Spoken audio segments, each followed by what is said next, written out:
ലൈവായി. Okay, റെക്കോർഡിംഗും start ചെയ്തിട്ടുണ്ട്. അപ്പൊ അങ്ങനെയാണെങ്കിൽ നമുക്ക് നമ്മുടെ ഇന്നത്തെ ഈ ഒരു മീറ്റ് ആരംഭിക്കാം. എനിവേ, ഞാൻ ആദ്യം സാറിനെ ഇൻട്രൊഡ്യൂസ് ചെയ്യാം. സാറിന്റെ പേര് വി വരുൺ മേനോൻ എന്നാണ്. ഏകദേശം 32 വർഷത്തിന് മേലെ മൾട്ടിപ്പിൾ ഫീൽഡിൽ എക്സ്പീരിയൻസ് ഉള്ള ഒരു പ്രൊഫഷണലാണ്. 16 വർഷത്തിന് മേലെയായിട്ട് ഇൻഷുറൻസ് ഫീൽഡിന്റെ അകത്തും സാറിന്റെ എക്സ്പെർട്ടൈസ് ഉണ്ട്. വാം ഫിൻ പ്രോ സെർവ് എന്ന് പറയുന്ന ഒരു കമ്പനിയുടെ ഫൗണ്ടറാണ് സാറ്. ബേഷക്കുമായിട്ട് ടൈപ്പ് ഉണ്ട്. ബേഷക് എന്ന് പറയുന്നത് കൈൻഡ് ഓഫ് ഇൻഷുറൻസ് അഗ്രിഗേറ്റർ എന്നൊക്കെ വേണമെങ്കിൽ പറയാം. കറക്റ്റ് ആ ടൈം അത് ആക്ട് ആവില്ല എന്ന് എനിക്കറിയത്തില്ല. എന്നാലും സാറ് പാലക്കാട് ബേസ്ഡ് ആണ്. സാറിന്റെ ഈ ഒരു എന്താ പറയുക കമ്പനി വഴിയിട്ട് മൾട്ടിപ്പിൾ ടൈപ്പിലുള്ള പ്രോഡക്ട്സുകൾ സാറ് പ്രോഡക്ട്സ് ആൻഡ് സർവീസസ് കൊടുക്കുന്നുണ്ട്. Health insurance, life insurance, general insurance, mutual funds, stocks, എന്താ പറയുക എല്ലാ ടൈപ്പിലുള്ള ഫിനാൻഷ്യൽ ടൈപ്പുള്ള നോർമൽ സർവീസസ് കാര്യങ്ങളൊക്കെ സാർ പ്രൊവൈഡ് ചെയ്യുന്നുണ്ട്. സാറിന്റെ മറ്റ് എക്സ്പീരിയൻസുകളും അതല്ലെങ്കിൽ ക്വാളിഫിക്കേഷൻസ് ഒക്കെ പറയുകയാണെങ്കിൽ അതിന് മാത്രമേ ടൈം കാണത്തുള്ളൂ. അപ്പൊ ഞാൻ അതെല്ലാം ഒന്ന് ചുരുക്കിയിട്ട് സാർ സെബി രജിസ്റ്റേർഡ് ആണ്, ഇതുപോലുള്ള കാര്യങ്ങൾ മാത്രം നമുക്ക് ഏറ്റവും ഇമ്പോർട്ടന്റ് ആയിട്ടുള്ള കാര്യങ്ങൾ മാത്രം പറഞ്ഞുകൊണ്ട് ബാക്കി ഇന്നത്തെ സാറിന്റെ പ്രസന്റേഷനിലോട്ട് സാറിനെ സ്വാഗതം ചെയ്യുന്നു. ആൻഡ് സാറിനെ പ്രസന്റ് ചെയ്യാം കേട്ടോ. നമ്മുടെ ഒരു ചെറിയൊരു ഗ്രൂപ്പാണ്. Anyway, welcome sir. Okay, thank you Ajeesh. Good evening. Hope Malayalam okay അല്ലേ? അല്ലെങ്കിൽ വേറെ ഇഷ്യൂസ് ഒന്നും അല്ലല്ലോ? എല്ലാവരും മലയാളത്തിൽ കംഫർട്ടബിൾ. ഓക്കെ, അപ്പൊ ഞാൻ ആദ്യം തൊട്ടിട്ട് ഒരു ബെയിൽ അപ്ലിക്കേഷൻ ഇടുകയാണ്. ഞാന് കേരളത്തിന്റെ പുറത്താണ് ഞാൻ വളർന്നതും പഠിച്ചതും എല്ലാം ഇത് കാരണം കൊണ്ട്. അപ്പൊ എന്റെ മലയാളത്തില് എനിക്ക് പറയാൻ കുഴപ്പമില്ലാത്ത രീതിയിൽ അറിയാം, പക്ഷെ വായിക്കാനും എഴുതാനും അറിയില്ല. അപ്പൊ ആരെങ്കിലും ഇതിന്റെ വല്ലെങ്കിലും കമന്റോ ക്വസ്റ്റ്യൻസോ അല്ലെങ്കിൽ എൻക്വയറി മലയാളത്തിൽ ഇട്ട് കഴിഞ്ഞാൽ അജീഷ് വായിച്ച് കേൾപ്പിച്ചെന്നാൽ ഞാൻ അതിന്റെ ഉത്തരം പറയാം. പിന്നെ മലയാളത്തിലെ എന്റെ ലാംഗ്വേജില് ചെറിയൊരു ആക്സന്റ് മാറ്റം ഉണ്ടാവും. അത് നിങ്ങൾ എന്താ പറയാ, ഞാൻ എന്റെ ഒരു പത്രാസ് കാണിക്കുകയാണ് എന്ന് പറഞ്ഞിട്ട് വിചാരിക്കേണ്ട. ഞാൻ ഒറീസയിലാണ് പഠിച്ചതും വളർന്നതും. അച്ഛൻ സ്റ്റീൽ പ്ലാന്റ് ഉള്ള കാരണം കൊണ്ടാണ്. അപ്പൊ കേരളത്തില് ഞാൻ സെറ്റിൽ ആയിരിക്കുന്നത് 2019 ഞാൻ ജോലി റിസൈൻ ചെയ്തിട്ട് ഈ ബിസിനസ് തുടങ്ങിയപ്പോഴാണ്.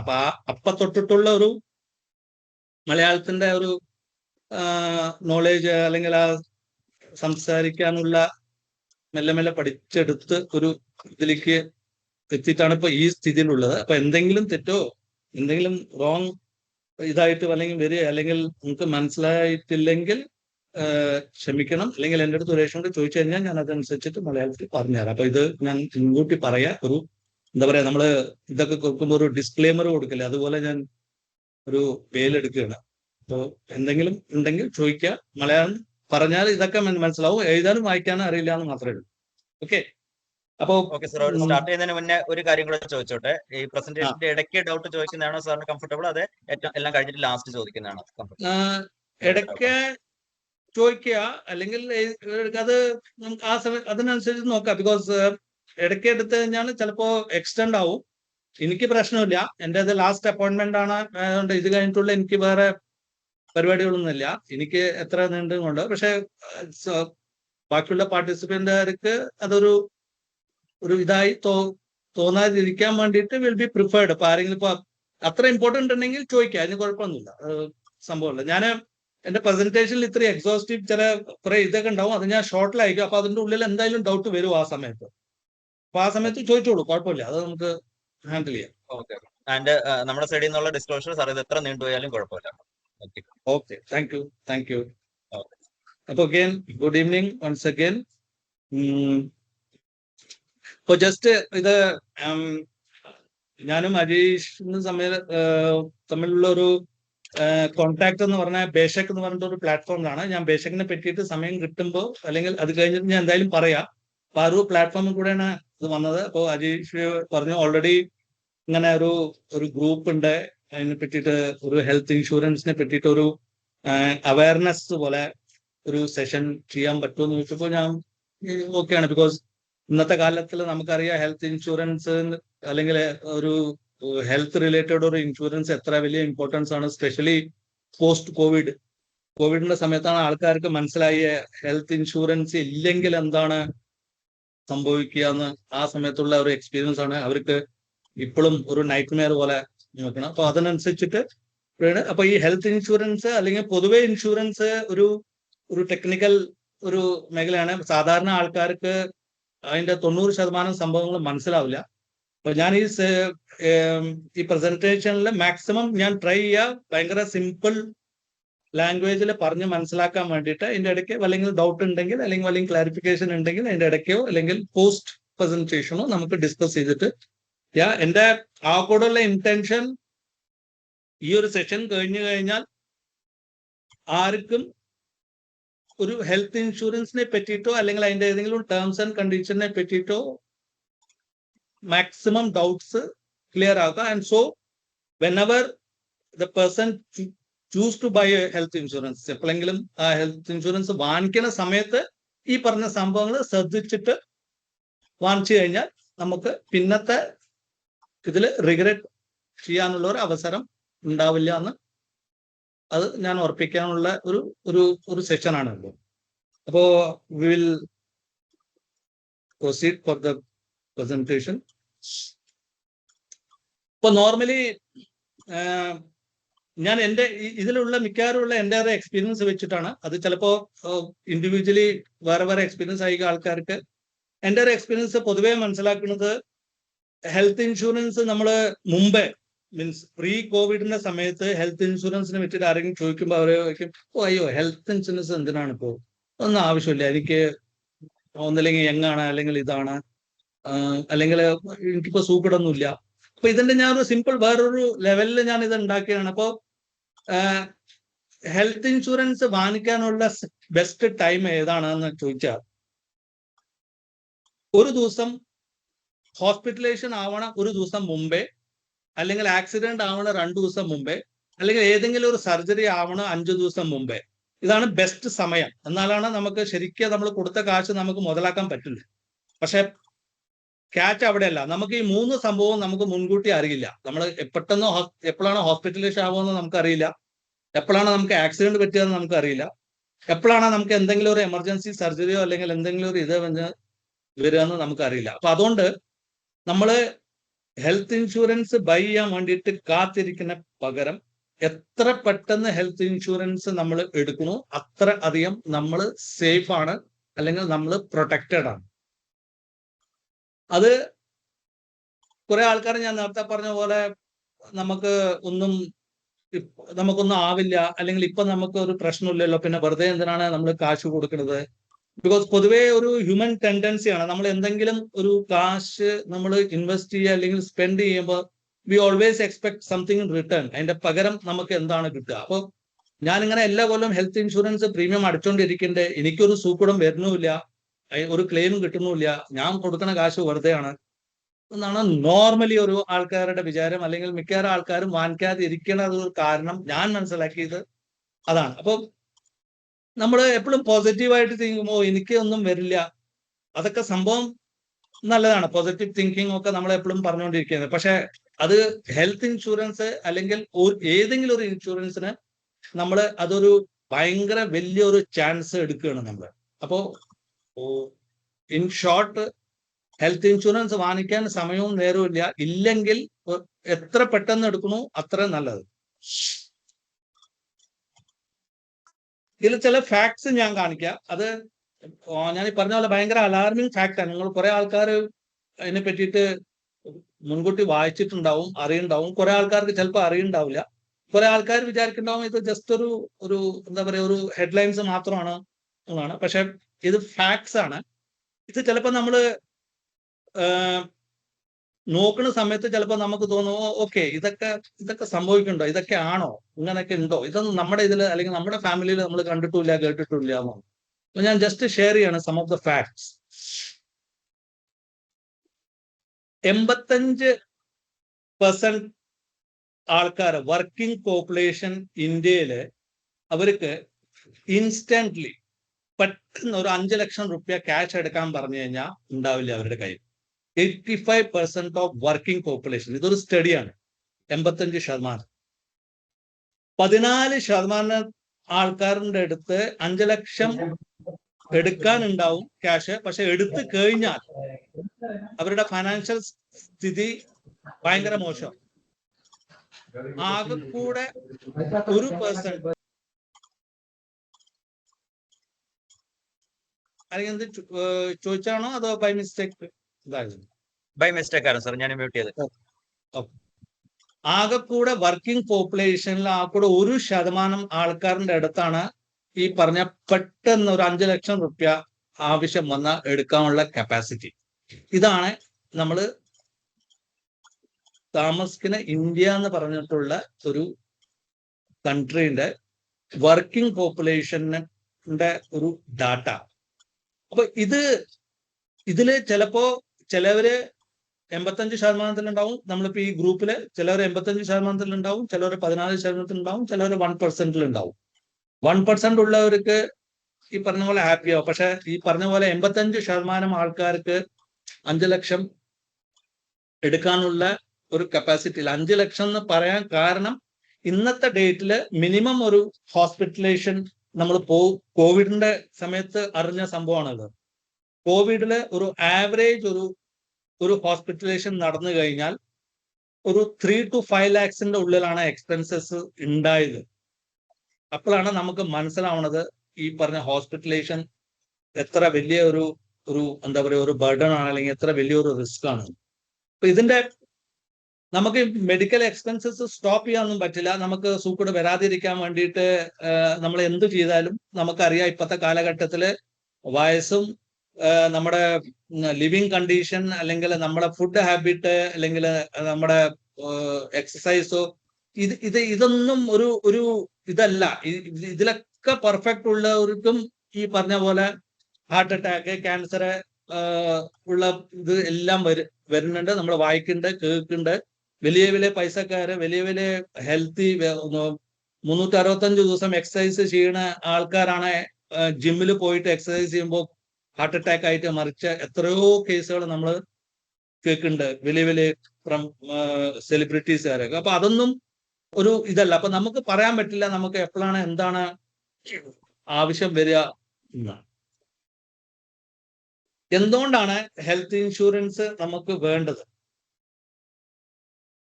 ഇതില് ചില ഡാറ്റ ഉണ്ട്. അഗൈൻ ഞാൻ ഈ ഡാറ്റ തരുന്നത് ഇത് ഓരോ സോഴ്സിൽ നിന്ന് എടുത്തുള്ള ഡാറ്റയാണ്. ഞാൻ വെറുതെ ഫോർ ദ സേക്ക് ഓഫ് ഒരു ഡാറ്റ അല്ലെങ്കിൽ ആരെങ്കിലും പേടിപ്പിക്കാനോ അല്ലെങ്കിൽ ഇത് ചെയ്യാൻ വേണ്ടിയിട്ടല്ല.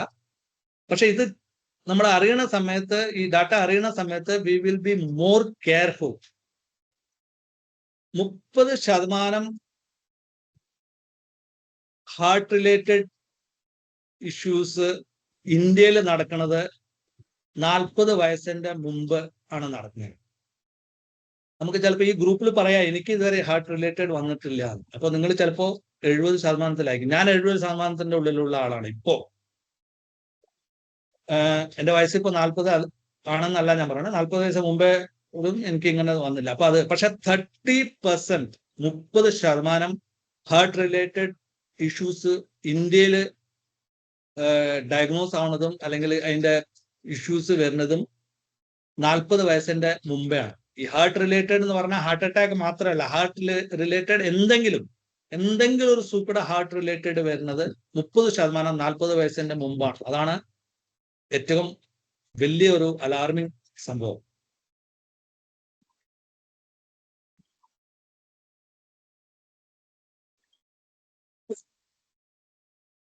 നമുക്ക് ഈ ഒരു കാരണം കൊണ്ട് 60% world's heart disease patients are Indian.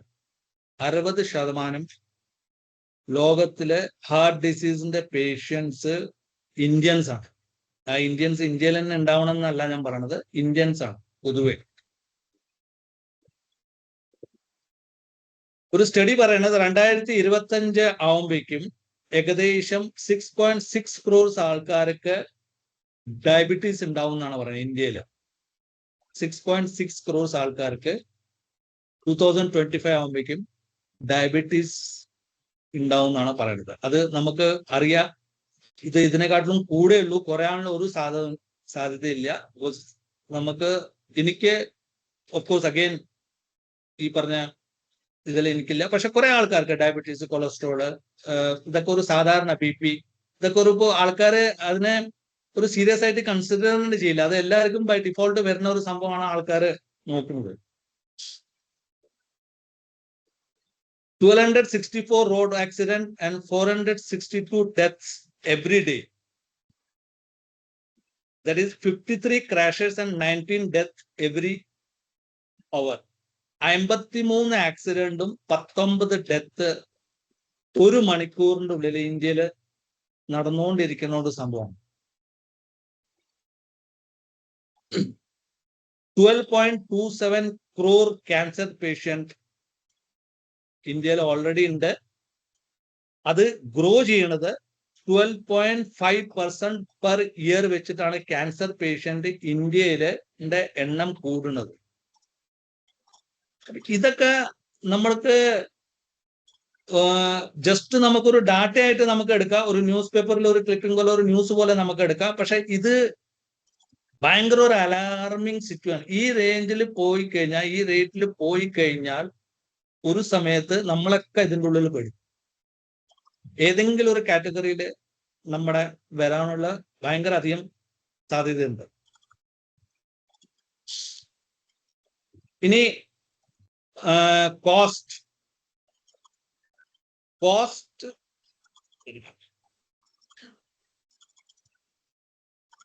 നമുക്കറിയാം 2.75 lakhs ആണ് ആവറേജ് ഒരു ആൻജിയോപ്ലാസ്റ്റിക് ഇന്ത്യയിൽ കോസ്റ്റ്. നീ റീപ്ലേസ്മെന്റ് അല്ലെങ്കിൽ ഹിപ്പ് റീപ്ലേസ്മെന്റ് ഇപ്പൊ പൊതുവെ ഒരു 60 വയസ്സിന്റെ മുകൾക്ക് മിക്ക ആൾക്കാർക്ക് ഇത് ഇന്നോ നാളെ എന്ന് പറഞ്ഞിട്ട് ഒരു സിറ്റുവേഷനിലാണ്. lakhs of hip replacement and knee replacement surgeries are done every year in India. lakhs of. നമുക്കറിയാം ഹിപ്പ് റീപ്ലേസ്മെന്റും നീ റീപ്ലേസ്മെന്റിന്റെ നമ്മുടെ ഹോസ്പിറ്റലും സ്ഥലത്തിന് അനുസരിച്ചിട്ടുള്ള റേറ്റ് 80,000 to 5 lakhs വരെയാണ്. നീ റീപ്ലേസ്മെന്റ് പറഞ്ഞാൽ ഒരു നീയുടെ റീപ്ലേസ്മെന്റ്. ഓക്കെ, കോസ്റ്റ് ഏകദേശം 25% ഡെത്ത് ഇന്ത്യയിൽ നടക്കുന്നത് കാർഡിയോവാസ്കുലർ ഡിസീസാണ്, കാർഡിയോ റിലേറ്റഡ്. ഇത് 25% ആൾക്കാർക്ക് കോസ്റ്റ് ഓഫ് ഹോസ്പിറ്റലൈസേഷൻ അതിന്റെ റിലേറ്റഡ് മരിക്കുന്ന മാത്രമല്ല അതിന്റെ പ്രീ കോസ്റ്റ് ഓൾമോസ്റ്റ് ഒരു ആവറേജ് 2 to 5 lakhs ആണ്. ഒരു ഹെർട്ട് ട്രാൻസ്പ്ലാന്റ് ആണ് ചെയ്യണമെന്നുണ്ടെങ്കിൽ ഏകദേശം 18 to 20 lakhs ആണ് അതിന്റെ കോസ്റ്റിംഗ് വരുന്നത്. 1300 ആൾക്കാര് ക്യാൻസറില് ഡെയിലി ഇന്ത്യയിൽ മരിക്കുന്നുണ്ട്. അത് എത്ര ആൾക്കാര് അത് ഒഫീഷ്യലി റിപ്പോർട്ട് ആവുന്നുണ്ട്, എത്ര അത് വേറെ സംഭവം. ഇത് ICMRന്റെ ഒരു ഡാറ്റയാണ്. ആൻഡ് ഒരു ക്യാൻസർ ട്രീറ്റ്മെന്റിന് ആവറേജ് ഒരു എക്സ്പെൻസ് 10 to 15 lakhs rupees ആണ് ഇന്ത്യയിൽ.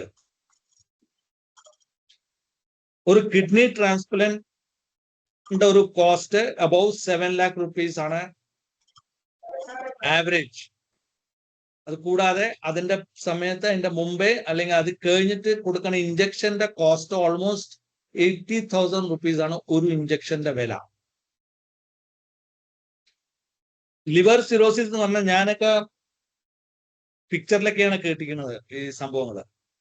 10 ലക്ഷം ആൾക്കാര് ലിവർ സിറോസിസ് ഡിസീസ് ഡയഗ്നോസ് ചെയ്തിട്ട് ഇന്ത്യയിലെ എല്ലാ കൊല്ലവും ആൾക്കാർ 10 ലക്ഷം കേസസ് ഡയഗ്നോസ് ആണ്.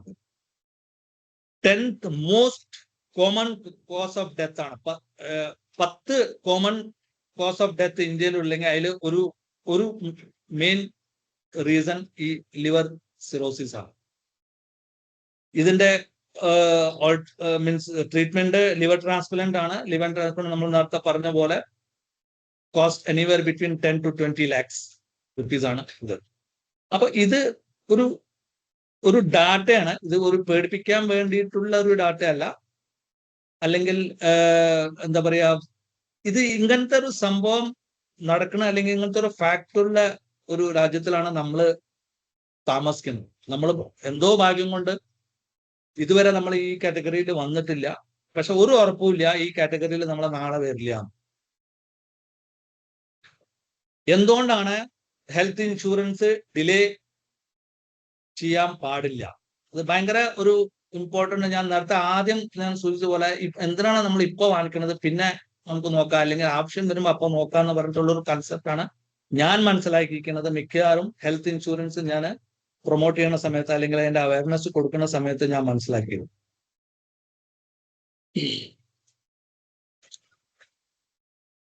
ഈ ഹെൽത്ത് ഇൻഷുറൻസിൽ നമ്മൾ എത്ര ഡിലേ ചെയ്യും, ഞാൻ ഈ പറഞ്ഞ മുമ്പത്തെ ഡാറ്റകളെ ഈ ഫിഗേഴ്സും അതിന്റെ നമ്പേഴ്സും ഒക്കെ കാണിക്കാനുള്ള കാരണം അതാണ്. നമ്മൾ എത്ര ഡിലേ ചെയ്യണോ നമുക്ക് എന്തെങ്കിലും ഒരു ഡിസീസ് വരാനുള്ള സാധ്യത ഉണ്ട്. അത് ആ ഡിസീസ് ചിലപ്പോൾ നോർമൽ ലൈഫ് സ്റ്റൈൽ ഡിസീസ് ആയിരിക്കും. ഡയബറ്റീസ്, ഹൈപ്പർ ടെൻഷൻ, കൊളസ്ട്രോൾ, അങ്ങനത്തെ നോർമൽ ഇപ്പൊ പൊതുവെ എല്ലാ ആൾക്കാർക്കും ഉള്ളൊരു ഡിസീസ് ആവാനുള്ള സാധ്യതയുണ്ട്. ഈ സംഭവങ്ങള് നമ്മള് ഇപ്പോ ആൾക്കാരെ ഒരു ചൊല്ലുണ്ട്, ചൊല്ലല്ല ഞാൻ ഉണ്ടാക്കിയതാണ്. നമ്മള് ഇപ്പൊ ആൾക്കാരുടെ അടുത്ത് ഹെൽത്ത് ഇൻഷുറൻസ് വാങ്ങിക്കൂ എന്ന് പറഞ്ഞു പോകുമ്പോൾ ആൾക്കാർ പറയും ഇപ്പൊ എനിക്ക് വേണ്ട, അല്ലെങ്കിൽ കസ്റ്റമർ ഇപ്പൊ എനിക്ക് വേണ്ട, ഞാനിപ്പോ ഓക്കെയാണ്, എനിക്കിപ്പോ ആവശ്യമില്ല. എനിക്ക് വല്ലെങ്കിലും സൂക്കേട് വന്നിട്ട് ആ സമയത്ത് ഞാനൊരു 50,000 റുപ്യ അല്ലെങ്കിൽ 1,00,000 റുപ്യ എന്റെ ഹോസ്പിറ്റലിൽ ചെലവായി കഴിഞ്ഞാൽ അപ്പോഴാണ് എനിക്ക് ബോധം വരുന്നത്, അയ്യോ ഹെൽത്ത് ഇൻഷുറൻസ് ഉണ്ടെങ്കിൽ എനിക്കിത് സേവ് ആയി. അപ്പൊ ഞാൻ ഹെൽത്ത് ഇൻഷുറൻസ് ഏജന്റിന്റെ പിന്നാലെ ഓടിയിട്ട് എനിക്കിപ്പോ ഹെൽത്ത് ഇൻഷുറൻസ് വേണമെന്ന് പറഞ്ഞാൽ ഹെൽത്ത് ഇൻഷുറൻസ് കമ്പനി ആ സമയത്ത് അവർക്ക് ഹെൽത്ത് ഇൻഷുറൻസ് കൊടുക്കില്ല. അതാണ് ശരിക്കുള്ള കഥ. മീൻസ് നമുക്ക് വേണ്ട സമയത്ത് ഹെൽത്ത് ഇൻഷുറൻസ് തരില്ല, ഹെൽത്ത് ഇൻഷുറൻസ് കമ്പനിക്ക് വേണ്ട സമയത്ത് നിങ്ങൾ വാങ്ങിക്കൂല. നിങ്ങളെന്ന് പറഞ്ഞാൽ including me as A customer. ഇതാണ് കണ്ടീഷൻ. അപ്പൊ ഇതിന്റെ മെയിൻ കാരണം എന്താണ്, എനിക്കിപ്പോ ആവശ്യമില്ല. പക്ഷെ നമുക്ക് ആവശ്യം വേണ്ട സമയത്ത് ഹെൽത്ത് ഇൻഷുറൻസ് കമ്പനി തരുന്ന സമയത്ത് കുറെ ടേംസ് ആൻഡ് കണ്ടീഷൻസ് അതിൽ വെക്കും. അപ്പൊ അതുകൊണ്ടാണ് ഫസ്റ്റ് പോയിന്റ്, നമുക്ക് ഒരു കംപ്രഹെൻസീവ് ഒരു കവറേജ് ഉണ്ടെങ്കിൽ ഈ പറഞ്ഞ പോലെ ഫ്യൂച്ചറിൽ എന്തെങ്കിലും ഒരു ഇഷ്യൂസ് വരികയാണെങ്കിൽ അതൊക്കെ ഓൾറെഡി നമ്മുടെ അതിൻ്റെ ഉള്ളിലുള്ള ലോക്കിംഗ് പീരീഡ്, ഹെൽത്ത് ഇൻഷുറൻസിൽ ലോക്കിംഗ് പീരീഡ്സ് ഉണ്ടാവും കുറെ. അത് വരാൻ പോകുന്ന സ്ലൈഡ്സിൽ ഞാൻ കാണിച്ചു തരാം. ഇതൊക്കെ നമ്മുടെ ഓട്ടോമാറ്റിക് അതിൽ അഡ്ജസ്റ്റ് ആയിട്ടുണ്ടാവും നമ്മൾ മുൻകൂട്ടി ഒരു ഹെൽത്ത് ഇൻഷുറൻസ് വാങ്ങിച്ചിട്ടുണ്ടെങ്കിൽ. Complete all waiting periods. Waiting periods എന്ന് പറഞ്ഞാൽ ഇപ്പോൾ നോർമലി ഇൻഷുറൻസ് ഇതിൽ 3 ടൈപ്സ് വെയിറ്റിംഗ് പീരീഡ് ഉണ്ടാവും. അഗൈൻ അത് വരാൻ പോണ സ്ലൈഡ്സിൽ ഞാൻ ഡീറ്റെയിൽസ് ആയിട്ട് പറയാം. അപ്പൊ നമ്മൾ നോർമൽ ആയിരിക്കുന്ന സമയത്ത് നമ്മൾ വാങ്ങിച്ചു കഴിഞ്ഞാൽ ഈ പറഞ്ഞ വെയിറ്റിംഗ് പീരീഡ് ഒക്കെ ഓട്ടോമാറ്റിക് അഡ്ജസ്റ്റ് ആയിക്കൊണ്ട് പോകും, നമ്മൾ ആ പോളിസി കണ്ടിന്യൂ ചെയ്തുകൊണ്ട് പോണ സമയത്ത്. അഗൈൻ ഞാൻ ഡീറ്റെയിൽസിൽ പറയാം. മോസ്റ്റ് ഇമ്പോർട്ടൻ്റ്ലി നമുക്ക് ഒരു ഹെൽത്ത് ഇൻഷുറൻസ് ഉണ്ടെങ്കിൽ നമുക്ക് സമാധാനമായിട്ടിരിക്കുക. അതിന്റെ ഞാൻ ഇത്ര തറപ്പിച്ചിട്ട് പറയാനുള്ള കാരണം, ഞാൻ ഒരു ഇൻഷുറൻസ് കമ്പനിയിലാണ് വർക്ക് ചെയ്യേണ്ടതെന്ന്. ഞാൻ 18 കൊല്ലം വർക്ക് ചെയ്യുന്ന സമയത്ത് എനിക്ക് ഇൻഷുറൻസ് കമ്പനി എനിക്ക് ഹെൽത്ത് ഇൻഷുറൻസ് തരുന്നുണ്ടായിരുന്നു, എനിക്കും എൻ്റെ ഫാമിലിക്കും എൻ്റെ പാരൻസിനും വേണ്ടിയിട്ട്. അപ്പൊ അതുവരെ എനിക്ക് ഒരു പ്രശ്നം ഉണ്ടായിരുന്നില്ല, ഒരു ടെൻഷനോ ഒന്നും ഉണ്ടായി. ഞാൻ ഇൻഷുറൻസ് ഫീൽഡിൽ വർക്ക് ചെയ്ത കാരണം കൊണ്ട് ഞാൻ റിസൈൻ ചെയ്തപ്പോ ഏറ്റവും ആദ്യം ഞാൻ ചെയ്തത്, ഞാൻ എനിക്ക് വേണ്ടിയിട്ട് എൻ്റെ ഫാമിലിക്ക് വേണ്ടിയിട്ട് വേറൊരു ഹെൽത്ത് ഇൻഷുറൻസ് സെപ്പറേറ്റ് വാങ്ങിച്ചു. ബിക്കോസ് കമ്പനി വിട്ട് കഴിഞ്ഞാൽ നമുക്ക് ആ കവറേജ് പോകും.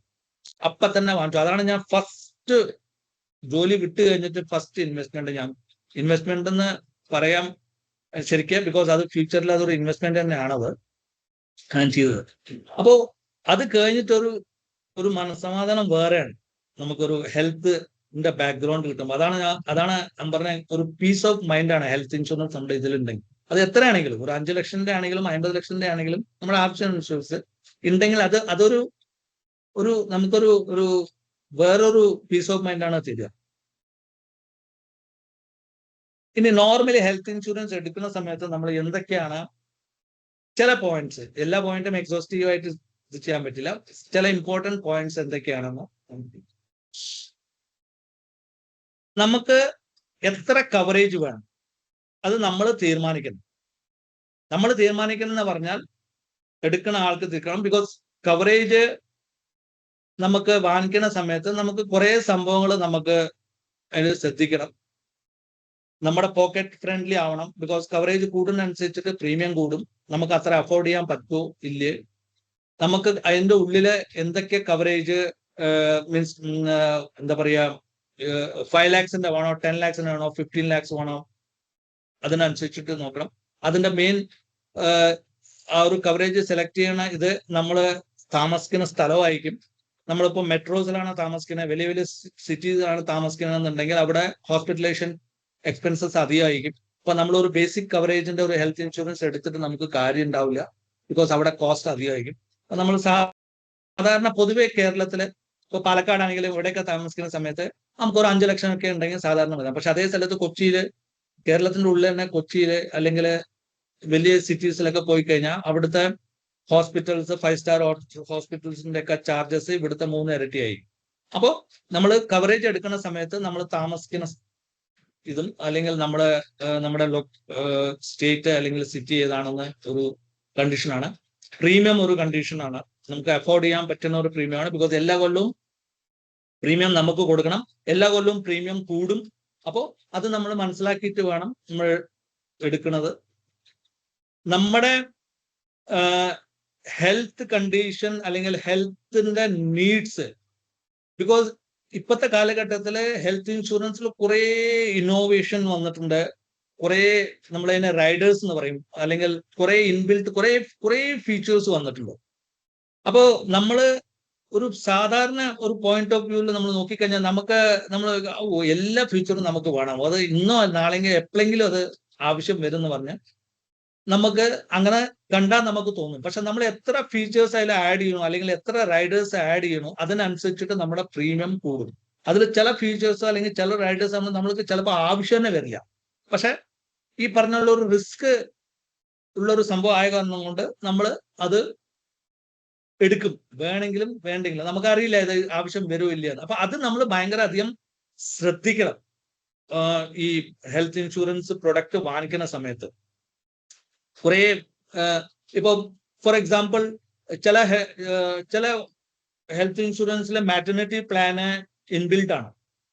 അപ്പൊ നമുക്ക് മാറ്റർനിറ്റി ആവശ്യമില്ല. അപ്പൊ നമ്മൾ അൺനെസസറി അങ്ങനത്തെ ഒരു പ്രൊഡക്റ്റ് എടുക്കുന്ന സമയത്ത്, ബിക്കോസ് അതിൽ മാറ്റർനിറ്റി ഉള്ള കാരണം കൊണ്ട് നമുക്ക് കിട്ടുന്ന പ്രീമിയം കമ്പാരിറ്റീവ്ലി കൂടുതലായിരിക്കും മാറ്റർനിറ്റി ബെനിഫിറ്റ് ഉള്ള ഇത്. അപ്പൊ ഇതൊരു എക്സാമ്പിളാണ്. അപ്പൊ എക്സാമ്പിളാണ് ഞാൻ പറഞ്ഞത്. അപ്പൊ നമുക്ക് വേണ്ടാത്ത സംഭവങ്ങൾ നമ്മൾ അൺനെസസറി അങ്ങനത്തെ ഒരു ഇൻബിൽട്ട് ഉള്ള പ്രൊഡക്റ്റ് എടുത്തിട്ട് കാര്യമില്ല. പിന്നെ കസ്റ്റമൈസേഷൻ എന്ന് പറഞ്ഞാൽ ഈ ഞാൻ ഈ നേരത്തെ പറഞ്ഞ പോലെ റൈഡേഴ്സ് ഏതാ വേണ്ടാത്ത. ചില പോളിസിയിൽ ഇൻബിൽട്ട് കുറെ സംഭവങ്ങൾ ഉണ്ടാവും. അപ്പൊ അതിന്റെ പ്രീമിയം ഓക്കെ ആണെങ്കിൽ അത് വാങ്ങിക്കാം. പക്ഷെ മിക്കവാറും പ്രൊഡക്റ്റുകൾ നമുക്ക് കസ്റ്റമൈസ് ചെയ്യാം. നമുക്ക് ഈ റൈഡർ വേണ്ട, OPD ഫെസിലിറ്റി വേണം, OPD വേണ്ടാത്ത പ്രൊഡക്റ്റ് ഉണ്ട്. അങ്ങനത്തെ കുറെ ക്രിട്ടിക്കൽ ഇൽനെസ്, ഈ ക്രിട്ടിക്കൽ ആയിട്ടുള്ള ഇൽനെസിന്റെ റൈഡർ നമുക്ക് സെപ്പറേറ്റ്ലി ആഡ് ചെയ്യാം. അപ്പൊ നാച്ചുറലി ഇതൊക്കെ ആഡ് ചെയ്യുന്ന സമയത്ത് പ്രീമിയം അതിനനുസരിച്ചിട്ട് നല്ലോണം കൂടും. അപ്പൊ അത് വേണോ വേണ്ടോ എന്ന് നമുക്കാണ് തീരുമാനിക്കേണ്ടത്, ബിക്കോസ് പ്രീമിയം നമ്മളാണ് കൊടുക്കുന്നത്. അപ്പൊ ഈ പറഞ്ഞ right coverage as per your needs ഭയങ്കര ഒരു ഇമ്പോർട്ടൻറ്റ് സംഭവമാണ്. ഹെൽത്ത് ഇൻഷുറൻസിൽ നോർമലി 3 ടൈപ്പത്തെ പ്ലാൻസ് ആണ് ഉണ്ടാവുക. അല്ലെങ്കിൽ ഏറ്റവും അധികം അതിൽ നടക്കുന്നത് ഫാമിലി ഫ്ലോട്ടർ എന്നാണ്. ഫാമിലി ഫ്ലോട്ടർ എന്ന് പറഞ്ഞാൽ നമ്മുടെ ഒരു ഫാമിലിക്ക് നമ്മൾ എല്ലാവരും കൂടെ കൂടിയിട്ട് ഒരു പോളിസി നമ്മൾ എടുക്കും. ഇപ്പൊ സപ്പോസ് നമ്മൾ 10 lakh rupees 10 lakh sum assured അല്ലെങ്കിൽ 10 lakh കവറേജ് ആണ് എടുക്കണമെന്നുണ്ടെങ്കിൽ എന്റെ ഫാമിലിയിൽ 4 ആൾക്കാരുണ്ടെങ്കിൽ ഈ 10 lakh will be divided between this 4 people. എല്ലാവർക്കും കൂടി 10 ലക്ഷം സം അഷ്യൂർഡ്. അതിൽ ആർക്ക് വേണമെങ്കിൽ, ഒരാൾക്ക് വേണമെങ്കിൽ 10 ലക്ഷം മുഴുവൻ യൂസ് ചെയ്യുക, 4 ആൾക്ക് വേണമെങ്കിൽ 10 ലക്ഷം യൂസ് ചെയ്യുക, എങ്ങനെ. പക്ഷെ എല്ലാവർക്കും കൂടെ കൂടിയിട്ട് 10 ലക്ഷം സം അഷ്യൂർഡ് ഉണ്ടാവും. അതിനാണ് ഫാമിലി ഫ്ലോട്ടർ എന്ന് പറയും. ഓക്കെ. വേറൊന്ന് ഇൻഡിവിജ്വൽ ആണ്. ഇൻഡിവിജ്വൽ എന്ന് പറഞ്ഞാൽ 4 ആൾക്ക് സെപ്പറേറ്റ് വേറെ പോളിസി 4 ആൾക്ക് 10 ലക്ഷം കവറേജ് സെപ്പറേറ്റ്. അവനോന്ന് എനിക്ക് എന്റെ 10 ലക്ഷം സെപ്പറേറ്റ് ആയിട്ടുണ്ട്, എന്റെ ഭാര്യയ്ക്ക് 10 ലക്ഷം അവർക്ക് സെപ്പറേറ്റ് ഉണ്ട്, മക്കൾക്ക് അങ്ങനെ ഉണ്ട്, അങ്ങനെ വേറെ. അതിനാണ് ഇൻഡിവിജ്വൽ എന്ന് പറയുക. ആദ്യത്തെ ഇതിന് ഫാമിലി ഫ്ലോട്ടർ. ഇതിന്റെ രണ്ടിന്റെ ഇടയ്ക്ക് ഒരു കാറ്റഗറി ഉണ്ട്. മിക്ക ആൾക്കാർക്ക് അത് അറിയില്ല. മൾട്ടി ഇൻഡിവിജ്വൽ എന്ന് പറയും. മൾട്ടി ഇൻഡിവിജ്വൽ എന്ന് പറഞ്ഞാൽ എന്താണ്? ഫാമിലി ഫ്ലോട്ടർ പ്ലാൻ ആയിരിക്കും, ഒരു ഇൻഷുറൻസ് പോളിസി ആയിരിക്കും. പക്ഷെ എല്ലാ മെമ്പർക്കും സെപ്പറേറ്റ് കവറേജ് ആയിരിക്കും. 10 ലക്ഷം പറഞ്ഞ ഇൻഡിവിജ്വൽ കവറിന്റെ ബെനിഫിറ്റ് കിട്ടുകയും ചെയ്യും, ഒരു സിംഗിൾ പോളിസിയിൽ എല്ലാവരെയും ഒതുക്കുകയും ചെയ്യാം. പ്രീമിയം വൈസ് നമ്മൾ 4 പോളിസി സെപ്പറേറ്റ് എടുക്കുന്ന സമയത്ത് കൂടുതൽ കോസ്റ്റ് വരും. ഏറ്റവും ചീപ്പ് കോസ്റ്റ് അല്ലെങ്കിൽ ഏറ്റവും കുറവുള്ള കോസ്റ്റ് ഫാമിലി ഫ്ലോട്ടറിലാണ് വരിക, എല്ലാവർക്കും കൂടെ കൂടിയിട്ടുള്ള ഒരു സം അഷ്യൂർഡ്. ഏറ്റവും അധികം കോസ്റ്റ് വരുന്നത് ഇൻഡിവിജ്വൽ പ്ലാൻ ആയിരിക്കും, എല്ലാവർക്കും സെപ്പറേറ്റ് പോളിസി, എല്ലാവർക്കും സെപ്പറേറ്റ് കവറേജ്, അതായിരിക്കും ഏറ്റവും കോസ്റ്റ്ലി.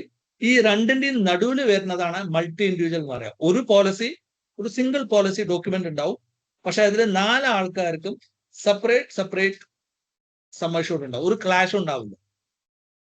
അപ്പൊ അതിന് കമ്പാരിറ്റീവ്ലി ഫാമിലി ഫ്ലോട്ടറിനെക്കാട്ടിലും ഇത്തിരി ഒരു എക്സ്ട്രാ പ്രീമിയം നമുക്ക് കൊടുത്തു കഴിഞ്ഞാൽ നമുക്ക് ഇൻഡിവിജ്വലി സെപ്പറേറ്റ് സം അഷ്യൂർഡ് കിട്ടും. അതാണ് ഈ 3 ടൈപ്പത്തെ പ്ലാൻ നോർമലി ഹെൽത്ത് ഇൻഷുറൻസിൽ ഉണ്ടാവുക. അത് നമ്മുടെ ആവശ്യമാണ്. ഇൻഡിവിജ്വലി എടുക്കാനുള്ള ഒരു ആവശ്യമില്ല. ഈ മൾട്ടി ഇൻഡിവിജ്വൽ ഉള്ള കാരണം കൊണ്ട് ഇൻഡിവിജ്വലി എടുക്കാൻ ആവശ്യമില്ല. ഇൻഡിവിജ്വലി നമുക്ക് എടുക്കാം.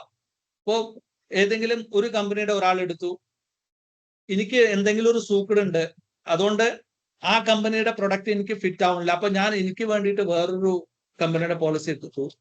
എന്റെ പാരന്റ്സ്, അമ്മയും അച്ഛനും സീനിയർ സിറ്റിസൺ ആണ്, അപ്പൊ ഈ പറഞ്ഞ പ്രൊഡക്റ്റുകൾ ബേസിക്കലി ഒരു സീനിയർ സിറ്റിസണിന് വേണ്ടിയിട്ടുള്ള പ്രൊഡക്റ്റ് അല്ല, അപ്പൊ അവർക്ക് വേണ്ടിയിട്ട് വേറെ പ്രൊഡക്റ്റ് എടുത്തു. അങ്ങനത്തെ ഒരു സിറ്റുവേഷൻ ഉണ്ടെങ്കിൽ നമുക്ക് ഇൻഡിവിജ്വലി പോളിസി എടുത്തേ മതിയാവുള്ളൂ. ബിക്കോസ് ഫാമിലി ഫ്ലോട്ടറിൽ നമുക്ക് എല്ലാവരെയും ഇൻക്ലൂഡ് ചെയ്യാൻ പറ്റില്ല. ഇൻക്ലൂഡ് ചെയ്യാൻ പറ്റും, പക്ഷെ സജസ്റ്റഡ് അല്ല. ബിക്കോസ് ഹെൽത്ത് ഇൻഷുറൻസിന്റെ പ്രീമിയത്തിന്റെ കാൽക്കുലേഷൻ നടക്കുന്നത്, നമ്മളൊരു ഫാമിലിയിൽ 4 ആളുണ്ടെങ്കിൽ ഏറ്റവും അധികം ഏജ് ഉള്ള ആളുടെ പ്രീമിയം ആയിട്ട് അതിൽ ഏറ്റവും അധികം ഒരു 100 രൂപ ആണ് ഒരു പ്രീമിയം ഉണ്ടെങ്കിൽ ഫാമിലി ഫ്ലോട്ടർ 4 ആൾക്കാരുടെ, അതിൽ ഒരാൾക്ക് 50 വയസ്സും ഒരാൾക്ക് 30 വയസ്സും ഒരാൾക്ക് 20 വയസ്സും ഒരാൾക്ക് 18 വയസ്സും ഉണ്ടെങ്കിൽ ഈ 50 വയസ്സുള്ള ആളുടെ കാരണം കൊണ്ട് ആയിരിക്കും ഈ 100 രൂപയിൽ 60 രൂപ ഇയാളുടെ പ്രീമിയം ആയിരിക്കും. അപ്പൊ അതുകൊണ്ട് എപ്പോഴും ഞാൻ സജസ്റ്റ് ചെയ്യണത്, നമ്മൾ പാരന്റ്സിനാണ് പോളിസി എടുക്കണമെന്നുണ്ടെങ്കിൽ നമ്മൾ നമ്മുടെ ഫാമിലി ഫ്ലോട്ടറിന്റെ ഉള്ളിൽ പാരന്റ്സിനെ ആഡ് ചെയ്യാൻ പാടില്ല. ബിക്കോസ് ഒന്നാമത് പ്രീമിയം ഭയങ്കര അധികം കൂടും, രണ്ടാമത് ഫാമിലി ഫ്ലോട്ടർ ഈ പറഞ്ഞ പോലെ എല്ലാവർക്കും കൂടിയിട്ടുള്ള ഒരു സം അഷ്യൂർഡ് ആയ കാരണം കൊണ്ടും സീനിയർ സിറ്റിസൺസ് അല്ലെങ്കിൽ നമ്മുടെ പാരന്റ്സിന് ഇൻഷുറൻസിന്റെ ഹെൽത്ത് റിലേറ്റഡ് ഇൻഷുറൻസിന്റെ ആവശ്യം നമ്മളെക്കാട്ടിലും അധികം വരാനുള്ള ഒരു സാധ്യത ഉള്ള കാരണം കൊണ്ട് അവർക്ക് ഒരു സെപ്പറേറ്റ് ഇൻഡിപെൻഡന്റ് സം അഷ്യൂർഡ് അല്ലെങ്കിൽ ഇൻഡിപെൻഡന്റ് പോളിസി വെക്കുകയാണ് എപ്പോഴും നല്ലത്.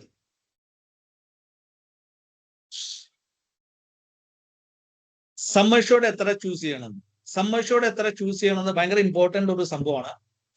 ചിലവര് സാധാരണ മിനിമം സം അഷ്യൂർഡ് ചൂസ് ചെയ്യും, അത് ഭയങ്കര അധികം റിസ്ക് ആണ്. ബിക്കോസ് നമ്മൾ വിചാരിക്കാത്ത കോസ്റ്റുകളാണ് ഇപ്പോഴത്തെ മെഡിക്കൽ ഇത് വരുന്നത്. നമ്മൾ സാധാരണ ഇൻഫ്ലേഷൻ എന്ന് കുറെ കേൾക്കുന്നുണ്ട് പേപ്പറിലും ഇതിലും. ഇപ്പോൾ നേരത്തെ അജീഷ് പറഞ്ഞ പോലെ എല്ലാവരും ഫൈനാൻഷ്യലി ഭയങ്കര ലിറ്ററേറ്റ് ആണ് ഈ ഗ്രൂപ്പിൽ. അപ്പൊ നമുക്ക് ഇൻഫ്ലേഷൻ പറ്റിയിട്ട് നമുക്ക് കുറെ കേട്ടിട്ടുണ്ടാവും, നമുക്ക് അറിവുണ്ടാവില്ല. പക്ഷെ ഭയങ്കര ചുരുക്കം ഉള്ള ആൾക്കാർക്കാണ് അറിയണം മെഡിക്കൽ ഇൻഫ്ലേഷൻ നോർമൽ ഇൻഫ്ലേഷനെക്കാട്ടിലും 3 ഇരട്ടിയാണ്. നോർമൽ ഇൻഫ്ലേഷൻ 5 to 6% ആണെങ്കിൽ മെഡിക്കൽ ഇൻഫ്ലേഷൻ ഈസ് 15 to 18% ആണ് ഇന്ത്യയിൽ. അപ്പൊ നമ്മള് ഈ പറഞ്ഞ ഇൻഷുർഡ് കവറേജ് എടുക്കുന്ന സമയത്ത് നമ്മൾ ഇപ്പത്തെ ഒരു സിറ്റുവേഷൻ അല്ല നോക്കേണ്ടത്, നമുക്ക് ഫ്യൂച്ചറിന്റെ സിറ്റുവേഷനും നമുക്ക് നോക്കണം സബ്ജക്ട്. പക്ഷെ അതിൻ്റെ ഒപ്പം നമ്മൾക്ക് വേറൊരു സംഭവം മനസ്സിലാക്കേണ്ടത്, നമ്മൾ ഇപ്പൊ തന്നെ ഭയങ്കര അധികം വലിയൊരു സം അഷ്യൂർഡ് എടുത്താൽ, ഇപ്പൊ എനിക്ക് 50 ലക്ഷത്തിന്റെ ഒരു സം അഷ്യൂർഡ് ആവശ്യമില്ല. ഞാൻ താമസിക്കുന്ന ഞാൻ ഇപ്പോ പാലക്കാടാണ്, എനിക്ക് 50 ലക്ഷത്തിന്റെ ഒരു സം അഷ്യൂർഡ് എനിക്ക് ആവശ്യമില്ല. പക്ഷെ എന്തായാലും എടുക്കുക, അല്ലെങ്കിൽ ആവശ്യം വന്നാൽ എന്താ പറഞ്ഞാൽ നമ്മൾ എടുക്കുന്ന സമയത്ത് നമ്മൾ ആലോചിക്കേണ്ടത്, ഈ 50 ലാക്സിന്റെ പ്രീമിയം അതിനനുസരിച്ചിട്ട് കൂടും. പക്ഷെ എല്ലാ കൊല്ലവും ഞാൻ നേരത്തെ പറഞ്ഞ പോലെ ഹെൽത്ത് ഇൻഷുറൻസിന്റെ പ്രീമിയം നമ്മുടെ ഏജിന് അനുസരിച്ചിട്ട് കൂടും. അപ്പൊ ഇപ്പത്തെ 50 ലക്ഷത്തിന്റെ കോസ്റ്റ് ഇന്ന് കൊടുക്കണേ ആയിക്കില്ല അതിന്റെ നെക്സ്റ്റ് പ്രീമിയത്തിൽ അതിനെക്കാട്ടിലും ഒരു 8% 10% കൂടിയിട്ടുണ്ടാവും. അപ്പൊ ആ അഫോർഡബിലിറ്റി നമ്മൾ അറിയണം. ഇത് കൂടിക്കൊണ്ടേ ഇരിക്കുന്നു. നമുക്ക് ഒരു സാധ്യതയില്ല ഹെൽത്ത് ഇൻഷുറൻസ് പ്രീമിയം കുറഞ്ഞു വരാനുള്ള ഒരു സ്കോപ്പും ഇല്ല ഇന്ത്യയിൽ ഇന്നത്തെ ഡേറ്റിൽ. ഓക്കെ, അപ്പൊ അത് നമ്മൾ മനസ്സിലാക്കണം. അൺനെസസറി നമ്മൾ വലിയ സമ്മർഷോട് നമ്മൾ ഇപ്പൊ കാശുണ്ട് എന്ന് പറഞ്ഞിട്ട് എടുത്താലും, ബിക്കോസ് ഇതൊരു ലൈഫ് ലോങ് സംഭവമായ കാരണം കൊണ്ട് നമുക്ക് ഫ്യൂച്ചറിൽ നമുക്ക് അതൊരു ലയബിലിറ്റി ആവാൻ പാടില്ല. അപ്പൊ അത് നമ്മൾ ഭയങ്കര പ്രത്യേകിച്ച് ശ്രദ്ധിക്കണം. പിന്നെ ഒരു ടോപ്പ് അപ്പ് എന്ന് പറഞ്ഞിട്ട് ഒരു ഓപ്ഷൻ ഉണ്ട്. ടോപ്പ് അപ്പ് എന്ന് പറഞ്ഞാൽ നമ്മൾ ഈ മൊബൈൽ ഫോണിലൊക്കെ ടോപ്പ് അപ്പ് റീചാർജ് ചെയ്യില്ല, അതുപോലത്തെ ഉള്ള ഒരു സംഭവമാണ്. നമ്മളൊരു ബേസിക് പോളിസി എടുക്കും, ഒരു 5 ലക്ഷമോ 10 ലക്ഷമോ അല്ലെങ്കിൽ 20 ലക്ഷത്തിന്റെ മുകളിൽ. അപ്പോൾ അത് കഴിഞ്ഞിട്ട് നമ്മളൊരു ടോപ്പ് അപ്പ് പ്ലാൻ എടുക്കും അതിന്റെ മുകളിൽ. അത് നമ്മൾ വേറൊരു 20 ലക്ഷമോ 50 ലക്ഷമോ 1 കോടി വരെയൊക്കെ എടുക്കാം. അപ്പൊ അത് ഭയങ്കര ചീപ്പ് റേറ്റിൽ നമുക്ക് ആ ടോപ്പ് അപ്പ് പ്ലാൻ കിട്ടും. ഓൾമോസ്റ്റ് ഒരു നമ്മുടെ ഒറിജിനൽ ബേസ് പോളിസി എടുക്കുന്നതിന്റെ 1/10 അല്ലെങ്കിൽ 1/20 റേറ്റിൽ, മീൻസ് നമുക്ക് അതിനെക്കാട്ടിലും 2 ഇരട്ടി 3 ഇരട്ടി അല്ലെങ്കിൽ 5 ഇരട്ടിയിൽ ടോപ്പ് അപ്പ് പ്ലാൻ എടുക്കാം. പക്ഷെ അതിന്റെ പ്രത്യേകത എന്താണ്? അതിൽ നമ്മൾക്ക് ഒരു ഡിഡക്റ്റബിൾ എന്ന് പറഞ്ഞിട്ട് ഒരു സാധനം കൊടുക്കണം. മീൻസ് നമ്മുടെ അടുത്ത് ഒരു ബേസ് പോളിസി ഉണ്ടാവണം. അപ്പൊ നമ്മുടെ അടുത്ത് ഒരു 5 ലക്ഷം ഒരു ബേസ് പോളിസി ഉണ്ടെങ്കിൽ നമ്മൾ 1 കോടിയുടെ ഒരു ടോപ്പ് അപ്പ് എടുക്കുകയാണെങ്കിൽ അതിൽ നമുക്കൊരു ഡിഡക്റ്റബിൾ എന്ന് പറഞ്ഞിട്ട് ഒരു ഓപ്ഷൻ കൊടുക്കണം. പറഞ്ഞാൽ ആദ്യത്തെ 5 ലക്ഷം വരെ ആ ടോപ്പ് അപ്പ് പ്ലാന് ട്രിഗർ ആവില്ല, മീൻസ് അത് ആക്റ്റീവ് ആവില്ല. ഈ 5 ലക്ഷം എക്സോസ്റ്റ് ആയി കഴിഞ്ഞാൽ മാത്രമേ ആ ടോപ്പ് അപ്പ് പ്ലാന് ട്രിഗർ ആവുള്ളൂ. അതേപോലെ ഇപ്പൊ എൻ്റെ അടുത്ത് 20 ലക്ഷം ബേസ് പോളിസി ഉണ്ടെന്നുണ്ടെങ്കിൽ ഞാൻ ടോപ്പ് അപ്പ് എടുക്കുന്ന സമയത്ത് 20 ലക്ഷം ഡിഡക്റ്റബിൾ എന്ന് പറഞ്ഞിട്ട് ഒരു ഓപ്ഷൻ, 20 ലക്ഷം വരെ ആ ടോപ്പ് അപ്പ് പ്ലാൻ ആക്റ്റീവ് ആവില്ല. 20 ലക്ഷം, ബിക്കോസ് 20 ലക്ഷം എനിക്ക് ബേസ് പോളിസിയിൽ നിന്ന് എടുക്കാം. അപ്പൊ അതുകൊണ്ട് ആ ടോപ്പ് അപ്പ് പ്ലാൻ, അപ്പൊ ആ ടോപ്പ് അപ്പ് പ്ലാന് നമുക്ക് ഭയങ്കര അധികം വലിയ സമ്മർഷോട് നമ്മൾ എടുക്കുകയാണെങ്കിൽ ബേസ് സമ്മർഷോട് ഒരു 5, 10, 20, 25 ഉള്ളിൽ എടുത്തിട്ട് ഒരു ടോപ്പ് അപ്പ് പ്ലാൻ നമുക്ക് വേറൊരു 50 ലക്ഷമോ അല്ലെങ്കിൽ 1 കോടി എടുക്കുന്ന സമയത്ത് നമുക്ക് ഓവറോൾ വലിയൊരു കവറേജ് കിട്ടുകയും ചെയ്യും. ഈ ടോപ്പ് അപ്പ് പ്ലാൻ ഭയങ്കര ചീപ്പായിട്ട് കിട്ടുന്ന കാരണം കൊണ്ട് നമുക്ക് ഫൈനാൻഷ്യലി അത്ര വലിയൊരു ബർഡൻ വരില്ല. പക്ഷെ ടോപ്പ് അപ്പ് പ്ലാനിന്റെ കണ്ടീഷൻസ്, ടേംസ് ആൻഡ് കണ്ടീഷൻ വേറെയാണ്. അത് ടോട്ടലി ഒരു വേറെ സെപ്പറേറ്റ് പോളിസിയാണ്. അതിന്റെ കുറെ പ്രോസ് ആൻഡ് കോൺസ് ഉണ്ട്, അതിന്റെ അഡ്വാൻറ്റേജ് ഡിസ്അഡ്വാൻറ്റേജ് ഉണ്ട്. അത് ബേസിക് പോളിസി പോലെ കുറെ സംഭവങ്ങൾ അതിൽ ഉണ്ടാവില്ല. അതൊക്കെ ഉണ്ട്. എന്നാലും പറഞ്ഞ പോലെ ഒരു ടോപ്പ് അപ്പ് ഓപ്ഷൻ എപ്പോഴും ഒരു ബെറ്റർ ഓപ്ഷൻ ആണ് നമുക്ക് ഭയങ്കര വലിയ സമ്മർഷോട് ആവശ്യം ഉണ്ടെങ്കിൽ. ലൈഫ് ടൈം റിന്യൂവബിലിറ്റി മുമ്പത്തെ കാലത്തില്, ഇപ്പൊക്കെ മിക്കവാറും പോളിസികൾ നമുക്ക് ലൈഫ് ടൈം റിന്യൂവൽ തരും. മുമ്പ് എന്തായിരുന്നു, ചില പോളിസികൾ, ചില കമ്പനികളുടെ പോളിസി 65 വയസ്സ് അല്ലെങ്കിൽ 70 വയസ്സ് കഴിഞ്ഞാൽ അവർ റിന്യൂ ചെയ്യില്ല. അങ്ങനത്തെ ഒരു കണ്ടീഷൻ ഉണ്ടായിരുന്നു. ഇപ്പൊ അങ്ങനത്തെ കണ്ടീഷൻസ് ഇല്ല. എന്നാലും ചില കമ്പനികളുടെ ചില പ്രൊഡക്റ്റുകൾ ഉണ്ടാവാനുള്ള സാധ്യതയുണ്ട്. അത് നമ്മൾ പ്രത്യേകിച്ച് ശ്രദ്ധിക്കണം. ലൈഫ് ടൈം റിന്യൂവബിലിറ്റി ഇല്ലാത്ത പ്രൊഡക്റ്റ് നമുക്ക് വേണം. ബിക്കോസ് ലൈഫ് ടൈം റിന്യൂവബിലിറ്റി ഇല്ല എന്ന് പറഞ്ഞാൽ നമുക്ക് ഏറ്റവും അത്യാവശ്യം വരുന്ന സമയത്ത് നമുക്ക് റിന്യൂവൽ ചെയ്യാൻ പറ്റില്ല ആ പോളിസിയിൽ. അപ്പൊ ആ സമയത്ത് നമുക്ക് പുതിയ പോളിസി വാങ്ങിക്കുന്ന സമയത്ത് ഞാൻ നേരത്തെ പറഞ്ഞ പോലെ കോസ്റ്റ് കൂടുതലായിരിക്കും, നമുക്ക് എന്തെങ്കിലും സൂക്കട് ഉണ്ടാവും, അപ്പോൾ കമ്പനി തരില്ല, അല്ലെങ്കിൽ കുറെ കണ്ടീഷൻസ് ഒക്കെ വെക്കും. അപ്പൊ ലൈഫ് ടൈം റിന്യൂവബിലിറ്റി ഒരു ഭയങ്കര ഇമ്പോർട്ടന്റ് ക്രൈറ്റീരിയ ആണ് നമ്മൾ ഒരു പ്രൊഡക്റ്റ് സെലക്ട് ചെയ്യുന്ന സമയത്ത്.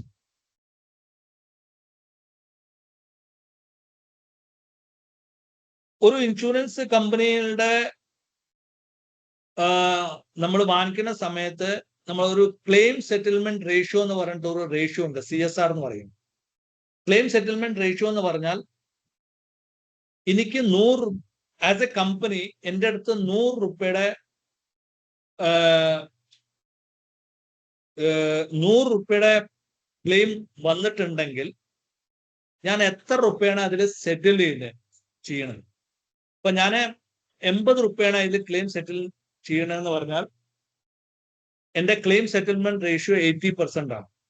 മീൻസ് 100 രൂപയുടെ ക്ലെയിം വന്നു കഴിഞ്ഞാൽ 80 രൂപ ഞാൻ സെറ്റിൽ ചെയ്യും, ബാക്കി 20 രൂപ റിജക്ഷൻ ആണ്. അപ്പൊ ഈ ക്ലെയിം സെറ്റിൽമെന്റ് റേഷ്യോ ഒരു കമ്പനിയുടെ, ഹെൽത്ത് ഇൻഷുറൻസ് കമ്പനിയുടെ ഭയങ്കര ഇമ്പോർട്ടന്റ് ഡാറ്റയാണ്. എത്ര അധികം ക്ലെയിം സെറ്റിൽമെന്റ് റേഷ്യോ ആണ് ഒരു കമ്പനിക്ക്, അത്ര കൂടുതൽ നമുക്ക് ആ കമ്പനീനെ വിശ്വസിക്കാം ക്ലെയിം സെറ്റിൽമെന്റ് തരുന്ന സമയത്ത്, അല്ലെങ്കിൽ ക്ലെയിം പ്രോസസ്സ് തരുന്ന സമയത്ത്. അപ്പോൾ ഈ ക്ലെയിം സെറ്റിൽമെന്റ് റേഷ്യോ എന്ന് പറഞ്ഞ ഇങ്ങനത്തെ ഡാറ്റ അതാണ് നമ്മൾ ഈ മീറ്റിംഗ് തുടങ്ങുന്ന മുമ്പേ ഇത്ര ആൾക്കാരുണ്ടായിരുന്നു. ഞാൻ അജീഷിന്റെ ഒപ്പം നമ്മൾ ഡിസ്കസ് ചെയ്യുന്ന സമയത്ത് പറഞ്ഞ ഇത് നമുക്ക് ഈ ഡാറ്റയൊക്കെ പബ്ലിക്ലി അവൈലബിൾ ഉള്ള ഡാറ്റയാണ്. CSR ഡാറ്റയൊക്കെ. IRDA എന്ന് പറഞ്ഞാൽ IRDA നമുക്കറിയാം ഇൻഷുറൻസിന്റെ ഒരു റെഗുലേറ്ററി ബോഡിയാണ്. എല്ലാ കമ്പനികളുടെ സൈറ്റില് അവർക്ക് ഈ ക്ലെയിം സെറ്റിൽമെന്റ് റേഷ്യോ അവരുടെ കമ്പനിയുടെ ഡിസ്പ്ലേ ചെയ്യണം മാൻഡേറ്ററി ആയിട്ട്.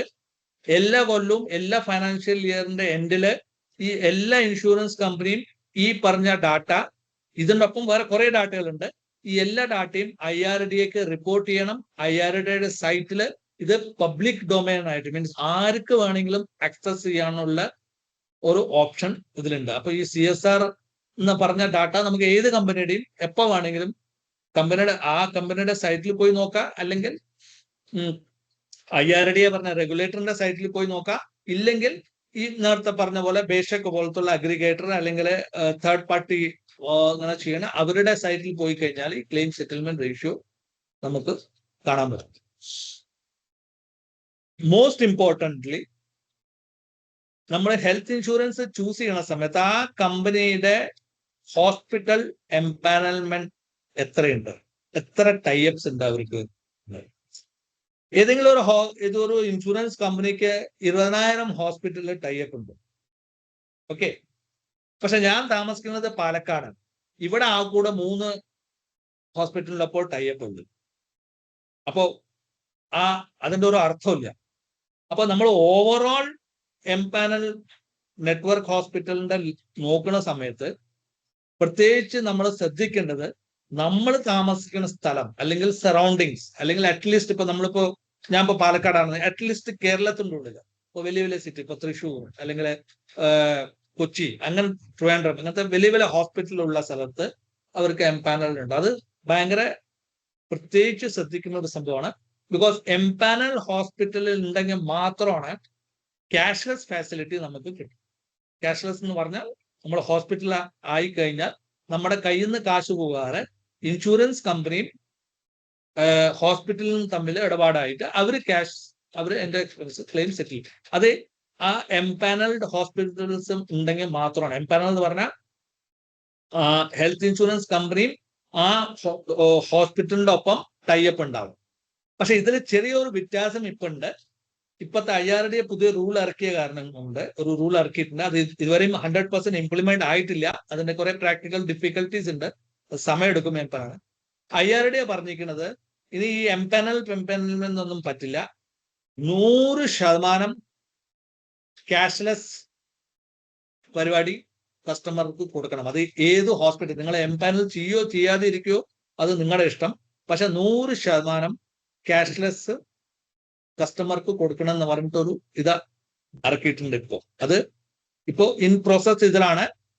100% ഇംപ്ലിമെന്റ് ആയിട്ടില്ല. ചില കമ്പനി ഇംപ്ലിമെന്റ് ചെയ്യാൻ തുടങ്ങിയിട്ടുണ്ട്. അതിൽ കുറെ പ്രാക്ടിക്കൽ ഡിഫിക്കൽട്ടീസ് ഉണ്ട്, നമ്മൾ അതിലേക്ക് പോകണില്ല. അപ്പൊ അങ്ങനത്തെ ഒരു സിറ്റുവേഷൻ മേ ബി ഒരു കൊല്ലം അല്ലെങ്കിൽ 2 കൊല്ലം കഴിഞ്ഞാൽ അങ്ങനത്തെ ഒരു സിറ്റുവേഷൻ വരും. പക്ഷെ അതുവരെ ഈ പറഞ്ഞ എംപാനൽ ഹോസ്പിറ്റൽ അല്ലെങ്കിൽ നമ്മുടെ ഏരിയയിൽ ആ പർട്ടിക്കുലർ ഇൻഷുറൻസ് കമ്പനിക്ക് എത്ര ഹോസ്പിറ്റൽസ് ഉണ്ടെന്ന് ഒരു മേജർ പോയിന്റ് ആണ് നമ്മൾ ഒരു കമ്പനിനെ സെലക്ട് ചെയ്യുന്ന സമയത്ത്.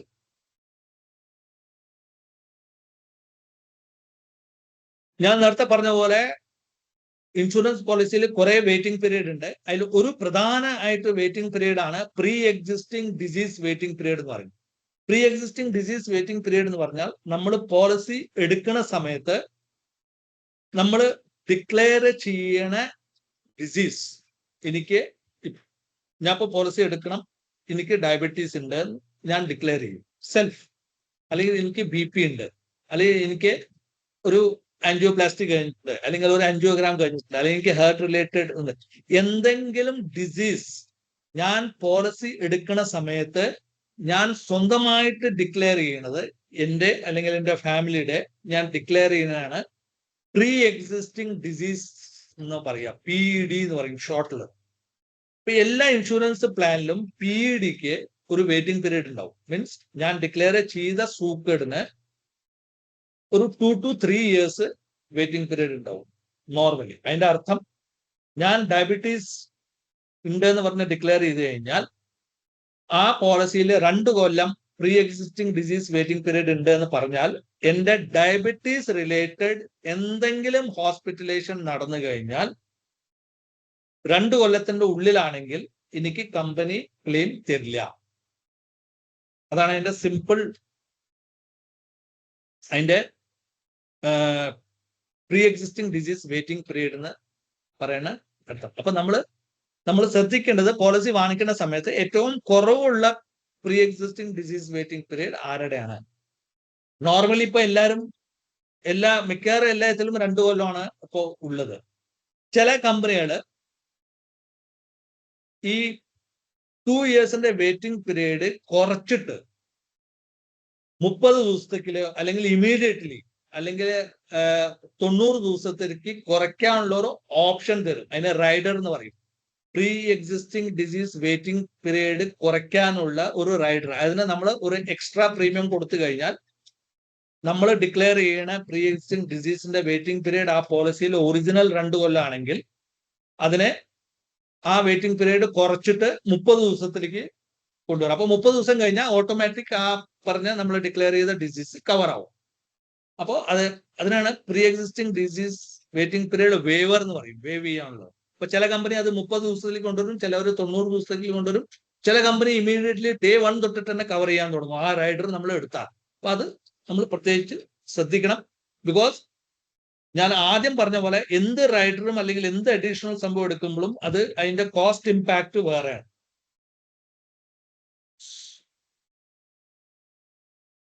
ഇത് ഭയങ്കര ഒരു ഇമ്പോർട്ടന്റ് സംഭവമാണ്. മിക്കവാറും ആൾക്കാർക്ക് പോളിസി എടുത്തു കഴിഞ്ഞിട്ട് കോംപ്ലിക്കേഷൻ വരുന്നത് ഈ കാറ്റഗറിയിലാണ്. ചില പോളിസികളിൽ കോ പേയ്മെന്റ്സ് എന്ന് പറഞ്ഞിട്ട് ഒരു സംഭവമുണ്ട്. കോ പേയ്മെന്റ് എന്ന് പറഞ്ഞാൽ ഒരു പോളിസിയിൽ 20% കോ പേയ്മെന്റ് ഉണ്ട് എന്ന് പറഞ്ഞാൽ എല്ലാ ക്ലെയിമിലും 20% ആ കസ്റ്റമർ കയ്യിൽ നിന്ന് കൊടുക്കണം. 80% കമ്പനി തരുന്നു. 1 ലക്ഷത്തിന്റെ ഒരു ക്ലെയിം വന്ന 20,000 രൂപ ഞാൻ എന്റെ കയ്യിൽ നിന്ന് എടുക്കണം, 80,000 രൂപ കമ്പനി തരുന്നു. അത് എത്ര തവണ വന്നാലും.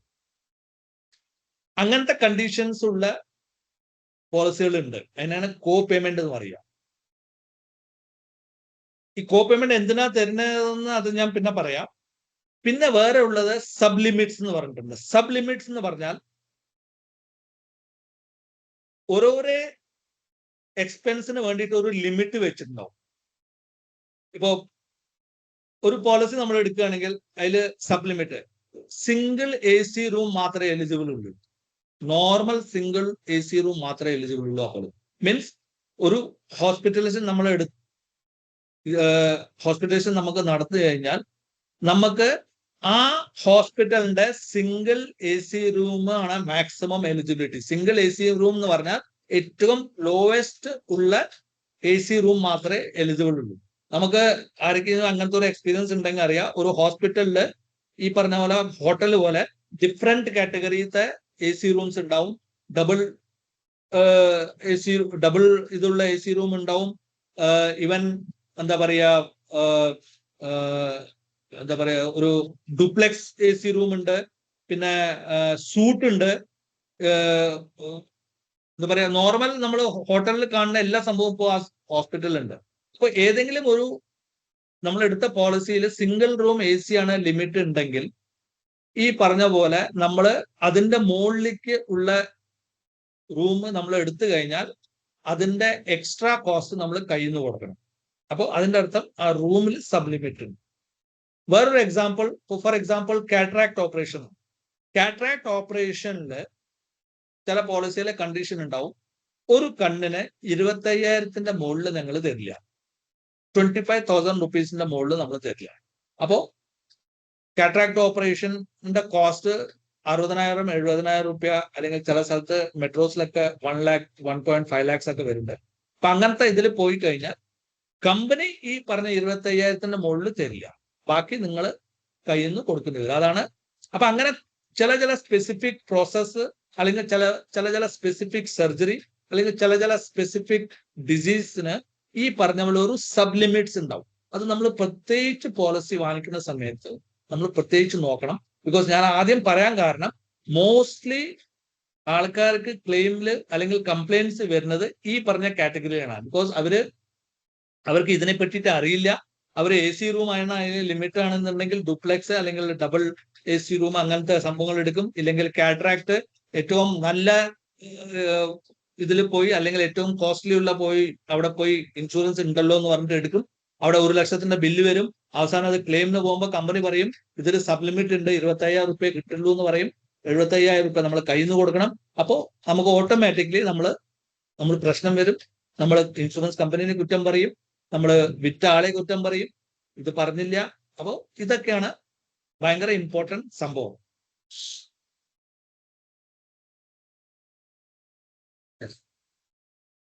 ഈ പറഞ്ഞ പോലെ നമ്മള് ഒരു ഹെൽത്ത് ഇൻഷുറൻസ് പ്ലാൻ എടുക്കുമ്പോൾ നമുക്ക് മൾട്ടിപ്പിൾ കമ്പനീസിന്റെ നേരത്തെ പറഞ്ഞ പോലെ മൾട്ടിപ്പിൾസ് ഇതൊക്കെ നോക്കണം. എന്റെ ആൾക്കുള്ള ഒരു റിക്വസ്റ്റ്, ഹെൽത്ത് ഇൻഷുറൻസ് വാങ്ങിക്കുന്ന സമയത്ത് ലോവസ്റ്റ് പ്രീമിയം നോക്കിയിട്ട് ഒട്ടും വാങ്ങിക്കാൻ പാടില്ല. ബിക്കോസ് ഇത് നമുക്ക് സാധാരണ മാർക്കറ്റിംഗ് ചെയ്യണ അല്ലെങ്കിൽ ഓൺലൈൻ മാർക്കറ്റ് ചെയ്യണ പോലെ ഡിസ്കൗണ്ട് സ്ട്രക്ചർ നോക്കിയിട്ടോ അല്ലെങ്കിൽ ഏറ്റവും ചീപ്പസ്റ്റ് നോക്കിയിട്ടോ വാങ്ങിക്കുന്ന ഒരു സംഭവം അല്ല. നമ്മൾ ലോവസ്റ്റ് പ്രീമിയം നോക്കി വാങ്ങിച്ചു കഴിഞ്ഞാൽ നമുക്ക് ഈ പറഞ്ഞ സംഭവത്തെ എവിടെയെങ്കിലും നമുക്ക് കോംപ്രമൈസ് ചെയ്യേണ്ടി വരും. ഫീച്ചർ വൈസ് ആണെങ്കിലും ശരി, ഈ സബ് ലിമിറ്റ് ആണെങ്കിലും ശരി, അല്ലെങ്കിൽ കോ പേയ്മെന്റ് ആണെങ്കിലും ശരി, അല്ലെങ്കിൽ വെയിറ്റിംഗ് പീരീഡ് ആണെങ്കിലും ശരി, ഇത് എവിടെയെങ്കിലും നമുക്ക് കോംപ്രമൈസ് ചെയ്ത് കഴിഞ്ഞാൽ നമ്മുടെ പ്രീമിയം കുറയും. പക്ഷെ ആ 2,000, 3,000, 5,000 റുപ്യ പ്രീമിയം നമ്മൾ ഇപ്പോ കുറച്ചാണെന്ന് പറഞ്ഞിട്ട് വാങ്ങിച്ചിട്ട് നമുക്ക് എന്തെങ്കിലും ഒരു ഹോസ്പിറ്റലൈസേഷൻ വന്നാൽ അതിന്റെ 10 ഇരട്ടി ആ സമയത്ത് നമ്മുടെ കയ്യിൽ നിന്ന് പോകും. അപ്പോ പ്രീമിയം ഒരു ഇമ്പോർട്ടൻറ്റ് ഫാക്ടറാണ്. പക്ഷെ premium should not be the only factor when you choose a health insurance plan. നേരത്തെ പറഞ്ഞ പോലെ ഹെൽത്ത് ഇൻഷുറൻസ് കമ്പനിയുടെ റെപ്യൂട്ടേഷൻസ് നമുക്ക് നോക്കണം. റെപ്യൂട്ടേഷൻ നോക്കാൻ കുറെ വഴിയുണ്ട്. ഇന്നത്തെ ഡേറ്റിൽ സോഷ്യൽ മീഡിയ നമുക്കറിയാം, നമുക്ക് ഒരു സംഭവം ഒളിപ്പിച്ചു വെക്കാൻ പറ്റാത്തൊരു സംഭവമാണ്. നമ്മൾ സോഷ്യൽ മീഡിയയിൽ നമുക്ക് റിവ്യൂസ് നോക്കാം, ഓരോരോ ആൾക്കാരുടെ എക്സ്പീരിയൻസ് നമുക്ക് നോക്കാം, ഇതൊക്കെ നോക്കാം. പക്ഷെ അതിൽ എത്ര ശരിയായിരിക്കും എത്ര തെറ്റായിരിക്കും എന്ന് നമുക്ക് പറയാൻ പറ്റില്ല. ബിക്കോസ് അതിൽ കാണുന്നത് നമ്മളൊരു വൺ സൈഡഡ് സ്റ്റോറിയാണ്. ആ കസ്റ്റമറിന്റെ ക്ലെയിം റിജക്ട് ആയിട്ടുണ്ടാവും, അല്ലെങ്കിൽ ആ കസ്റ്റമറിന് സർവീസ് കിട്ടിയിട്ടുണ്ടാവില്ല. അപ്പൊ ആ കസ്റ്റമർ ദേഷ്യപ്പെട്ടിട്ട് സോഷ്യൽ മീഡിയയിൽ ഫുൾ അതാണ്. അത് നമ്മുടെ ഒരു വെർഷൻ മാത്രമേ നമുക്ക് കാണുള്ളൂ. പക്ഷെ ഞാൻ ഈ നേരത്തെ പറഞ്ഞ പോലെ ആ പോളിസിയിൽ അങ്ങനത്തെ കണ്ടീഷൻ ഉണ്ടാവും. ഈ പറഞ്ഞ പോലെ സബ് പേയ്മെന്റ്, കോ പേയ്മെന്റ് കണ്ടീഷൻ ഉണ്ടാവും, സബ് ലിമിറ്റ്സ് ഉണ്ടാവും, അല്ലെങ്കിൽ വെയിറ്റിംഗ് പീരീഡ് ഉണ്ടാവും. ഇതൊന്നും കസ്റ്റമർ അറിഞ്ഞിട്ടുണ്ടാവില്ല. ഈ കാരണം കൊണ്ടായിരിക്കും കമ്പനി ചിലപ്പോൾ ക്ലെയിം കൊടുക്കാതിരിക്കുന്നത് അല്ലെങ്കിൽ റിജക്ട് ചെയ്യണത്. പക്ഷെ കസ്റ്റമർ ഇതൊന്നും പറയാതെ ആയിരിക്കും XYZ കമ്പനി പന്നയാണ് അല്ലെങ്കിൽ മോശമാണ്, എന്റെ ക്ലെയിം റിജക്ട് ചെയ്തു എന്ന് പറയണം. അപ്പൊ നമ്മൾ കംപ്ലീറ്റ്ലി റിവ്യൂ, സോഷ്യൽ മീഡിയയിലെ റിവ്യൂവും റേറ്റിംഗ്സും ഒക്കെ വിശ്വസിക്കണം. പക്ഷെ കണ്ണും ചെയ്യുമ്പി വിശ്വസിക്കണ്ടെന്നാണ് എന്റെ ഒരു സജഷൻസ്. ബിക്കോസ് അതിന്റെ ഒരു ഓപ്പോസിറ്റ് സിനാരിയോ ഉണ്ടാവും, അത് നമുക്ക് അറിയില്ല. അപ്പൊ അതിന് വേണ്ടിയിട്ടാണ് ഒരു തേർഡ് പാർട്ടി, അല്ലെങ്കിൽ ഞാൻ നേരത്തെ പറഞ്ഞ പോലെ ബേഷക് പോലത്തെ ഉള്ള ഒരു അഗ്രിഗേറ്റർ, അൺബയസ്ഡ് ഒരു ഇൻഷുറൻസ് കമ്പനിയുടെ ഒപ്പം ടൈപ്പ് ഇല്ലാത്തവരുടെ റിസർച്ച് ഭയങ്കര ഇമ്പോർട്ടൻ്റ് ആണ്, റിലൈ ചെയ്യാം. വേറെ ചില കണ്ടീഷൻസ് നമ്മൾ ഈ കവറേജ് എടുക്കുന്ന സമയത്ത് അതിൽ കുറെ സംഭവങ്ങൾ ഉണ്ടാവും. അതിൽ ഇത് മുഴുവൻ ഇപ്പൊ ഡിസ്കസ് ചെയ്യാൻ പറ്റില്ല. ഈ റൂം റെന്റ്, ഞാൻ നേരത്തെ പറഞ്ഞ പോലെ റൂം റെന്റിന്റെ എന്തെങ്കിലും ക്യാപ്പിംഗ് ഉണ്ടോ, സിംഗിൾ റൂം ആണോ? സിംഗിൾ റൂം എന്ന് പറഞ്ഞാൽ അതിൽ AC ഉൾപ്പെടില്ല. പക്ഷെ നമ്മൾ ശ്രദ്ധിക്കില്ല, സിംഗിൾ റൂം എടുക്കും. അവസാനം നമ്മൾ AC റൂം എടുക്കുമ്പോൾ AC എലിജിബിൾ അല്ല. അപ്പോൾ അങ്ങനത്തെ അല്ലെങ്കിൽ ലിമിറ്റേഷൻസ് ഉണ്ടോ? Pre hospitalisation and post hospitalisation, മിക്ക ആൾക്കാർക്കും ഈ രണ്ട് സംഭവം അറിയില്ല. പ്രീ ഹോസ്പിറ്റലൈസേഷൻ എന്ന് പറഞ്ഞാൽ നമ്മൾ ഏതെങ്കിലും ഒരു ഹോസ്പിറ്റലൈസേഷൻ നമുക്ക് നടന്നിട്ടുണ്ടെങ്കിൽ ആ ഹോസ്പിറ്റലൈസേഷന്റെ മുമ്പേ 60 ദിവസം അല്ലെങ്കിൽ 90 ദിവസം അല്ലെങ്കിൽ 30 ദിവസം അതിന്റെ റിലേറ്റഡ് എന്തെങ്കിലും നമ്മൾ സ്കാനിങ്ങോ കൺസൾട്ടൻസിയോ അല്ലെങ്കിൽ MRIയോ എന്തെങ്കിലും ചെയ്തിട്ടുണ്ടെങ്കിൽ അതും ഇൻക്ലൂഡഡ്, അതിന്റെ നമുക്ക് ക്ലെയിം ചെയ്യാം. അതേപോലെ പോസ്റ്റ് ഹോസ്പിറ്റലേഷൻ, നമ്മളൊരു ഹോസ്പിറ്റലേഷൻ ആയി കഴിഞ്ഞ് ഡിസ്ചാർജ് ആയി കഴിഞ്ഞാൽ ആ particular disease related next 3 months 2 months വരുന്ന എക്സ്പെൻസസ് ഇൻഷുറൻസ് കമ്പനിയുടെ അടുത്ത് നിന്ന് നമുക്ക് വാങ്ങിക്കാം, റിക്കവർ ചെയ്യാം. അതാണ് പ്രീ ആൻഡ് പോസ്റ്റ് ഹോസ്പിറ്റലേഷൻ. അത് മിക്കവാറും എല്ലാ കമ്പനിക്കും ഉണ്ടാവാറുണ്ട്. പക്ഷെ ടൈമാണ്. ചില കമ്പനിക്ക് 90 days വരെ പ്രീ ഹോസ്പിറ്റലേഷൻ കൊടുക്കും, ചില കമ്പനി പോസ്റ്റ് 180 വരെ കൊടുക്കും, ചിലർ 30 days കൊടുക്കും, ചിലർ 60 days കൊടുക്കും. അത് എത്ര അധികം നീണ്ടു നിൽക്കണോ അത്ര അധികം നല്ലതാണ്. ഡേ കെയർ ട്രീറ്റ്മെന്റ് എന്ന് പറഞ്ഞാൽ ഇന്നത്തെ കാലഘട്ടത്തിൽ due to advancement of technology and കുറേ സംഭവങ്ങൾ നമുക്ക് ഹോസ്പിറ്റലിൽ അഡ്മിറ്റ് ആവാറ് അല്ലെങ്കിൽ 24 മണിക്കൂർ അഡ്മിറ്റ് ആവാറ് കുറേ സംഭവങ്ങൾ നമുക്ക് ട്രീറ്റ്മെന്റ് ചെയ്യുക. അതിനാണ് day care treatment. Day care എന്ന് പറഞ്ഞാൽ 24 മണിക്കൂർ അഡ്മിറ്റ് ആവണം എന്നില്ല. ബിക്കോസ് ഇപ്പോഴത്തെ മോഡേൺ ടെക്നോളജിയും അങ്ങനത്തെ കുറെ ലേറ്റസ്റ്റ് ടെക്നോളജിയൊക്കെ വന്ന കാരണം കൊണ്ട് ഭയങ്കര ക്രിട്ടിക്കൽ സംഭവങ്ങളും നമുക്ക് ഹോസ്പിറ്റലിൽ അഡ്മിറ്റ് ആവാറ് 2, 3, 4, 5 മണിക്കൂറിൽ സംഭവം നമുക്ക് ഇത് ചെയ്തിട്ട് ഹോസ്പിറ്റലിൽ നിന്ന് പുറത്തു വരാം. അപ്പോൾ അങ്ങനത്തെ ഡേ കെയർ ട്രീറ്റ്മെന്റ് എന്ന് പറഞ്ഞിട്ട് ലിസ്റ്റുകൾ ഉണ്ടാവും, ഏതൊക്കെ ലിസ്റ്റ് ആണ് ഡേ കെയർ ട്രീറ്റ്മെന്റ്. അപ്പൊ അങ്ങനത്തെ ഇത് വന്നിട്ടുണ്ടെങ്കിലും നമുക്ക് ഇതിന്ന് ക്ലെയിം കിട്ടും. ഡൊമിസിലറി എക്സ്പെൻസ് എന്ന് പറഞ്ഞാൽ ഭയങ്കര ഇമ്പോർട്ടന്റ് ആണ്. അത് പ്രത്യേകിച്ച് നമ്മൾ കോവിഡിന്റെ സമയത്ത് കണ്ടതാണ്. ഒന്നില്ലെങ്കിൽ എന്റെ സ്ഥിതി ഹോസ്പിറ്റലിൽ വരെ പോകാനുള്ളതല്ല, എനിക്ക് പോകാൻ പറ്റില്ല, അല്ലെങ്കിൽ ഞാൻ താമസിക്കുന്ന അവിടുന്ന് ഹോസ്പിറ്റൽ ഭയങ്കര ദൂരമാണ്, ഇല്ലെങ്കിൽ കോവിഡിൽ വന്ന സിറ്റുവേഷൻ അനുസരിച്ചിട്ട് പറയുകയാണെങ്കിൽ ഹോസ്പിറ്റലില് സ്ഥലമില്ല, അല്ലെങ്കിൽ ഹോസ്പിറ്റലിൽ പോയി കഴിഞ്ഞാൽ സ്ഥിതി ഇനിയും കോംപ്ലിക്കേറ്റഡ് ആവും. അങ്ങനത്തെ ഒക്കെ സിറ്റുവേഷൻ ഉണ്ടെങ്കിൽ ഡോക്ടർ എഴുതി തരികയാണ് എന്നുണ്ടെങ്കിൽ ഡൊമിസിലറി ട്രീറ്റ്മെന്റ് എന്ന് പറഞ്ഞാൽ നിങ്ങൾക്ക് വീട്ടിലിരുന്നിട്ട് ട്രീറ്റ്മെന്റ് എടുക്കാം. വീട്ടിൽ ഡോക്ടർ വരും, വീട്ടിൽ നഴ്സ് വരും, ഇത് ചെയ്യും. അതിന്റെ എക്സ്പെൻസസ് ഇൻഷുറൻസ് കമ്പനി കവർ ചെയ്യും. പക്ഷെ അത് ഡോക്ടർ സർട്ടിഫൈ ചെയ്യണം ഇയാൾക്ക് ഡൊമിസിലറി. അല്ലാതെ എന്റെ ഇഷ്ടപ്രകാരം ഞാൻ ഹോസ്പിറ്റലിൽ പോവില്ല, അല്ലെങ്കിൽ ഞാൻ പോലും എനിക്ക് വീട്ടിൽ തന്നെ ട്രീറ്റ്മെന്റ് വേണമെന്ന് പറഞ്ഞാൽ ആ കണ്ടീഷൻ നടക്കില്ല. ഡോക്ടർ സർട്ടിഫൈ ചെയ്യണം വിത്ത് റീസൺ, എന്തുകൊണ്ടാണ് ഇവരെ ഹോസ്പിറ്റലിലേക്ക് അഡ്മിറ്റ് ചെയ്യാൻ പറ്റാത്തത്. മോഡേൺ ട്രീറ്റ്മെന്റ് എന്ന് പറഞ്ഞാൽ ഇപ്പോഴത്തെ കാലഘട്ടത്തിൽ കുറെ മോഡേൺ ട്രീറ്റ്മെന്റ്സ് ഉണ്ട്. എന്താ പറയാ, റോബോട്ടിക് ട്രീറ്റ്മെന്റ്, അല്ലെങ്കിൽ റോബോട്ട് ചെയ്യണത്, അങ്ങനത്തെ കുറെ ട്രീറ്റ്മെന്റ്. അത് കവർ ചെയ്യണോ ഇല്ലയെന്ന് നമ്മുടെ പ്ലാനിൽ നമ്മൾ ശ്രദ്ധിക്കണം. സമ്മർഷോട് നമ്മൾ നേരത്തെ പറഞ്ഞ പോലെ നമ്മൾ ചൂസ് ചെയ്യുന്ന സമയത്ത് ഇപ്പോഴത്തെ സിറ്റുവേഷനും നോക്കണം, ഫ്യൂച്ചറിന്റെ സിറ്റുവേഷനും നോക്കണം. ഇതിന്റെ രണ്ടിന്റെ ഇടയ്ക്ക് നമുക്ക് നമ്മുടെ ഫൈനാൻസും നോക്കണം. ബിക്കോസ് ഈ പറഞ്ഞ പോലെ ഇൻഫ്ലേഷൻ റേറ്റ് 8 to 10% റേറ്റിൽ നോർമലി പോണ സമയത്ത് അതേപോലെ ഇതിന്റെ പ്രീമിയമും കൂടി വരും. ഇപ്പൊ നമുക്ക് ചിലപ്പോൾ കപ്പാസിറ്റി ഉണ്ടാവും, ഇപ്പൊ നമ്മൾ വർക്കിംഗ് ആണ്, നമ്മളൊരു 5 കൊല്ലം അല്ലെങ്കിൽ 10 കൊല്ലം കഴിഞ്ഞിട്ട് നമ്മൾ റിസൈൻ ചെയ്യുക അല്ലെങ്കിൽ റിട്ടയർ ചെയ്യുന്ന സമയത്ത് നമ്മുടെ സോഴ്സ് ഓഫ് ഇൻകം ചിലപ്പോൾ ഇത്ര ഉണ്ടാവില്ല. പക്ഷെ നമ്മുടെ പ്രീമിയം ഹെൽത്ത് ഇൻഷുറൻസ് ഇപ്പൊ വാങ്ങിച്ചത് ആ സമയത്ത് പ്രീമിയം കൂടിയിട്ട് ചിലപ്പോൾ നമ്മുടെ ബജറ്റിന്റെ പുറത്തേക്ക് പോകാനുള്ള സാധ്യത ഉണ്ടാവും. അപ്പൊ നമ്മൾ പ്രത്യേകിച്ച് സം അഷ്യൂർഡ് ഒരു വലിയൊരു ഫാക്ടറാണ് നമുക്ക് ചൂസ് ചെയ്യണം. ഭയങ്കര ടാക്ടിക്കലി ചൂസ് ചെയ്യുന്ന ഒരു സംഭവം.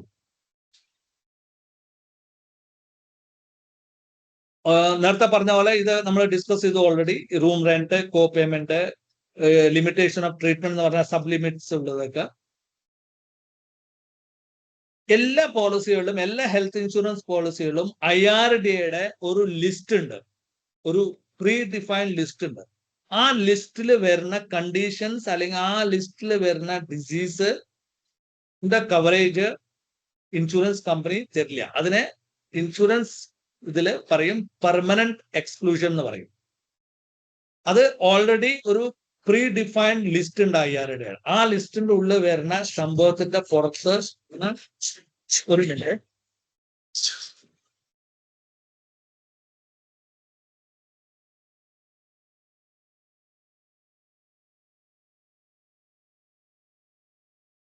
സോറി. അപ്പോ അത് നമ്മൾക്ക് പോളിസി ഡോക്യുമെന്റിൽ നമുക്ക് എഴുതിയിട്ടുണ്ടാവും. അത് പോളിസി ഡോക്യുമെന്റിൽ ഉണ്ടാവും ഏതൊക്കെ സംഭവത്തിലാണ്. അത് പെർമനന്റ് എക്സ്ക്ലൂഷൻ മീൻസ് അങ്ങനത്തെ ഒരു കാരണം ഉണ്ടെങ്കിൽ ഇൻഷുറൻസ് കമ്പനി അതിൽ ചിലപ്പോൾ മെഡിക്കൽ കാരണം ഉണ്ടാവും, ചിലപ്പോൾ നോൺ മെഡിക്കൽ സംഭവങ്ങൾ ഉണ്ടാവും, അങ്ങനത്തെ കുറെ സംഭവങ്ങൾ അതിലുണ്ടാവും. അത് പക്ഷെ പ്രീ ഡിഫൈൻഡ് നമ്മുടെ ഇൻഷുറൻസ് പോളിസിയിൽ എഴുതിയിട്ടുണ്ടാവും. മിക്ക ആൾക്കാർ അത് വായിക്കാറില്ല. ചില ചില ഇപ്പൊ ഒരു ഉദാഹരണത്തിന് പ്ലാസ്റ്റിക് സർജറി ആക്സിഡന്റ് ആയിട്ട് ചെയ്യുന്ന പ്ലാസ്റ്റിക് സർജറി അല്ല, ജസ്റ്റ് നോർമൽ പ്ലാസ്റ്റിക് സർജറി, മുഖം അല്ലെങ്കിൽ ചന്തം വെക്കാൻ വേണ്ടിയിട്ട് ചെയ്യാം. അങ്ങനത്തെ ഒരു സംഭവം കവറല്ല, പെർമനന്റ് എക്സ്ക്ലൂഷൻ ആണ്. തടി കുറയിപ്പിക്കുക, എന്താ പറയാ, അത് ഒരു ഹെൽത്ത് റിലേറ്റഡ് കാരണം കൊണ്ട് ഡോക്ടർ അഡ്വൈസ് ചെയ്തു ഇത് തടി കുറച്ചിട്ടില്ലെങ്കിൽ നിങ്ങൾക്ക് ഇതിന്റെ കൺസിക്വൻസ് ഭയങ്കര ഇതാണ്, ഈ പറഞ്ഞ പർട്ടിക്കുലർ ഒരു ഡിസീസ് ഇതിന് കാരണം കൊണ്ടാണ് വന്നിരിക്കണമെന്നുണ്ടെങ്കിൽ അത് ഓക്കെ. പക്ഷെ ചിലവര് just for the sake of ഞാൻ ഭയങ്കര ബൾക്കിയാണ് അല്ലെങ്കിൽ ഭയങ്കര ഓവർ വെയിറ്റ് ആണ്, അതിന് കുറയ്ക്കാൻ വേണ്ടിയിട്ട് ബാരിയാട്രിക് സർജറി അങ്ങനത്തെ കുറെ സർജറി ഒക്കെ ചെയ്ത് കുറയ്ക്കുകയാണെങ്കിൽ, അതിനു വേണ്ടിയിട്ട് ചെയ്യുകയാണെങ്കിൽ അത് പെർമനന്റ് എക്സ്ക്ലൂഷൻ ലെവല് കവർ വരില്ല. അപ്പൊ അങ്ങനത്തെ ഒരു എക്സാമ്പിൾ നിങ്ങൾക്ക് മനസ്സിലാവാൻ വേണ്ടിയിട്ട് ഞാൻ പറഞ്ഞതാണ്. വെയിറ്റിംഗ് പീരീഡ് നമ്മൾ ഓൾറെഡി ഡിസ്കസ് ചെയ്തു. നമ്മൾ ആദ്യം ഡിസ്കസ് ചെയ്തത് pre existing disease waiting period ആണ്. അത് ഈ പറഞ്ഞ പോലെ 2 to 3 years അല്ലെങ്കിൽ 4 years ആണ്. ഇപ്പൊ റീസെന്റ് 2 ദിവസം മുമ്പ് IRD റൂൾ കൊണ്ടുവന്നിട്ടുണ്ട്. Pre existing disease waiting period 36 മാസത്തിനെക്കാട്ടിലും മുകളിലേക്ക് ഒരു ഇൻഷുറൻസ് കമ്പനിയും വെക്കാൻ പാടില്ല. അത് കൂടാതെ ഒരു സാധാരണ ഒരു നോർമൽ ഒരു വെയിറ്റിംഗ് പീരീഡ് ഉണ്ട്. അത് എല്ലാ പോളിസിയും നിങ്ങൾ ഫസ്റ്റ് ടൈം എടുക്കുന്ന സമയത്ത് ആദ്യത്തെ 30 ദിവസത്തില് ഒരു ക്ലെയിം നിങ്ങൾക്ക് കിട്ടില്ല, ഒരു ക്ലെയിമും കിട്ടില്ല. ഫസ്റ്റ് പോളിസി വാങ്ങിക്കുന്ന സമയത്ത് ആദ്യത്തെ 30 ദിവസം ഒരു വെയിറ്റിംഗ് പീരീഡ് ആണ്. ഇതിൽ നിങ്ങൾക്ക് ഒരു ക്ലെയിമും കിട്ടില്ല, except that claim is related to any accident. Accident ആയിട്ട് എന്തെങ്കിലും ക്ലെയിം വരികയാണെങ്കിൽ ഈ പറഞ്ഞ 30 ദിവസത്തിനുള്ളിൽ അതിനെ കവർ ചെയ്യും. അതല്ലാതെ വേറെ ഒരു ഡിസീസിനും ആദ്യത്തെ 30 ദിവസം കവറേജ് കിട്ടില്ല. അത് എല്ലാ ഇൻഷുറൻസ് കമ്പനിക്കും ഉള്ള റൂളാണ് 32. അതാണ് ഒരു first initial waiting period. Second നമ്മൾ ഡിസ്കസ് ചെയ്തു പ്രീ എക്സിസ്റ്റിംഗ് ഡിസീസ്. മൂന്നാമത്തത് സ്പെസിഫിക് ഡിസീസ് ഓർ പ്രൊസീജിയർ. പറഞ്ഞാൽ ഓൾറെഡി ഒരു ലിസ്റ്റ് ഉണ്ടാവും, അതിൽ സ്പെസിഫിക് ആയിട്ട് ചില സൂക്കടുകൾ അല്ലെങ്കിൽ സ്പെസിഫിക് ആയിട്ട് ചില പ്രൊസീജിയർ അല്ലെങ്കിൽ ചില പ്രോസസ്സിന് ബൈ ഡിഫോൾട്ട് വെയിറ്റിംഗ് പീരീഡ് ഉണ്ടാവും. നോർമലി അതും 2 to 4 years ആണ്. ഇപ്പോൾ ഫോർ എക്സാമ്പിൾ കാട്രാക്ട് ഓപ്പറേഷൻ നമ്മളിപ്പോൾ ഒരു പോളിസി എടുത്തു കഴിഞ്ഞാൽ ഇന്നാണ് ഇപ്പോൾ എടുക്കണമെന്നുണ്ടെങ്കിൽ കാട്രാക്ട് ഓപ്പറേഷന്റെ ഒരു 2 years വെയിറ്റിംഗ് പീരീഡ് ഉണ്ട്. 2 കൊല്ലത്തിന്റെ ഉള്ളിൽ നിങ്ങൾക്ക് കാട്രാക്ട് ഓപ്പറേഷൻ നിങ്ങൾക്ക് ചെയ്ത് ആവശ്യം വന്നാൽ കമ്പനി കാശ് തരില്ല. നീ റീപ്ലേസ്മെന്റ്, അങ്ങനത്തെ കുറെ പ്രോസസ്സ് അല്ലെങ്കിൽ കുറെ ഡിസീസുകൾ ഉണ്ട്. അതിന്റെ ബൈ ഡിഫോൾട്ട് നിങ്ങൾക്ക് നമ്മൾ വാങ്ങിക്കുന്ന സമയത്ത് അതിന്റെ ഒരു റിലേറ്റഡ് സംഭവങ്ങളും സിംറ്റംസും ഇല്ലെങ്കിലും നമുക്ക് അതിന് ഒരു വെയിറ്റിംഗ് പീരീഡ് ഉണ്ടാവും. അതിനാണ് സ്പെസിഫിക് ഡിസീസ് അല്ലെങ്കിൽ പ്രൊസീജിയർ വെയിറ്റിംഗ് പീരീഡ്. ഒരു ഇൻഷുറൻസ് പോളിസി, ഒരു ഹെൽത്ത് ഇൻഷുറൻസ് പോളിസിയിൽ ഈ 3 ടൈപ്പത്തെ വെയിറ്റിംഗ് പീരീഡ് ആണ് വരുന്നത്. അത് ഭയങ്കര ശ്രദ്ധിച്ചിട്ട് നമ്മൾ അറിയേണ്ട കാരണമാണ്. ബിക്കോസ് ഞാൻ നേരത്തെ പറഞ്ഞ പോലെ മിക്കവാറും ആൾക്കാരുടെ ക്ലെയിം റിജക്ഷൻ വരുന്നത് വൺ ഓഫ് ദി റീസൺ ഇത് ഏതെങ്കിലും ഒരു വെയിറ്റിംഗ് പീരീഡ് കാരണം കൊണ്ടായി. നമ്മൾ ഡിസ്കസ് ചെയ്തു ക്യാഷ്ലെസ് സർവീസ് അവൈലബിലിറ്റി. നമ്മുടെ ഒരു ഇൻഷുറൻസ് കമ്പനിക്ക് 20,000 ഹോസ്പിറ്റൽ എംപാനൽ ഉണ്ട്, ഏറ്റവും അധികം ഹോസ്പിറ്റൽ എംപാനൽ ഉണ്ട് എന്ന് പറഞ്ഞിട്ട് കാര്യമില്ല. നമ്മൾ ശ്രദ്ധിക്കേണ്ടത് നമ്മൾ താമസിക്കുന്ന സ്ഥലത്ത് അല്ലെങ്കിൽ നമ്മുടെ സറൗണ്ടിങ്സിൽ അല്ലെങ്കിൽ നമ്മുടെ സ്റ്റേറ്റിന്റെ ഉള്ളിൽ എത്ര എംപാനൽ ഹോസ്പിറ്റൽ ഉണ്ടെന്നാണ് പ്രധാനം. അല്ലാതെ മുംബൈയിലും ഡൽഹിയിലും അവിടെ ഇവിടെയൊക്കെ ഉണ്ടായിട്ട് നമുക്ക് ഇപ്പൊ പാലക്കാട് നിന്ന് ഒരു സൂക്കട് വന്നാൽ മുംബൈ പോയി ട്രീറ്റ്മെന്റ് എടുക്കാനുള്ള സ്ഥിതിയൊന്നും നമുക്ക് ചിലപ്പോൾ ഉണ്ടാവില്ല. അപ്പൊ അതുകൊണ്ട് ഓവറോൾ അല്ല നോക്കേണ്ടത്, നമ്മളുടെ താമസിക്കുന്ന സ്ഥലത്തുള്ള ഹോസ്പിറ്റൽസ്, നല്ല ഹോസ്പിറ്റൽസിൽ ടൈപ്പ് ഉണ്ടോ. ഏറ്റവും ഇമ്പോർട്ടന്റ് ഇത് സാധാരണ ഒരു കസ്റ്റമറിന് ഈ പറഞ്ഞ സംഭവം അറിയാൻ ഭയങ്കര പാടാണ്. അവർക്ക് സ്വന്തം ഒരു ക്ലെയിം വന്നാൽ മാത്രമേ അവർക്ക് അറിയുള്ളൂ ഈ കമ്പനി ക്ലെയിം ഹാൻഡിൽ ശരിക്കും ചെയ്യുന്നുണ്ടോ ഇല്ലയെന്ന്. അല്ലെങ്കിൽ നമ്മൾ ഒരു തേർഡ് അല്ലെങ്കിൽ ഈ പറഞ്ഞ പോലെ സോഷ്യൽ മീഡിയയിൽ നിന്ന് കേട്ടുള്ള ഒരു അറിവായിരിക്കും. അത് ഞാൻ ഈ പറഞ്ഞ പോലെ 100% വിശ്വസിക്കാൻ പറ്റുന്ന ഒരു സംഭവമായിരിക്കില്ല. അപ്പോൾ ഇത് നമ്മൾ ചെയ്യണം. ഇത് നമുക്കൊരു കസ്റ്റമർ അല്ലെങ്കിൽ ഒരു കമ്പനിയുടെ ക്ലെയിം ഹാൻഡ്ലിംഗ് പ്രോസസ്സ് അറിയണമെന്നുണ്ടെങ്കിൽ നമുക്ക് ഈ പറഞ്ഞ പോലെ ബേസിക് പോലെ അല്ലെങ്കിൽ ഒരു തേർഡ് പാർട്ടി സൈറ്റ്സോ അല്ലെങ്കിൽ എന്താണ് അല്ലെങ്കിൽ ആ പറഞ്ഞ നിങ്ങൾ ആരെങ്കിലും അഡ്വൈസർ ത്രൂ കൂടെ എടുക്കുകയാണെങ്കിൽ ആ അഡ്വൈസറിന്റെ വെർഷൻ ആണ് ഭയങ്കര ഇമ്പോർട്ടന്റ്. ബിക്കോസ് ആ അഡ്വൈസറിന് എക്സ്പീരിയൻസ് ഉണ്ടാവും ഓരോരോ കമ്പനിയുടെ ഒപ്പം ക്ലെയിം ഹാൻഡിൽ ചെയ്ത്. അപ്പോൾ he or she is the best person to tell you, okay, this company's claim process is not good, അല്ലെങ്കിൽ ആവറേജ് ആണ്, അല്ലെങ്കിൽ എക്സലന്റ് ആണെന്ന് അവർക്ക് എക്സ്പീരിയൻസ് ഉണ്ടാവും. ഇല്ലെങ്കിൽ ഈ പറഞ്ഞ പോലെ ബേഷക് പോലെയുള്ള third party site, independent site, because ഒരു കമ്പനിയുടെ സൈറ്റിൽ പോയി കഴിഞ്ഞാൽ അവരുടെ ക്ലെയിം ഹാൻഡ്ലിംഗ് പ്രോസസ് ഒക്കെ ഒരു സിമ്പിൾ ഒരു മെത്തേഡിൽ എഴുതിയിട്ടുണ്ടാവും. പക്ഷെ അത് അതേപോലെ നടക്കണമെന്നൊന്നും ഒരു നിർബന്ധം നമുക്ക് പിടിക്കാൻ പറ്റില്ല. ചില എക്സ്ട്രാ പെർക്സ് അല്ലെങ്കിൽ ചില എക്സ്ട്രാ ബോണസ് അല്ല ചില എക്സ്ട്രാ ഫീച്ചർ ആണ്. അതിൽ ഒരു 2 ഇമ്പോർട്ടന്റ് സംഭവമാണ്. ഒന്ന് നോ ക്ലെയിം ബോണസ്, ഒന്ന് റെസ്റ്റോറേഷൻ. ഇത് രണ്ടും ഭയങ്കര നല്ലൊരു സംഭവമാണ്. നോ ക്ലെയിം ബോണസ് എന്ന് പറഞ്ഞാൽ നമ്മൾ വണ്ടിയുടെ ഇൻഷുറൻസ് നമ്മൾ എടുക്കുന്ന സമയത്ത് നമുക്കറിയാം, നമുക്ക് ഒരു കൊല്ലത്തിൽ ഒരു ക്ലെയിമും ഇല്ലെങ്കിൽ അടുത്ത കൊല്ലം നമ്മൾ അത് റിന്യൂ ചെയ്യുന്ന സമയത്ത് നമുക്ക് നോ ക്ലെയിം ഡിസ്കൗണ്ട് എന്ന് പറഞ്ഞിട്ട്, നോ ക്ലെയിം ബോണസ് എന്ന് പറഞ്ഞിട്ട് നമുക്ക് ഡിസ്കൗണ്ട് കിട്ടും. അപ്പൊ ഡിസ്കൗണ്ട് കിട്ടുമ്പോൾ എന്താണ്, നമുക്ക് പ്രീമിയത്തിൽ ഒരു ഡിസ്കൗണ്ട് കിട്ടും വണ്ടിയുടെ ഇൻഷുറൻസ്. പക്ഷെ ഹെൽത്ത് ഇൻഷുറൻസിൽ എന്താണ്, ഹെൽത്ത് ഇൻഷുറൻസിൽ നമുക്ക് പ്രീമിയത്തിൽ ഡിസ്കൗണ്ട് കിട്ടില്ല. അതിന്റെ പകരം അവർ എന്താ ചെയ്യുക, നമുക്ക് നമ്മുടെ സം അഷ്യൂർഡ് അവര് ബോണസ് ആയിട്ട് കൂട്ടിത്തരും. ഇപ്പൊ 10 ലക്ഷം ആണെങ്കിൽ നമുക്കൊരു ക്ലെയിം ഇല്ലെങ്കിൽ നോ ക്ലെയിം ബോണസ് ആയിട്ട് 20% കൂട്ടിത്തരാൻ പറഞ്ഞാൽ അടുത്ത കൊല്ലം നമ്മൾ റിന്യൂവൽ അടച്ചു കഴിഞ്ഞാൽ ഓട്ടോമാറ്റിക് 10 ലക്ഷത്തിന്റെ സം അഷ്യൂർഡ് 12 ലക്ഷം. ഓക്കെ, അപ്പൊ അതിന്റെ നോ ക്ലെയിം ബോണസിന്റെ ഡ്രോബാക്സ് ഈ പറഞ്ഞ പോലെ ക്ലെയിം ഇല്ലെങ്കിൽ മാത്രമേ ഈ ബോണസ് നമുക്ക് കിട്ടുള്ളൂ. നമ്മൾ ഏതെങ്കിലും കൊല്ലത്തില് നമ്മൾ ക്ലെയിം എടുത്തിട്ടുണ്ടെങ്കിൽ ആ അതിന്റെ നെക്സ്റ്റ് കൊല്ലം നമുക്ക് ബോണസ് കിട്ടില്ല. ഒന്ന്. രണ്ടാമത്, ചില ഇൻഷുറൻസ് കമ്പനി ഇപ്പൊ നമ്മൾ ഈ കൊല്ലം പോളിസി എടുത്തു, നമുക്ക് ഒരു ക്ലെയിമും ഇല്ല, അടുത്ത കൊല്ലം നമ്മൾ റിന്യൂവൽ അടയ്ക്കുന്ന സമയത്ത് ഈ കൊല്ലം ക്ലെയിം ഇല്ലാത്ത കാരണം കൊണ്ട് നമുക്ക് 20% ബോണസ് അവർ ആഡ് ചെയ്ത് തന്നു. മീൻസ് നമ്മുടെ 10 ലക്ഷത്തിന്റെ സം അഷ്യൂർഡ് 12 ലക്ഷമായി. അടുത്ത കൊല്ലം നമ്മുടെ ഒരു ക്ലെയിം വന്നാൽ അതിന്റെ അടുത്ത കൊല്ലം നമ്മൾ റിന്യൂ ചെയ്യാൻ നോക്കുമ്പോൾ ഈ പറഞ്ഞ ബോണസ് അവർ മടക്കിയെടുക്കും. ഭയങ്കര ഇമ്പോർട്ടൻറ്റ് സംഭവമാണ്. അപ്പോ അത് നമ്മൾ പ്രത്യേകിച്ച് ശ്രദ്ധിക്കണം നമ്മുടെ പോളിസിയിൽ അങ്ങനത്തെ കണ്ടീഷൻസ് ഉണ്ടോ ഇല്ലേ. പിന്നെ ഈ നോ ക്ലെയിം ബോണസ് കൂട്ടിയിട്ട് നമ്മുടെ സം അഷ്യൂർഡ് ഒക്കെ കൂടുന്ന സമയത്ത് അത് ആ സം അഷ്യൂർഡ് അല്ലെങ്കിൽ ആ കവറേജിന്റെ സം അഷ്യൂർഡ് മാത്രമേ കൂട്ടുള്ളൂ. ബാക്കി ഈ റൂം റെന്റിന്റെ ലിമിറ്റേഷൻ അല്ലെങ്കിൽ ഓരോരോ കണ്ടീഷന്റെ ലിമിറ്റേഷൻസ് ഉണ്ടല്ലോ, അതിൽ മാറ്റം വരില്ല. നമുക്ക് ഓവറോൾ ഒരു കവറേജ് കിട്ടുന്ന മാത്രമേ ഉള്ളൂ. അല്ലാതെ ഇൻഡിവിജ്വൽ ഓരോരോ ഇതിൽ നമ്മൾ നേരത്തെ പറഞ്ഞ പോലെ സബ് ലിമിറ്റ് അല്ലെങ്കിൽ കോ പേയ്മെന്റ് അതിലൊന്നും ഇതിന്റെ ഇമ്പാക്ട് വരില്ല അല്ലെങ്കിൽ മാറ്റം വരില്ല. അത് അതേപോലെ തന്നെ ഉണ്ടാവും. പിന്നെ ഉള്ളത് ഒരു റെസ്റ്റോറേഷൻ ബെനിഫിറ്റ് ആണ്. റെസ്റ്റോറേഷൻ ബെനിഫിറ്റ് ഞാൻ മനസ്സിലാക്കിയത്, ഞാൻ റെസ്റ്റോറേഷൻ ബെനിഫിറ്റ് ആൾക്കാർക്ക് പറഞ്ഞ് മനസ്സിലാക്കി കൊടുക്കുമ്പോൾ ആൾക്കാർക്ക് വിശ്വാസം ഉണ്ടാവും. പക്ഷെ റെസ്റ്റോറേഷൻ ബെനിഫിറ്റ് എന്ന് പറഞ്ഞാൽ ഏതെങ്കിലും ഒരു പോളിസിയിലെ റെസ്റ്റോറേഷൻ ബെനിഫിറ്റ് ഉണ്ട് എന്ന് പറഞ്ഞാൽ നമ്മുടെ ഒറിജിനൽ സം അഷ്യൂർഡ് ഇപ്പൊ നമ്മൾ 10 ലക്ഷത്തിന്റെ ഒരു സം അഷ്യൂർഡ് എടുത്താൽ ആ 10 ലക്ഷം ഒരു കൊല്ലത്തിനുള്ളിൽ ആ 10 ലക്ഷം സം അഷ്യൂർഡ് എക്സോസ്റ്റ് ആയി അല്ലെങ്കിൽ നമ്മൾ യൂസ് ചെയ്ത് കഴിഞ്ഞാൽ കമ്പനി ആ സെയിം സം അഷ്യൂർഡ് പിന്നെയും റെസ്റ്റോർ ചെയ്ത് തരും, പിന്നെയും 10 ലക്ഷം തരും. ഒരു പൈസ എക്സ്ട്രാ വാങ്ങിക്കാതെ ഒരു കൊല്ലത്തിന്റെ ഉള്ളിൽ നമ്മുടെ ഒറിജിനൽ സം അഷ്യൂർഡ് എക്സോസ്റ്റ് ആയി കഴിഞ്ഞാൽ പിന്നെ അവര് അത് റെസ്റ്റോർ ചെയ്ത് തരും. അത് ചില കമ്പനി കൊല്ലത്തിൽ ഒരു തവണ റെസ്റ്റോർ ചെയ്യുള്ളൂ, ചില കമ്പനി അൺലിമിറ്റഡ് ടൈം റെസ്റ്റോർ ചെയ്യും.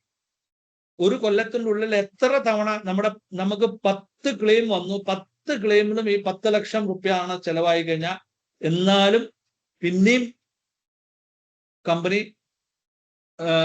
റെസ്റ്റോറേഷൻ ബെനിഫിറ്റ്, അതിനാണ് അൺലിമിറ്റഡ് റെസ്റ്റോറേഷൻ എന്ന് പറയും. ഒരു കൊല്ലത്തിന് ചില കമ്പനിക്ക് ഒരു തവണ മാത്രമേ അവർ റെസ്റ്റോർ ചെയ്തു, ഒരു തവണ മാത്രം കഴിഞ്ഞാൽ അവർ ഇട്ടു, പിന്നെ കഴിഞ്ഞാൽ പിന്നെ ഇട്ടില്ല. ഒരു കൊല്ലത്തിന്റെ ഉള്ളിൽ നെക്സ്റ്റ് ഇയർ പിന്നെയും ഫ്രഷ് നിങ്ങൾക്ക് പ്രീമിയം കൊടുക്കുമ്പോൾ ഫ്രഷ് സം അഷ്യൂർഡ് വരില്ല. ഒരു കൊല്ലത്തിന്റെ ഉള്ളിൽ നമ്മുടെ സം അഷ്യൂർഡ് കഴിഞ്ഞാൽ പിന്നെ അവർ റെസ്റ്റോർ ചെയ്ത് തരും. ഇതാണ് റെസ്റ്റോറേഷൻ ബെനിഫിറ്റ്. ഇത് രണ്ട് ഭയങ്കര ഇമ്പോർട്ടൻറ്റ് ഫാക്ടറാണ്. ഈ രണ്ട് സംഭവം അങ്ങോട്ടും ഇങ്ങോട്ടും മാറിക്കഴിഞ്ഞാൽ പ്രീമിയത്തിൽ ഭയങ്കര വലിയ വ്യത്യാസം വരും. അപ്പൊ അതുകൊണ്ടാണ് ഞാൻ ആദ്യം പറഞ്ഞ പ്രീമിയം മാത്രം നോക്കിക്കഴിഞ്ഞാൽ നമ്മൾ കുറെ സംഭവം നമുക്ക് കോംപ്രമൈസ് ചെയ്യേണ്ടി വരും.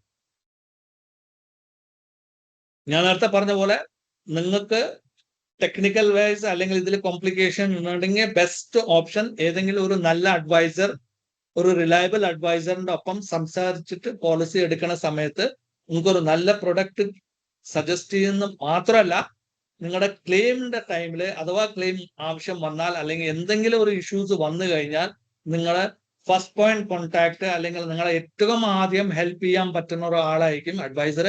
ഈ സംഭവം നമ്മൾ ഓൺലൈൻ വാങ്ങിക്കുന്ന സമയത്ത് അല്ലെങ്കിൽ പോളിസി ബജാറിലോ അല്ലെങ്കിൽ XYZ ഒപ്പം വാങ്ങിക്കുന്ന സമയത്ത് നിങ്ങൾക്ക് ഇങ്ങനത്തെ ഒരു പേഴ്സണലൈസ് അഡ്വൈസർ അല്ലെങ്കിൽ പേഴ്സണലൈസ് ഹെൽപ്പ് കിട്ടില്ല. നിങ്ങൾക്ക് ആ സമയത്ത് അവരുടെ കോൾ സെന്റർ അല്ലെങ്കിൽ കോൾ ഫ്രീയിൽ വിളിച്ചിട്ട് വേണം നിങ്ങൾക്ക് എന്തെങ്കിലും ആവശ്യമുണ്ടെങ്കിൽ ചെയ്യാൻ പറ്റുള്ളൂ.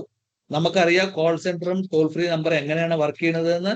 ഈ പറഞ്ഞ പോലെ +1 +2, ഹിന്ദിക്ക് ഈ ബട്ടൺ, ഇംഗ്ലീഷിന് ഈ ബട്ടൺ, മലയാളം ഉണ്ടെങ്കിൽ മലയാളത്തിന് ഈ ബട്ടൺ, ഇതൊക്കെ പറഞ്ഞ ഒരു സംഭവത്തിൽ പരിധിയിൽ നമ്മൾ എത്തുന്ന സമയത്ത് ആ ആള് എല്ലാം കേട്ടിട്ട് പറയും ആ ഓക്കെ ശരി ഞാൻ 15 മിനിറ്റിൽ അപ്ഡേറ്റ് ചെയ്യാന്ന്. നമ്മൾ 15 മിനിറ്റ് 20 മിനിറ്റ് വെയിറ്റ് ചെയ്തിട്ട് ഒന്നും റെസ്പോൺസ് കിട്ടിയിട്ടില്ലെങ്കിൽ പിന്നെയും നമുക്ക് ഇതേ പ്രോസസ്സിൽ കയറി അങ്ങോട്ടേക്ക് പോകണം. ഈ സമയത്ത് നമ്മൾ മുമ്പേ സംസാരിച്ച ആളായിരിക്കില്ല, അതിന്റെ പകരം വേറൊരു ആളായിരിക്കും. അയാൾക്ക് ഒരു കഥയും ഇതിനെ പറ്റിയിട്ട് അറിയില്ല. പിന്നെയും നമ്മൾ ഈ സംഭവം പറഞ്ഞു. ഇതൊക്കെ പറയണം, നമ്മൾ ശ്രദ്ധിക്കണം. ഇതൊക്കെ പറയണതും നമ്മൾ ഇത്ര ടൈം ഇതിൽ സ്പെൻഡ് ചെയ്യണതും നമ്മൾ ഹോസ്പിറ്റലിൽ കിടക്കുന്ന സമയത്താണ്. അപ്പോഴാണ് ഈ ക്ലെയിം വരുന്നത്.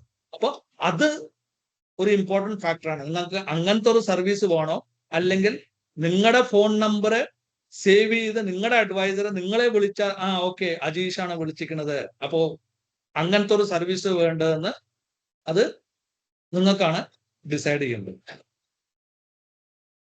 പിന്നെ ഈ നേരത്തെ പറഞ്ഞ പോലെ പ്രൊഡക്റ്റിന്റെ കംപ്ലീറ്റ് ലിമിറ്റേഷൻസ്, എക്സ്ക്ലൂഷന്, ബെനിഫിറ്റ്, റൈഡേഴ്സ്, അതും ഇതൊക്കെ കംപ്ലീറ്റ്ലി മനസ്സിലാക്കണം.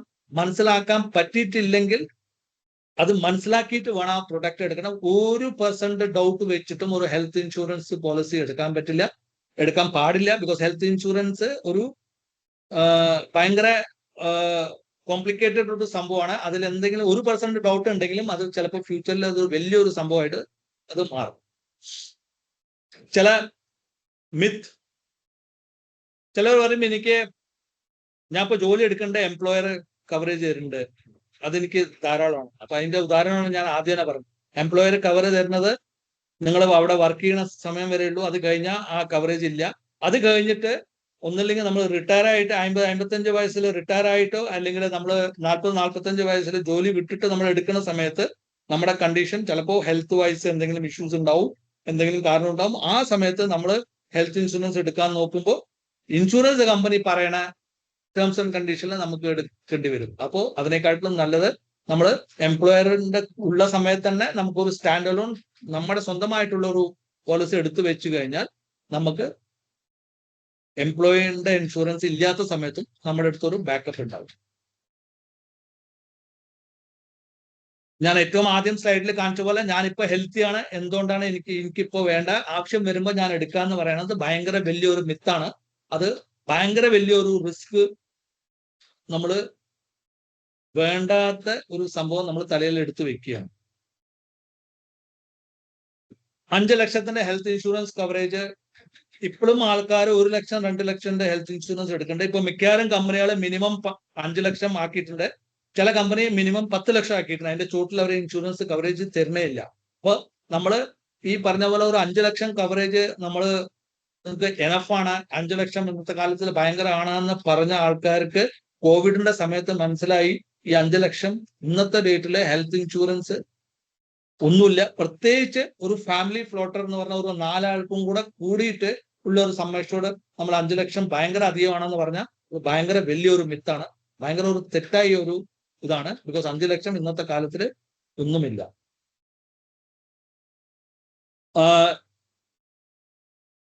ഈ എന്താ പറയാ, നമുക്കൊരു പൊതുവെ ഒരു ധാരണയുണ്ട്. ഹോസ്പിറ്റലൈസേഷൻ എന്ന് പറഞ്ഞ ഹെൽത്ത് ഇൻഷുറൻസ് എന്ന് പറഞ്ഞാൽ 24 മണിക്കൂർ നമ്മൾ ഹോസ്പിറ്റലിൽ കിടന്നാൽ മാത്രമേ നമുക്ക് ഹെൽത്ത് ഇൻഷുറൻസ് കവറേജ് കിട്ടുള്ളൂ എന്നൊരു ധാരണയുണ്ട്. അത് തെറ്റാണ്. ഞാൻ നേരത്തെ പറഞ്ഞ പോലെ കുറെ ഡേ കെയർ ട്രീറ്റ്മെന്റ് ഉണ്ട്, അതിൽ ഹോസ്പിറ്റലിൽ അഡ്മിറ്റ് ആവണമെന്നില്ല, അത് ഇൻഷുറൻസ് കവറേജ് കമ്പനി കവർ ചെയ്യും. ചില കമ്പനി 2 മണിക്കൂർ ഹോസ്പിറ്റലൈസേഷൻ ആയാലും ഈ പറഞ്ഞ കവറേജ് അല്ലെങ്കിൽ നമുക്ക് കാശ് തരും, അങ്ങനത്തെ ഇതുണ്ട്. അപ്പൊ ഒരു തെറ്റിദ്ധാരണയുണ്ട്. മുമ്പൊക്കെ അങ്ങനെയായിരുന്നു. മുമ്പ് 24 മണിക്കൂറിന്റെ ഉള്ളില് ഹോസ്പിറ്റലൈസേഷൻ ആണെങ്കിൽ കവറേജ് നമുക്ക് ഇൻഷുറൻസ് കമ്പനി തരില്ല. പക്ഷെ ഇപ്പോ അങ്ങനെയല്ല. പോർട്ടിംഗ് എന്ന് പറഞ്ഞാൽ ഭയങ്കര ഇമ്പോർട്ടന്റ് ഒരു സംഭവമാണ്. നമ്മൾ മൊബൈൽ നമ്പർ പോർട്ടിംഗ് ചെയ്യണ പോലെ മൊബൈൽ നമ്പർ നമ്മൾ എന്തുകൊണ്ടാണ് പോർട്ട് ചെയ്യുക? നമുക്ക് നമ്മുടെ നിലവിലുള്ള നമ്പർ നമ്മൾ വർഷം ഉപയോഗിച്ച കാരണം കൊണ്ട് നമ്മൾക്ക് ആ നമ്പർ മാറ്റണ്ട. പക്ഷെ നമ്മൾ ആ സർവീസ് പ്രൊവൈഡർ നമുക്ക് എന്തെങ്കിലും കാരണം കൊണ്ട് അവരുടെ സർവീസ് നല്ല അല്ല അല്ലെങ്കിൽ റേഞ്ച് ഇല്ല, അത് കാരണം കൊണ്ട് മാറ്റണം. പക്ഷെ ഈ നമ്പർ മാറ്റാൻ പറ്റാത്ത ഒരു സാഹചര്യം ആയിരിക്കില്ല. അപ്പൊ അതുകൊണ്ട് നമുക്ക് അതേ നമ്പർ വെച്ചിട്ട് നമുക്ക് എയർടെലിന് വോഡാഫോണിലേക്കോ അല്ലെങ്കിൽ വോഡാഫോണിൽ നിന്ന് ജിയോയിലേക്കോ അങ്ങനെ പോർട്ട് ചെയ്യാം. അതേ സംഭവം ഹെൽത്ത് ഇൻഷുറൻസിലും ഉണ്ട്. നമുക്ക് നമ്മുടെ ഒരു ഹെൽത്ത് ഇൻഷുറൻസ് പോളിസി നമുക്ക് ആ പറഞ്ഞ കമ്പനിയുടെ സർവീസ് ഇഷ്ടപ്പെട്ടില്ല, അല്ലെങ്കിൽ ആ കമ്പനി നമ്മളുടെ പ്രീവിയസ് ക്ലെയിം എന്തെങ്കിലും റിജക്ട് ചെയ്തു, അല്ലെങ്കിൽ അതിനെക്കാട്ടിലും നല്ല പ്രൊഡക്റ്റുകൾ വേറെ മാർക്കറ്റിൽ വന്നു, ഇങ്ങനത്തെ ഒക്കെ കാരണം കൊണ്ട് നമുക്ക് എക്സിസ്റ്റിംഗ് പോളിസി നമുക്ക് വേറൊരു കമ്പനിയിലേക്ക് റിന്യൂവലിന്റെ സമയത്ത് പോർട്ട് ചെയ്യാം. പോർട്ട് ചെയ്യുന്ന സമയത്ത് ബെനിഫിറ്റ് നമ്മൾ നേരത്തെ പറഞ്ഞ പോലെ ആ വെയിറ്റിംഗ് പീരീഡ്സ് ഒക്കെ ഉണ്ടല്ലോ, 2 years എക്സിസ്റ്റിംഗ് ഡിസീസ്, അല്ലെങ്കിൽ സ്പെസിഫിക് പീരീഡ് വെയിറ്റിംഗ് പീരീഡ്, അല്ലെങ്കിൽ ഇനീഷ്യൽ ഡേ വെയിറ്റിംഗ് പീരീഡ്, ഇതൊക്കെ ഓട്ടോമാറ്റിക് ക്യാരി ഫോർവേഡ് ആവും. മീൻസ് ഒരു 2 കൊല്ലത്തിന്റെ ഒരു വെയിറ്റിംഗ് പീരീഡ് ഉണ്ടെങ്കിൽ നിങ്ങൾ ഇപ്പൊ നിലവിലുള്ള ഇതിൽ 2 കൊല്ലം കഴിഞ്ഞിട്ടുണ്ടെങ്കിൽ നിങ്ങൾ പോർട്ട് ചെയ്യുന്ന സമയത്ത് ആ പുതിയ പോളിസിയിൽ 2 കൊല്ലം വെയിറ്റിംഗ് പീരീഡ് എന്ന് പറഞ്ഞിട്ട് കണ്ടീഷൻ ഉണ്ടെങ്കിലും, ബിക്കോസ് നിങ്ങൾ ഓൾറെഡി ആ 2 കൊല്ലം എക്സിസ്റ്റിംഗ് പോളിസിയിൽ സ്പെൻഡ് ചെയ്ത കാരണം കൊണ്ട് അവിടെ നിങ്ങൾക്ക് പിന്നെ വേറൊരു 2 കൊല്ലം വെയിറ്റിംഗ് പീരീഡ് എക്സ്ട്രാ വരില്ല. അതാണ് പോർട്ടിങ്ങിന്റെ ഏറ്റവും വലിയ അഡ്വാൻറ്റേജും, അല്ലെങ്കിൽ IRDA അങ്ങനത്തെ ഒരു ഇത് കൊണ്ടുവരാനുള്ള കാരണം അതാണ്, പോർട്ടിങ്. അപ്പൊ നിങ്ങൾ ഏതെങ്കിലും ഒരു പോളിസി എപ്പോഴെങ്കിലും അറിഞ്ഞുകൊണ്ടോ വാങ്ങിച്ചിട്ട് നിങ്ങൾക്ക് തോന്നുന്നുണ്ട് ആ പോളിസി നല്ലതല്ല എന്നുണ്ടെങ്കിൽ അത് ജീവിതകാലം പിടിച്ചു നിൽക്കാൻ ആവശ്യമില്ല. നിങ്ങൾക്ക് ആ പോളിസി എപ്പോ വേണമെങ്കിലും അല്ല, റിന്യൂവലിന്റെ സമയത്ത് വേറൊരു കമ്പനിയിലേക്ക് അല്ലെങ്കിൽ ഒരു നല്ല കമ്പനിയിലേക്ക് നിങ്ങൾക്ക് പോർട്ട് ചെയ്യാം. പക്ഷെ ആ പോർട്ട് ചെയ്യുന്ന സമയത്ത് കുറെ കണ്ടീഷൻസ് ഉണ്ട്. അത് വേറെ സംഭവം, ഇതിലേക്ക് ഞാൻ പോണില്ല. പക്ഷെ നമുക്ക് പോർട്ട് ചെയ്യാനുള്ള ഒരു ഓപ്ഷൻ ഉണ്ട്. നമ്മുടെ റിന്യൂവൽ ഡേറ്റ് വരുന്ന 30 തൊട്ടിട്ട് 45 ദിവസം മുമ്പേ നമുക്ക് ഈ പറഞ്ഞ പോർട്ടിംഗ് എന്ന് പറഞ്ഞിട്ടുള്ള പ്രോസസ്സ് ഇനീഷ്യേറ്റ് ചെയ്യണം. ഇപ്പൊ നിലവിലുള്ള പോളിസി ലാപ്സ് ആവണ മുമ്പേ നിങ്ങളുടെ പുതിയ പോളിസി ഇഷ്യൂ ആവണം. അപ്പൊ അതുകൊണ്ട് ഒരു 30 തൊട്ട് 45 ദിവസത്തിന്റെ മുമ്പേ നമുക്ക് ഈ പോർട്ടിംഗ് ചെയ്യണമെന്നുണ്ടെങ്കിൽ അതിന്റെ പ്രോസസ്സിംഗ് നമുക്ക് തുടങ്ങാം. ക്ലെയിം സെറ്റിൽമെന്റ് റേഷ്യോ നമ്മൾ നേരത്തെ പറഞ്ഞു. ആ ക്ലെയിം സെറ്റിൽമെന്റ് റേഷ്യോ മാത്രം അല്ല ഒരു ക്രൈറ്റീരിയ ഒരു ഇൻഷുറൻസ് കമ്പനിനെ സെലക്ട് ചെയ്യാൻ വേണ്ടിയിട്ട്. ബിക്കോസ് അതിലും കുറെ ജിമിക്സുകൾ ഉണ്ടാവും ഈ ക്ലെയിം സെറ്റിൽമെന്റ് റേഷ്യോ നോക്കുന്ന സമയത്ത്. ബിക്കോസ് ക്ലെയിം സെറ്റിൽമെന്റ് റേഷ്യോ നമ്മൾ നമ്പേഴ്സിലാണ് നോക്കുക. 100 ക്ലെയിം വന്നിട്ടുണ്ടെങ്കിൽ 90 ക്ലെയിം സെറ്റിൽ ചെയ്തു എന്ന് പറഞ്ഞ നമ്പേഴ്സിലാണ് നോക്കുക. അപ്പൊ ചില കമ്പനി എന്ത് ചെയ്യും, ചെറിയ ക്ലെയിംസുകൾ ഒരു പ്രശ്നമില്ലാതെ വേഗം സെറ്റിൽ ചെയ്യും. വലിയ ക്ലെയിം അവര് സെറ്റിൽ ചെയ്യില്ല, അല്ലെങ്കിൽ ഹാഫ് സെറ്റിൽ ചെയ്യും. ഇപ്പൊ എന്താണ്, അവരുടെ നമ്പർ കാണാൻ ഭയങ്കര നല്ലതായിരിക്കും, പക്ഷെ അതിന്റെ അർത്ഥം അവര് 98% ക്ലെയിം സെറ്റിൽ ചെയ്യുന്നതല്ല. അപ്പൊ വലിയ ക്ലെയിം ചിലപ്പോൾ അവര് സെറ്റിൽ ചെയ്യുന്നുണ്ടാവില്ല. അപ്പൊ അങ്ങനത്തെ സംഭവങ്ങളും നമുക്ക് ഉണ്ടാവാനുള്ള സാധ്യത ഉണ്ട്. അതുകൊണ്ടാണ് പറഞ്ഞ ഒരു വെൽ റിസർച്ച് ചെയ്ത് ഒരു പ്ലാറ്റ്ഫോം, അല്ലെങ്കിൽ അതിന്റെ ഉള്ളിൽ ഡീപ്പായിട്ട് റിസർച്ച് ചെയ്തിട്ട് നോക്കുന്ന ഒരു കമ്പനിയുടെ മുകളിൽ റിലൈ ചെയ്ത് കഴിഞ്ഞാൽ നിങ്ങൾക്ക് അക്യുറേറ്റ് ഡാറ്റ നിങ്ങൾക്ക് കിട്ടും. ഭയങ്കര ഇമ്പോർട്ടന്റ് ക്ലോസ് ആണ്. എന്തോ ടൈം ക്ലോസ് ആയി, എന്നാലും ഇതൊന്നും വിടാൻ പറ്റാത്ത സംഭവം ആയ കാരണം കൊണ്ടാണ് ഞാൻ ഇത്ര ഡീറ്റെയിൽസിൽ പറയുന്നത്. നമ്മൾ പോളിസി എടുക്കുന്ന സമയത്ത് 100% ഒരു വിട്ടുവീഴ്ചയില്ലാതെ നമ്മൾ എന്തെങ്കിലും മെഡിക്കൽ കണ്ടീഷൻ ഉണ്ടെങ്കിൽ അത് നമ്മൾ ഡിക്ലെയർ ചെയ്തിട്ട് വേണം എടുക്കാൻ. ഇത് നിങ്ങൾക്ക് എല്ലാ ഇൻഷുറൻസ് അഡ്വൈസറും അല്ലെങ്കിൽ എല്ലാ പോളിസി വിൽക്കുന്നവരും ഇതേപോലെ പറയുമോ ഇല്ല എന്ന് അറിയില്ല. ബിക്കോസ് ചില സമയത്ത് ചില ഇൻഷുറൻസ് ഏജന്റുമാര് അവരുടെ താല്പര്യം കാരണം കൊണ്ട് നമ്മൾ വല്ലെങ്കിൽ ഡിസീസ് ഉണ്ട് എന്ന് പറഞ്ഞാലും അവർ പറയും, സാർ ഇത് പറയണ്ട, ഇത് പറഞ്ഞാൽ നിങ്ങൾക്ക് പോളിസി കിട്ടില്ല. അപ്പൊ ഇത് അങ്ങനെ ഒരു BP അല്ലേ, BP ഒക്കെ ഇപ്പൊ നോർമൽ അല്ലേ, അപ്പൊ അതുകൊണ്ട് അത് നിങ്ങൾ പറയണ്ട, പോളിസി ഇതായിക്കോളും പറഞ്ഞ് അങ്ങനെ പറയുന്ന ആൾക്കാരുണ്ട്. അത് വിശ്വസിച്ചിട്ട് കസ്റ്റമർ അത് പറയാതെ ഡിസ്ക്ലോസ് ചെയ്യാതെ പോളിസി എടുക്കുന്നതുകൊണ്ട് ആ പോളിസി പിന്നെ എപ്പോഴെങ്കിലും എന്തെങ്കിലും കാരണം കൊണ്ട് ഈ പറഞ്ഞ ഒരു ഡിസ്ക്ലോസർ ഇല്ലാത്ത കാരണം കൊണ്ട് അവരുടെ ക്ലെയിം റിജക്റ്റ് ആയോ എത്രയോ കേസുകളുണ്ട്.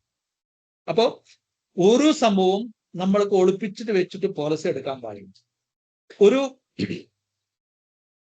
ഒരു മൊറാട്ടോറിയം ക്ലോസ് എന്ന് പറഞ്ഞിട്ട് ഒരു ക്ലോസ് ഉണ്ട് ഇൻഷുറൻസ്.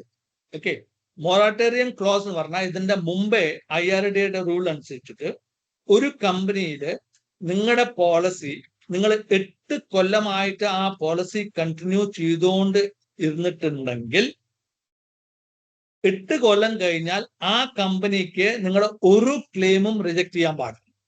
ഒരു ക്ലെയിമും എന്ത് കാരണം പറഞ്ഞിട്ടും റിജക്ട് ചെയ്യാൻ പാടില്ല. എക്സെപ്റ്റ് കമ്പനി പ്രൂവ് ചെയ്യണം നിങ്ങൾ എടുക്കുന്ന സമയത്ത് ഫ്രോഡ് ചെയ്തു. ഫ്രോഡ് എന്ന് പറഞ്ഞാൽ തെറുകടി പരിപാടി വല്ലതും ചെയ്തിട്ടാണ് പോളിസി എടുത്തിട്ടുണ്ടെങ്കിൽ ആ ഒരു കണ്ടീഷനിൽ മാത്രമേ റിജക്ട് ചെയ്യാൻ പറ്റുള്ളൂ. അല്ലാതെ ഈ നേരത്തെ പറഞ്ഞ പോലെ ഞാൻ കമ്പനി പറയും നിങ്ങൾ 8 കൊല്ലം മുമ്പേ നിങ്ങൾ എടുക്കുന്ന സമയത്ത് നിങ്ങൾക്ക് ഡയബറ്റീസ് ഉണ്ടായിരുന്നു, അത് നിങ്ങൾ പറഞ്ഞില്ല, BP ഉണ്ടായിരുന്നു പറഞ്ഞില്ല, അല്ലെങ്കിൽ നിങ്ങളുടെ സർജറി ഉണ്ടായിരുന്നു നിങ്ങൾ പറഞ്ഞില്ല, ഇതൊന്നും പറഞ്ഞില്ല എന്ന് പറഞ്ഞിട്ട് ഒരു കസ്റ്റമർ ഒരു കമ്പനിയിൽ 8 കൊല്ലം വരെ ഒരു പോളിസി കണ്ടിന്യൂ ചെയ്തുകൊണ്ട് പോയി കഴിഞ്ഞാൽ അത് കഴിഞ്ഞാൽ ആ ഇൻഷുറൻസ് കമ്പനിക്ക് ഒരു രീതിയിലും ഒരു ക്ലെയിമും റിജക്ട് ചെയ്യാൻ പാടില്ല. ഇതായിരുന്നു കണ്ടീഷൻ ആദ്യം 8 കൊല്ലം. ഇപ്പൊ റീസെന്റ് ലാസ്റ്റ് മന്ത് IRDA ആ 8 കൊല്ലത്തിനെ ചുരുക്കിയിട്ട് 5 കൊല്ലമാക്കി. മീൻസ് 5 കൊല്ലം നിങ്ങൾ ഒരു പോളിസിയിൽ കണ്ടിന്യൂ ചെയ്തുകൊണ്ടിരുന്ന, ഒരു പോളിസിയിലല്ല ഒരു കമ്പനിയിലെ പോളിസി കണ്ടിന്യൂ ചെയ്തു കഴിഞ്ഞാൽ അത് കഴിഞ്ഞാൽ നിങ്ങൾ എടുക്കുന്ന സമയത്ത് നിങ്ങൾ ഡിക്ലെയർ ചെയ്തിട്ടുണ്ടോ ഇല്ലേ ഡസന്റ് മാറ്റർ, അവർക്ക് ക്ലെയിം റിജക്ട് ചെയ്യാൻ പാടില്ല. അങ്ങനത്തെ ഒരു കണ്ടീഷൻ ഉണ്ട്. അപ്പൊ ആ കണ്ടീഷൻ ഇപ്പൊ ഉള്ള കാരണം കൊണ്ട് ചില ഇൻഷുറൻസ് അഡ്വൈസർ അല്ലെങ്കിൽ ഏജന്റ് പറയും, സാർ ഈ 5 കൊല്ലം കഴിഞ്ഞാൽ ഇതൊന്നും ഒരു പ്രശ്നമല്ല, അപ്പൊ അതുകൊണ്ട് ഇതൊന്നും ഇപ്പൊ പറയണ്ട, വെറുതെ പോളിസി കിട്ടില്ല, ഇല്ലെങ്കിൽ കിട്ടുകയാണെങ്കിലും അവർ അധികം പ്രീമിയം ചോദിക്കും സൂക്കടിന്, അപ്പൊ അതുകൊണ്ട് ഇത് പറയണ്ട എന്ന് പറഞ്ഞിട്ട് നിങ്ങളെ ഇൻഫ്ലുവൻസ് ചെയ്തിട്ട് മോട്ടിവേറ്റ് ചെയ്തിട്ട് പറയണ ധാരാളം ആൾക്കാരുണ്ട്. അങ്ങനെ ആണെങ്കിലും നിങ്ങൾക്ക് അതിൽ വീഴാതിരിക്കണം. ബിക്കോസ് 5 കൊല്ലം കഴിഞ്ഞിട്ടാണ് ഈ മൊറാട്ടോറിയം വരുന്നത്. ഈ 5 കൊല്ലത്തിന്റെ ഉള്ളില് കഷ്ടകാലത്തിന് എന്തെങ്കിലും ക്ലെയിം വന്നാൽ അത് ഉറപ്പായിട്ട് റിജക്ട് ആവും. അപ്പൊ അങ്ങനത്തെ ഒരു റിസ്ക്കും നമ്മൾ എടുക്കേണ്ട. സത്യമായിട്ട് ഉള്ള സംഭവം പറഞ്ഞു.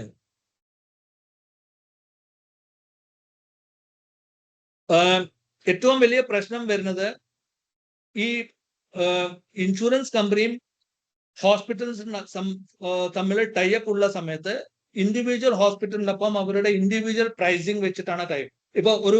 ഇപ്പൊ കേരളത്തിൽ തന്നെ ഇപ്പോൾ ലേക്ക് ഷെയർ പോലത്തെ ഒരു ഹോസ്പിറ്റലില് അവരുടെ ട്രീറ്റ്മെന്റിന്റെ പ്രൈസും അല്ലെങ്കിൽ റേറ്റും പാലക്കാടിലെ ഈ പറഞ്ഞ പോലെ എന്താ പറയാ ഒരു ഹോസ്പിറ്റലിന്റെ ട്രീറ്റ്മെന്റിന്റെ റേറ്റും വേറെ വേറെ ആയി.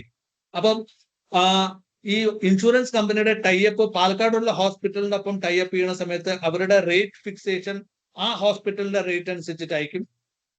എറണാകുളത്തിലെ ലേക്ക് ഷെയർ അല്ലെങ്കിൽ വേറെ എവിടെയെങ്കിലും എസ്കോട്ടോ അങ്ങനത്തെ വലിയ വലിയ ഹോസ്പിറ്റലിന്റെ അവിടെ ടൈപ്പ് ചെയ്യുന്ന സമയത്ത് അവിടുത്തെ റേറ്റ് അനുസരിച്ചിട്ടായിരിക്കും അവിടുത്തെ ടൈപ്പ്. അപ്പൊ നമ്മൾ ബൈ ഡിഫോൾട്ട് നമ്മൾക്ക് ആവശ്യപ്പെടാൻ പറ്റില്ല. ഇപ്പോ പാലക്കാടുള്ള ഹോസ്പിറ്റലില് സാധാരണ ഒരു സർജറിക്ക് 1 ലക്ഷം ആണെങ്കിൽ അവര് അത് 2 ലക്ഷം ചാർജ് ചെയ്ത ഹോസ്പിറ്റല് അല്ലെങ്കിൽ ഇൻഷുറൻസ് കമ്പനി തരുന്ന പറഞ്ഞിട്ട് നമുക്കൊരു ധാരണ വെക്കാൻ പാടില്ല. ബിക്കോസ് എല്ലാ ഹോസ്പിറ്റലിന്റെ ഒപ്പം അവരുടെ ഒരു പർട്ടിക്കുലർ ഇതുണ്ടാവും. അതിനെക്കാട്ടിലും കൂടുതൽ അവർക്ക് ചാർജ് ചെയ്യാൻ പറ്റില്ല. അവർക്ക് ജസ്റ്റിഫൈ ചെയ്തേ പറ്റുള്ളൂ എന്തുകൊണ്ട് ഇത് ചാർജ് അധികമായി. അപ്പൊ അങ്ങനത്തെ കുറെ സംഭവങ്ങൾ വരാറുണ്ട്. ഇത് നമ്മൾ ഓൾറെഡി ഡിസ്കസ് ചെയ്തു. ഇപ്പോ 1 crore നമ്മളിപ്പോ ഇപ്പൊ നമ്മുടെ അടുത്ത് കാശ് ഉണ്ട്, നമുക്ക് സ്പെൻഡ് ചെയ്യാനുള്ള നമുക്ക് കപ്പാസിറ്റി ഉണ്ട്. അതുകൊണ്ട് നമ്മൾ നോക്കിയപ്പോ എന്തായാലും ഇപ്പൊ അരുൺ പറഞ്ഞല്ലോ 8-10-15% ഇൻഫ്ലേഷൻ വരുന്നുണ്ട്. ഇപ്പൊ 5 ലക്ഷം 10 ലക്ഷം ഒക്കെ ഒരു സമ്മർഷയോടെ അല്ലാന്ന്. അപ്പൊ നമുക്ക് ഇപ്പൊ തന്നെ 50 ലക്ഷം അല്ലെങ്കിൽ 1 കോടിയുടെ സമ്മർഷയോടെ വാങ്ങിച്ചു വെക്കുന്ന പിന്നെ ടെൻഷൻ ഇല്ലാന്ന്. വാങ്ങിച്ചു വെക്കണേ കുഴപ്പമൊന്നുമില്ല. പക്ഷെ ഞാൻ നേരത്തെ പറഞ്ഞ പോലെ ഈ 1 crore സമ്മർഷയോട് നമ്മൾ ഇപ്പൊ വാങ്ങിക്കുന്ന സമയത്ത് കൊടുക്കുന്ന പ്രീമിയം തരാനുള്ള കപ്പാസിറ്റി നമുക്ക് ഉണ്ടാവും. പക്ഷെ ഒരു 5 കൊല്ലം 10 കൊല്ലം കഴിഞ്ഞാൽ നമ്മളുടെ വർക്ക് നമ്മൾ റിട്ടയർ ആയിട്ട് താമസിക്കുമ്പോൾ അല്ലെങ്കിൽ ആ സമയത്തുള്ള ഇൻകം ചിലപ്പോൾ നമുക്ക് ഈ 1 crore പ്രീമിയം കൊടുക്കാനുള്ള അഫോർഡബിലിറ്റി ഉണ്ടാവില്ല. അപ്പൊ അതുകൊണ്ട് നമ്മളിപ്പോ ഈ പറഞ്ഞ ആക്രാന്തം കാണിച്ചിട്ട് ഇപ്പൊ എൻ്റെ അടുത്ത് കാശുണ്ട് അതുകൊണ്ട് 1 കോടി 2 കോടി 3 കോടിയുടെ സം അഷ്യൂർഡ് ഒക്കെ എടുക്കാന്ന് പറഞ്ഞിട്ടുള്ള അങ്ങനത്തെ ഒരു ഡിസിഷൻ എടുക്കാൻ പറ്റില്ല. അതുകൊണ്ടാണ് ഞാൻ ആദ്യം നമ്മൾ പറഞ്ഞത് സം അഷ്യൂർഡ് ഫിക്സ് ചെയ്യുന്നത് ഭയങ്കര ഒരു ഇമ്പോർട്ടന്റ് സംഭവമാണ്. നമുക്ക് കുറെ സംഭവങ്ങൾ നോക്കിയിട്ട് വേണം നമ്മൾ സം അഷ്യൂർഡ് ഫിക്സ് ചെയ്യുന്നത്. അഗൈൻ പ്രൊഫഷണൽ അഡ്വൈസർ ത്രൂ കൂടെ നിങ്ങൾക്ക് എടുത്തു കഴിഞ്ഞാൽ ഈ പറഞ്ഞുള്ള അഡ്വൈസും ഈ പറഞ്ഞുള്ള സംഭവം ആൻഡ് മോസ്റ്റ് ഇമ്പോർട്ടൻ്റ്ലി ക്ലെയിം വരുന്ന സമയത്തുള്ള സപ്പോർട്ട് നമുക്ക് ഒരു പേഴ്സണലൈസ് ആയിട്ട് കിട്ടും. ഇതാണ്. ഇനി ഞാൻ എന്റെ മുമ്പേ ഡിസ്കഷനിൽ പറഞ്ഞിട്ടുണ്ടായിരുന്നു ഒരു ബ്രോക്കറും ഒരു ഇൻഷുറൻസ് ഏജന്റിനും തമ്മിലുള്ള വ്യത്യാസം. ഞാൻ ഒരു ബ്രോക്കർ ലൈസൻസ്ഡ് ആണ്. ഇൻഷുറൻസ് ഏജന്റ് എന്ന് പറഞ്ഞാൽ ഒരു കമ്പനിയുടെ ഇപ്പൊ സ്റ്റാർ ഹെൽത്തിന്റെ ഇൻഷുറൻസ് ഏജന്റ് ആണെങ്കിൽ ആ ഏജന്റിന് സ്റ്റാർ ഹെൽത്ത് മാത്രമേ വെക്കാൻ പറ്റുള്ളൂ. ഞാൻ ബ്രോക്കർ ക്വാളിഫൈഡ് പേഴ്സൺ എന്നാണ് പറയുക. ഞാൻ കൊടുത്ത എക്സാമിന് PQP എന്ന് പറയും. ഇതിൽ എന്താണ്, എനിക്ക് മൾട്ടിപ്പിൾ കമ്പനിയുടെ ഒപ്പം ടൈപ്പ് ഉണ്ട്. എനിക്ക് മൾട്ടിപ്പിൾ കമ്പനിയുടെ പ്രൊഡക്റ്റ് എനിക്ക് വിൽക്കാം. അപ്പോൾ നാച്ചുറലി നമുക്കൊരു കോമൺ സെൻസ് ആണ്. ഇപ്പൊ ഞാൻ സ്റ്റാർ ഹെൽത്ത് മാത്രമാണ് വിൽക്കണമെന്നുണ്ടെങ്കിൽ ഞാൻ സ്റ്റാർ ഹെൽത്തിന്റെ പ്രൊഡക്റ്റിനെ പറ്റി അതിന്റെ നല്ല സംഭവങ്ങൾ മാത്രമേ നിങ്ങൾക്ക് പറഞ്ഞു തരുള്ളൂ. ബിക്കോസ് എനിക്ക് അതേ നിങ്ങൾക്ക് വിൽക്കാൻ പറ്റുള്ളൂ. നിങ്ങൾ വേറെ എന്തെങ്കിലും ചോദിച്ചാൽ എനിക്ക് വിൽക്കാൻ പറ്റില്ല. അതുകൊണ്ട് അതിനെ പറ്റിയിട്ട് മാത്രം നല്ല സംഭവം പറഞ്ഞു തരുള്ളൂ.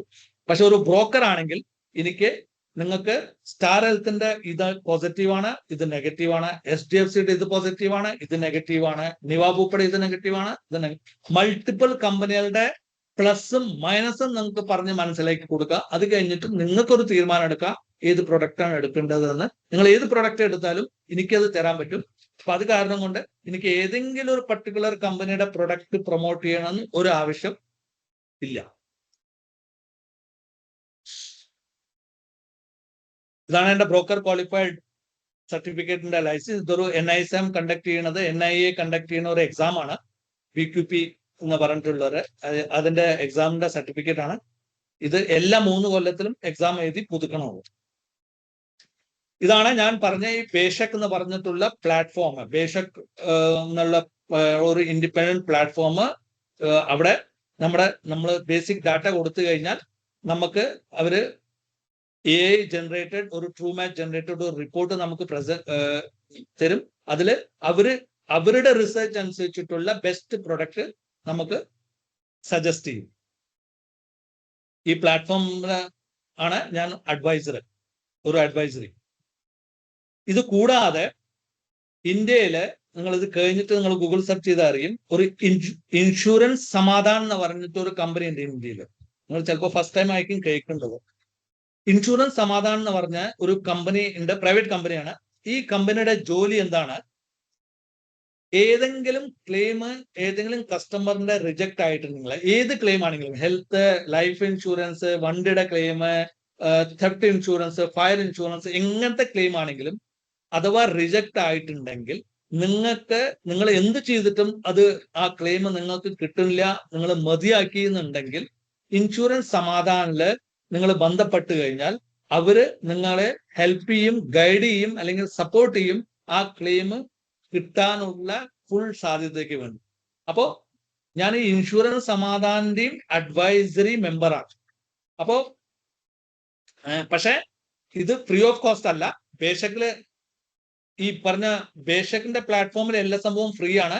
ഇൻഷുറൻസ് സമാധാനിൽ ഫ്രീ അല്ല. ഇവരുടെ കണ്ടീഷൻസ് എന്താണ്, നിങ്ങളുടെ ക്ലെയിം റിജക്ട് ആയിട്ടുണ്ടെങ്കിൽ നമ്മൾ എന്റെ ത്രൂ കൂടെ, ഇപ്പൊ എന്റെ ത്രൂ കൂടെ ആണെങ്കിൽ ഞാൻ മെമ്പറാണ്, എന്റെ ത്രൂ കൂടെ ടേക്കപ്പ് ചെയ്താൽ നിങ്ങൾ ആദ്യം ഡീറ്റെയിൽസ് ഒക്കെ അയച്ചു കഴിഞ്ഞാൽ ഇൻഷുറൻസ് സമാധാനം ഞാനും കൂടെ അതിന്റെ ക്ലെയിംസിന്റെ ജെന്യൂനിറ്റി നോക്കിയിട്ട് നമുക്ക് തോന്നുന്നുണ്ട് ഈ ക്ലെയിം കിട്ടാനുള്ള സാധ്യത ഉണ്ട് എന്നുണ്ടെങ്കിൽ നിങ്ങളെ കംപ്ലൈന്റ് അക്സെപ്റ്റ് ചെയ്യും. അക്സെപ്റ്റ് ചെയ്ത് കഴിഞ്ഞാൽ നമ്മൾ കസ്റ്റമറിനെ തമ്മിലും കസ്റ്റമർ ആൻഡ് ഇൻഷുറൻസ് സമാധാനത്തിന്റെ ഉള്ളില് ഒരു അഗ്രിമെന്റ് ഉണ്ടാക്കും. ആ അഗ്രിമെന്റിന്റെ ഉള്ളില് നമ്മൾ ക്ലിയർ കട്ട് എഴുതിയിട്ടുണ്ടാവും. അഥവാ നമ്മൾ ഈ ഇൻഷുറൻസ് സമാധാനം നിങ്ങൾക്ക് ക്ലെയിം സെറ്റിൽ ചെയ്ത് തന്നാൽ, നിങ്ങൾക്ക് എമൗണ്ട് കിട്ടിക്കഴിഞ്ഞാൽ ആ എമൗണ്ടിന്റെ ഒരു പർട്ടിക്കുലർ പെർസെൻറ്റേജ് 10 to 15% ആണ് അത് നിങ്ങൾ ഇൻഷുറൻസ് സമാധാനത്തിന് കൊടുക്കണം. അപ്പോ നിങ്ങൾ ഒരു ലക്ഷത്തിന്റെ ഒരു ക്ലെയിം നിങ്ങൾക്ക് കിട്ടിയിട്ടില്ല, നിങ്ങൾ പിന്നാലെ പോയി മതിയായി, നിങ്ങൾ വേറെ ഒരു സ്കോപ്പും കാണില്ല എന്നുണ്ടെങ്കിൽ നിങ്ങൾ ഇൻഷുറൻസ് സമാധാനത്തിലേക്ക് അത് റിപ്പോർട്ട് ചെയ്താൽ, എന്റെ ത്രൂ കൂടെ റിപ്പോർട്ട് ചെയ്താൽ അത് എന്റെ ത്രൂ കൂടെ എടുത്ത പോളിസി ആയാലും ശരി, ഇതിന്റെ മുമ്പേ നിങ്ങൾക്ക് എന്തെങ്കിലും ഒരു ക്ലെയിമിന്റെ എക്സ്പീരിയൻസ് അങ്ങനെ റിജക്ട് ആയിട്ടുണ്ടെങ്കിലും ശരി, 2 കൊല്ലത്തിന്റെ ഉള്ളിലാണെങ്കിൽ നമുക്ക് റീപ്രസെന്റ് ചെയ്യാനുള്ള എല്ലാ സംവിധാനവും ഇൻഷുറൻസ് സമാധാനം ഈ പറഞ്ഞ കണ്ടീഷൻ വെച്ചിട്ട് ചെയ്തു തരും. അവർ ആദ്യം ഇൻഷുറൻസ് കമ്പനിനെ ബന്ധപ്പെടും. അത് കഴിഞ്ഞിട്ട് അവിടെ നെഗറ്റീവ് ആയിരുന്നെങ്കിൽ ഇൻഷുറൻസ് ഒംബുഡ്സ്മാനിൽ അവര് നമ്മളെ ഹെൽപ്പ് ചെയ്യും, എങ്ങനെയാണ് ചെയ്യേണ്ടതെന്ന്, എങ്ങനെ ലെറ്റർ ചെയ്യേണ്ടതെന്ന്. അതും അവിടെയും നമ്മുടെ അഗേൻസ്റ്റിലാണെങ്കിൽ കൺസ്യൂമർ കോർട്ടിൽ വരെ അവർ പോകും. കൺസ്യൂമർ കോർട്ടിൽ അവര് വക്കീൽ വെച്ചിട്ട് നിങ്ങളെ ഇത് ചെയ്യും. ഇതൊക്കെ കഴിഞ്ഞിട്ട് നിങ്ങൾക്ക് ആ ക്ലെയിം കിട്ടിയാൽ ആ കിട്ടിയ അമൗണ്ടിന്റെ ഒരു പെർസെൻറ്റേജ് നിങ്ങൾക്ക് ഇൻഷുറൻസ് സമാധാനം കൊടുക്കാം. കിട്ടിയിട്ടില്ലെങ്കിൽ ഒന്നും കൊടുക്കാം. ഇതാണ്. അപ്പൊ ഞാൻ ഇത് രണ്ടും പറയാൻ ഉദ്ദേശിക്കുന്നത്, ഞാൻ ഇൻഷുറൻസ് വിൽക്കുന്ന സമയത്ത് ഉള്ള സെയിൽസിന്റെ ഒപ്പം ക്ലെയിം റിജക്റ്റ് ആയിട്ടുണ്ടെങ്കിലും എനിക്ക് നിങ്ങളെ അല്ലെങ്കിൽ കസ്റ്റമറിനെ സപ്പോർട്ട് ചെയ്യാനുള്ള ഒരു സംവിധാനം ഉണ്ട് എന്ന് പറഞ്ഞത്. ഇതാണ് ബേസിക്കിന്റെ സൈറ്റിൽ പോയി കഴിഞ്ഞാൽ നിങ്ങൾക്ക് എന്റെ പ്രൊഫൈല് കാണും. ഞാൻ അതിന്റെ ഈ ഫോണില് ഇതില് ഡീറ്റെയിൽസ് ഉണ്ട്. അപ്പോ ഇതാണ്. ഇപ്പോ എനിക്ക് അരമണിക്കൂർ എക്സ്റ്റെൻഡ് ആയി. എന്നാലും എന്തെങ്കിലും ക്വസ്റ്റ്യൻസ് ആൻസർ ഉണ്ടെങ്കിൽ I am ready to take. Ajeesh. Okay sir, thank you. Audio കേൾക്കുന്നുണ്ടോ? ഓക്കെ. ഓഡിയബിൾ ആണോ? ഓഡിയബിൾ. Okay okay. സി, എനിക്ക് കുറച്ച് ഡൗട്ട് ഉണ്ട്. അത് കഴിഞ്ഞിട്ട് നമുക്ക് മെമ്പേഴ്സിന്റെ ഇടയിലോട്ടും ഈ ഒരു ക്വസ്റ്റ്യൻ ആൻസർ സെഷൻ നമുക്ക് സ്പ്രെഡ് ചെയ്യാം. എനിവേ, എന്റെ ഫസ്റ്റ് ഡൗട്ട് എന്ന് വെച്ച് കഴിഞ്ഞാൽ സാർ ഇതിൽ കവർ ചെയ്തിട്ടില്ലായിരുന്നു. അതായത് ഇപ്പൊ ഒരു NRI ആയിട്ടുള്ള ഒരാള്, സപ്പോസ് ചോദിക്കാനുള്ള കാരണം എന്ന് വെച്ചാൽ നമ്മുടെ ഇവിടെ മെമ്പേഴ്സിന്റെ ഇടയിൽ ഇഷ്ടംപോലെ ആൾക്കാർ NRIs ആണ്. ഇപ്പൊ NRI ആയിട്ടുള്ള ആള് അവിടെ നിൽക്കുമ്പോഴത്തേക്കും അയാൾ എവിടെയാണോ ഇപ്പൊ റെസിഡന്റ് ആയിട്ട് നിൽക്കുന്നത് അവിടെ ചിലപ്പോൾ അയാൾക്ക് പല ടൈപ്പിലുള്ള എംപ്ലോയി ഇൻഷുറൻസ് കാര്യങ്ങളൊക്കെ കാണും. അയാൾ നാട്ടിലോട്ട് വരാൻ നേരത്ത് അയാൾക്ക് നാട്ടിലോട്ട് വരാൻ നേരത്ത് അയാൾ റിട്ടയർ ആയിട്ടായിരിക്കും വരുന്നത്. അപ്പൊ ഏജ് ഒരുപാട് കൂടിയിട്ടുണ്ടായിരിക്കും. അപ്പൊ ഇവിടെ നമ്മൾ ഇൻഷുറൻസ് എടുത്ത് ആദ്യമേ വയ്ക്കണോ? അത് വയ്ക്കണോ എന്നാണ് സാർ കവർ ചെയ്തിട്ടുണ്ടായിരുന്നു. കാരണം നേരത്തെ വേറെ കമ്പനികളുടെ നമ്മൾ ഇൻഷുറൻസ് ഉണ്ടെങ്കിൽ നമ്മൾ എടുത്ത് വയ്ക്കണമെന്ന് കവർ ചെയ്തിട്ടുണ്ട്. പക്ഷെ അങ്ങനെ എടുത്ത് വയ്ക്കാൻ നേരത്ത് നമ്മൾ അതിൻ്റെ അകത്ത് എത്ര രൂപ വരെ എടുത്ത് വെക്കണം? കാരണം എന്തെന്ന് വെച്ച് കഴിഞ്ഞാൽ ഇപ്പോൾ 5 ലക്ഷത്തിൻ്റെയാണ് എടുത്ത് വെക്കുന്നതെങ്കിൽ ഇവിടെ വരുമ്പോഴത്തേക്കും പിന്നീട് ആ ഏജിൽ വരുമ്പോഴത്തേക്കും 5 ലക്ഷം കൊണ്ടൊന്നും ആവത്തില്ല. അപ്പൊ അത് കുറച്ച് നമ്മൾ ടോപ്പ് അപ്പ് ചെയ്യേണ്ടി വരും, അല്ലെങ്കിൽ അതിനെന്താ പറയുക, ഇത് കൂട്ടിയെടുക്കേണ്ടി വരും. കൂട്ടിയെടുക്കുമ്പോഴത്തേക്കും ആ ഏജ് വെച്ചിട്ട് ഇത് ഭയങ്കര വലിയ പ്രീമിയത്തിലോട്ട് പോവുകയും ചെയ്യും. അപ്പൊ ഇതെങ്ങനെയാണ് ഇത് ആക്ച്വലി ചെയ്യേണ്ടത്?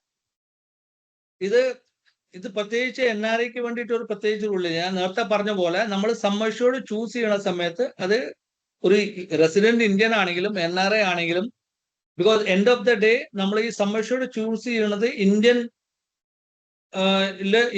ട്രീറ്റ്മെന്റ് ചെയ്യാൻ വേണ്ടിയിട്ടുള്ള സം അഷ്യൂർഡ് ആണ്. അത് നമ്മൾ ഇപ്പോ NRI ആണോ അതോ റെസിഡന്റ് ഇന്ത്യ ആണോ അതൊരു ഒരു ഒരു ഫാക്ടറേ അല്ല. അപ്പോ നമ്മൾ ഇവിടെ വരുന്ന സമയത്ത് നമുക്ക് സം അഷ്യൂർഡ് എത്ര വേണ്ടതെന്ന് അതാണ് നമ്മൾക്ക് തീരുമാനിക്കുന്നത്. അത് പക്ഷെ ഇപ്പോ നമ്മൾ പറയില്ല something is better than nothing. ഇപ്പോ ഒട്ടും ഇന്ത്യയിൽ ഇൻഷുറൻസ് ഇല്ലാത്തവർക്ക് ഇനിയിപ്പോ ഇപ്പോ ഫോർ എക്സാമ്പിൾ ഞാൻ ഒരു 10 കൊല്ലം കഴിഞ്ഞിട്ടാണ് ഇന്ത്യയിൽ വരാൻ ഉദ്ദേശിക്കുന്നത്. അപ്പോൾ ഞാൻ ഇപ്പോൾ ഒരു ചെറിയൊരു സം അഷ്യൂർഡ് ഒരു 5 lakhs എടുത്തിട്ട് എനിക്ക് വെക്കാം. അത് എന്തിനാണ് വെക്കുന്നത്?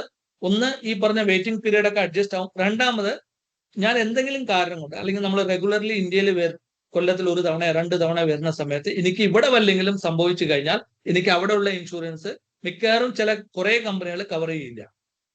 അപ്പൊ ആ സമയത്ത് ഈ പറഞ്ഞ സംഭവം നമുക്ക് ഇവിടെ ഒരു ഭയങ്കര വലിയൊരു ബാക്കപ്പ് ആവും.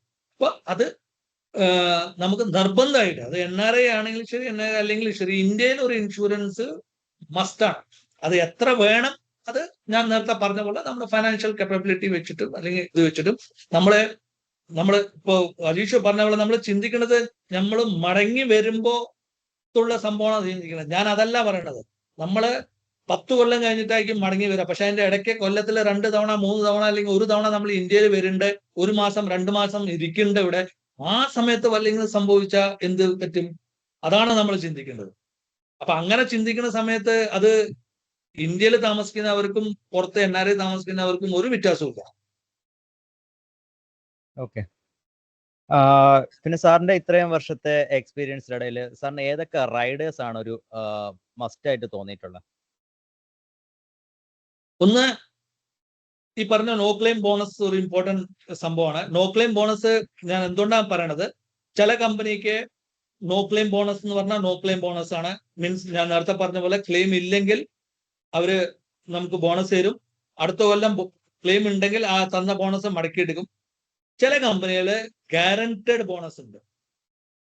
ക്ലെയിം ഉണ്ടെങ്കിലും ഇല്ലെങ്കിലും അവര് ഓൾറെഡി പറഞ്ഞിട്ടുണ്ട് 50% വെച്ചിട്ട് അല്ലെങ്കിൽ 20% വെച്ചിട്ട് എല്ലാ കൊല്ലവും നമ്മൾ ബോണസ് തരും. മാക്സിമം 100%. ഇപ്പൊ 20% വെച്ചിട്ട് തരികയാണെങ്കിൽ 5 കൊല്ലം, നെക്സ്റ്റ് 5 കൊല്ലത്തിൽ നിങ്ങളുടെ 20% വെച്ചിട്ട് തരും. അത് ക്ലെയിം ഉണ്ടെങ്കിലും തരും, ക്ലെയിം ഇല്ലെങ്കിലും തരും.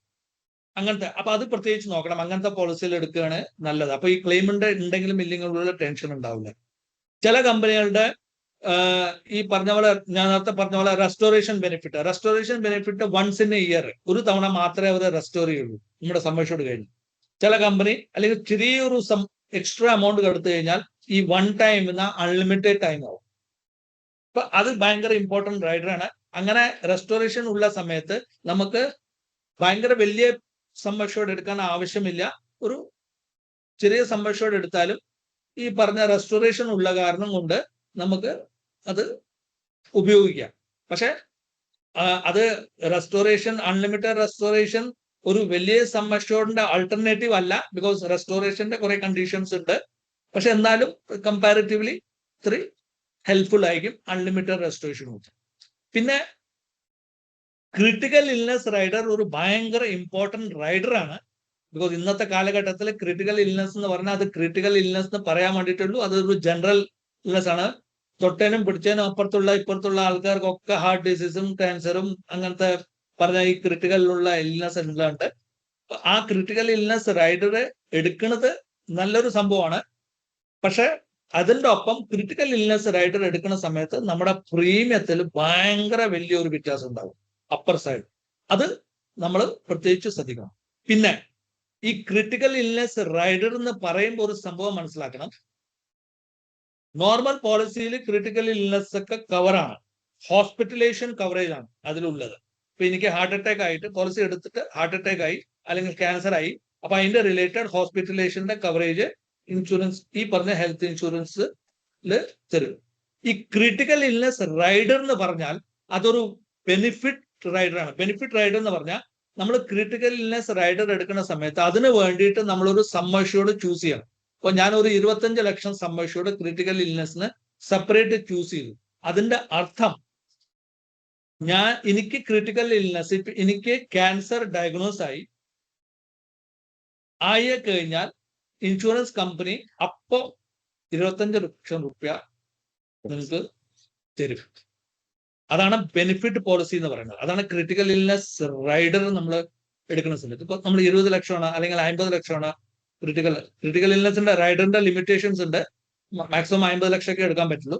അങ്ങനെ ആ റൈഡറിനുള്ള എടുത്ത് ആ ക്രിട്ടിക്കൽ ഇൽനെസ്, ആ പറഞ്ഞ ചില കമ്പനി 9 ക്രിട്ടിക്കൽ ഇൽനെസ് റൈഡറിൽ തരും, ചില കമ്പനി 20 തരും, ചില കമ്പനി 54 ക്രിട്ടിക്കൽ റൈഡേഴ്സ് വരെ കവർ തരാണ്. അതിന്റെ ഒക്കെ ഏതെങ്കിലും ഒരു ക്രിട്ടിക്കൽ ഇൽനെസ് ഡയഗ്നോസ് ആയി കഴിഞ്ഞാൽ നമ്മൾ സെലക്ട് ചെയ്ത് ലംസം തുക, ഈ പറഞ്ഞ ഹെൽത്ത് ഇൻഷുറൻസിന്റെ സമ്മേഷോട് അല്ല, സെപ്പറേറ്റ് ഉള്ള ഒരു തുക നമുക്ക് കമ്പനി അപ്പൊ തന്നെ തരും. പക്ഷെ അത് വൺസ് ഇൻ എ ടൈം പോളിസിയാണ്. നിങ്ങൾ 9 ക്രിട്ടിക്കൽ ഇൽനെസ് എടുത്തിട്ടുണ്ടെങ്കിലും കഷ്ടകാലത്തിന് എനിക്ക് 9 ക്രിട്ടിക്കൽ ഇൽനെസ് വന്നാല് 9 തവണ കമ്പനി തരില്ലേ. കമ്പനി ഫസ്റ്റ് ക്രിട്ടിക്കൽ ഇൽനെസ്സിന് മാത്രമേ തരുള്ളൂ. അത് കഴിഞ്ഞാൽ ആ ക്രിട്ടിക്കൽ ഇൽനെസ് റൈഡർ ക്യാൻസൽ ആയ ആ പോളിസിയിൽ പിന്നെ കിട്ടില്ല. അതാണ് ക്രിട്ടിക്കൽ ഇൽനെസ് റൈഡറിന്റെ പ്രത്യേകതയും ലിമിറ്റേഷൻസും. അത് ആഡ് ചെയ്ത് കഴിഞ്ഞാൽ പ്രീമിയം ഭയങ്കര അധികം കൂടുകയും ചെയ്യും. അത് അഫോർഡ് ചെയ്യാൻ പറ്റുകയാണെങ്കിൽ ക്രിട്ടിക്കൽ ഇൽനെസ് എടുക്കുന്നത് ആണ് നല്ലത്. പിന്നെ ഉള്ളത് ക്യാപ്പിംഗ് ഒന്നും ഇല്ലാത്തത്. റൂം റെന്റ് ക്യാപ്പിംഗ് ഇല്ല, ICU ക്യാപ്പിംഗ് ഇല്ല. ചിലതിൽ ICU ക്യാപ്പിംഗ് ഉണ്ട്, ചിലതിൽ റൂം റെന്റ് ക്യാപ്പിംഗ് ഉണ്ട്. എങ്ങനെ ക്യാപ്പിംഗ്? 1% ഓഫ് സമ്മേഷോട്. നിങ്ങൾ 5 ലക്ഷം എടുത്തു കഴിഞ്ഞാൽ 5000ന്റെ മുകളിലുള്ള റൂം നിങ്ങൾക്ക് എലിജിബിൾ അല്ല. ഓക്കെ. അതേപോലെ ICUല് 2% ക്യാപ്പിംഗ് ഉണ്ടാവും. നിങ്ങൾ 5 ലക്ഷത്തിന് എടുത്തു കഴിഞ്ഞാൽ ഒരു ദിവസം 10,000ന്റെ മുകളിൽ ICUന്റെ ചാർജസ് കവർ ചെയ്യില്ല. അങ്ങനത്തെ ലിമിറ്റേഷൻസ് ഉള്ള പ്രോഡക്റ്റ് എടുക്കുന്ന സമയത്ത് നമുക്ക് ചിലപ്പോൾ ഫ്യൂച്ചറിൽ ഭയങ്കര പ്രശ്നം വരും. ബിക്കോസ് ഞാൻ നേരത്തെ പറഞ്ഞ പോലെ പാലക്കാട് പോലത്തുള്ള സ്ഥലത്ത് 5000 രൂപയുടെ റൂമൊക്കെ ഭയങ്കര ഹൈപ്പർ സൂപ്പർ ക്ലാസ് റൂമൊക്കെ ആയിരിക്കും. അതേ സ്ഥലത്ത് ഞാൻ നേരത്തെ പറഞ്ഞ പോലെ ലേക്ക് ഷെയറോ അല്ലെങ്കിൽ വേറെ ഏതെങ്കിലും മോഡേൺ ഹോസ്പിറ്റലിലോ പോയി കഴിഞ്ഞാൽ അവിടുത്തെ ഏറ്റവും സാധാരണ റൂമിന്റെ വില 5000 രൂപ ആയിരിക്കും. അപ്പോൾ നമ്മൾക്ക് ആ ലിമിറ്റ് ഉണ്ടെങ്കിൽ നമുക്ക് അങ്ങനത്തെ റൂം നമുക്ക് എടുത്തേ മതിയാവുള്ളൂ. അതിന്റെ മുകളിലത്തെ റൂമിൽ പോയി കഴിഞ്ഞാൽ നമുക്ക് കയ്യിൽ നിന്ന് കാശ് കൊടുക്കേണ്ടി വരും. അപ്പൊ ഇതൊക്കെയാണ് ചില റൈഡേഴ്സ്. പിന്നെ വരുന്ന ഒരു ഡൗട്ട് എന്ന് വെച്ച് കഴിഞ്ഞാൽ നമ്മുടെ ഈ ഹെൽത്ത് ഇൻഷുറൻസ് ആണെങ്കിൽ അതൊരു ഇയർലി കോൺട്രാക്ട് അല്ലേ? അപ്പൊ ഈ ഇയർലി കോൺട്രാക്ട് ആ ഒരു വർഷം കഴിഞ്ഞ് ചേഞ്ച് ആവുകയാണെങ്കിൽ, സപ്പോസ് ഇപ്പൊ ഒരു എക്സാമ്പിൾ പറയുകയാണെങ്കിൽ, ഇപ്പോ നിവാബ് ഉപ്പയുടെ ഒക്കെ റീഅഷ്യൂർ പോലുള്ള പോളിസീസ് നമ്മൾ നോക്കുകയാണെങ്കിൽ നമുക്ക് ഒരു 10 ലക്ഷത്തിന്റെ പോളിസി എടുക്കുന്നു, ഈ വർഷം 10 ലക്ഷം രൂപ ഉണ്ട്, അടുത്ത വർഷം ആകുമ്പോഴത്തേക്കും ഈ 10 ലക്ഷം രൂപ നമ്മൾ ക്ലെയിം ചെയ്തില്ലെങ്കിൽ അത് അടുത്ത വർഷം അതിൻ്റെ അകത്തൂടെ തന്നെ ആഡ് ഓൺ ചെയ്ത് ടോട്ടൽ 20 ലാക്സിന്റെ ആയിട്ട് വരുന്നതായിരിക്കും. അതിന്റെ അടുത്ത വർഷം അത് 30 ലാക്സ് ആയിട്ട് പോകുന്നതായിരിക്കും ക്ലെയിം ഇല്ലെങ്കിൽ. അപ്പൊ ഇങ്ങനെ പൊയ്ക്കൊണ്ടിരുന്നിട്ട് സപ്പോസ് ഇതൊരു 1 CR എത്തിക്കഴിഞ്ഞാൽ നമ്മൾ അതിന്റെ അടുത്ത പ്രാവശ്യം റിന്യൂ ചെയ്യാൻ നേരത്തെ ഈ കോൺട്രാക്ട് ഇതേ കണക്ക് തന്നെ ആയിരിക്കും. അവർ ആ പോളിസി ചേഞ്ച് ചെയ്തിട്ട് ഇല്ല നിങ്ങളുടെ ബേസ് പ്ലാൻ മാത്രമേ ഞങ്ങൾ ചെയ്യുന്നുള്ളൂ, മറ്റേ പരിപാടി ഇപ്പൊ നിർത്തി എന്ന് പറയാനുള്ള പോസിബിലിറ്റീസ് എത്രമാത്രമാണ്? ഫസ്റ്റ് ഓഫ് ഓൾ അങ്ങനെ പെട്ടെന്ന് ഒരു പ്രൊഡക്റ്റ് നിർത്തണമെന്നുണ്ടെങ്കിൽ അവർക്ക് IRA അപ്രൂവൽ വേണം. അത് കൂടാതെ അവർക്ക് ഞാൻ ഇതിൽ പോർട്ടിംഗ് എന്ന് പറഞ്ഞിട്ടൊരു സംഭവം ഞാൻ പറഞ്ഞില്ലേ, ഒരു കമ്പനിയിൽ നിന്ന് വേറെ കമ്പനിയിലേക്ക് മാറ്റാനുള്ള, അതിന്റെ വേറൊരു ഓൾട്ടർനേറ്റീവ് ആണ് മൈഗ്രേഷൻ എന്ന് പറയും. മൈഗ്രേഷൻ എന്ന് പറഞ്ഞാൽ സെയിം കമ്പനീന്റെ ഉള്ളിൽ തന്നെ ഒരു പ്രൊഡക്റ്റിൽ നിന്ന് ഒരു പ്രൊഡക്റ്റിനെ മാറ്റാനാണ് മൈഗ്രേഷൻ എന്ന് പറയാം. അപ്പൊ അങ്ങനെ ഫ്യൂച്ചറിൽ ഏതെങ്കിലും ഒരു സമയത്ത് ഒരു പ്രൊഡക്റ്റ് കമ്പനി നിർത്തിയുണ്ടെങ്കിൽ ആ കമ്പനിക്ക് അതേപോലത്തുള്ള അതേ ഫീച്ചേഴ്സ് ഉള്ള പ്രൊഡക്റ്റ് അല്ലെങ്കിൽ അതിനെക്കാട്ടിലും നല്ല ഫീച്ചേഴ്സ് ഉള്ള പ്രൊഡക്റ്റിലേക്ക് കസ്റ്റമറിനെ മൈഗ്രേറ്റ് ചെയ്തു കൊടുക്കണം. അത് കഴിഞ്ഞിട്ട് 3 കൊല്ലം വരെ ആ പോളിസിയില് പ്രീമിയം കൂട്ടാൻ പാടില്ല. കമ്പനിയുടെ ഭാഗത്തു നിന്നാണ് ഇത് നടക്കണമെന്നുണ്ടെങ്കിൽ അങ്ങനത്തെ കണ്ടീഷൻസ് ഉണ്ട്. അല്ലാതെ പെട്ടെന്ന് ഒരു സുപ്രഭാതത്തില് നിങ്ങളുടെ ഇപ്പൊ ഇനിയിപ്പോ 1 കോടി ആയി, അതുകൊണ്ട് ഇനി ഈ കണ്ടീഷൻസ് ഒന്നും ഇല്ലാന്ന് പറയാനുള്ള ഒരു സംവിധാനം ഇല്ല.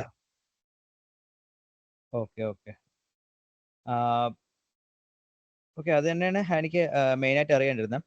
പിന്നെ അതേ കണക്കാണ് നമ്മൾ ഈ ടോപ്പ് അപ്പ് ചെയ്യാൻ നേരത്ത് നമ്മളിപ്പോൾ സപ്പോസ് 5 ലാക്സ് എടുത്തിട്ട് 95 ലാക്സിന്റെ ഒരു ടോപ്പ് അപ്പ് ആണ് എടുക്കുന്നതെങ്കിൽ ആ ടോപ്പ് അപ്പിന്റെ പ്രീമിയം കൂടുന്നത് നമ്മൾ ഈ പറയുന്ന ഇൻഫ്ലേഷൻ റേറ്റിലായിരിക്കാതെ എക്സ്പോണൻഷ്യലി കൂടാനുള്ള പോസിബിലിറ്റീസ് ഉണ്ടോ? ഇല്ല, എല്ലാം ഏജ് കഴിയാൻ നമ്മുടെ ബേസിൽ കൂടുന്നതും ടോപ്പ് അപ്പിൽ കൂടുന്നതും കാൽക്കുലേഷൻ ഒക്കെ സെയിം ഉണ്ടായി.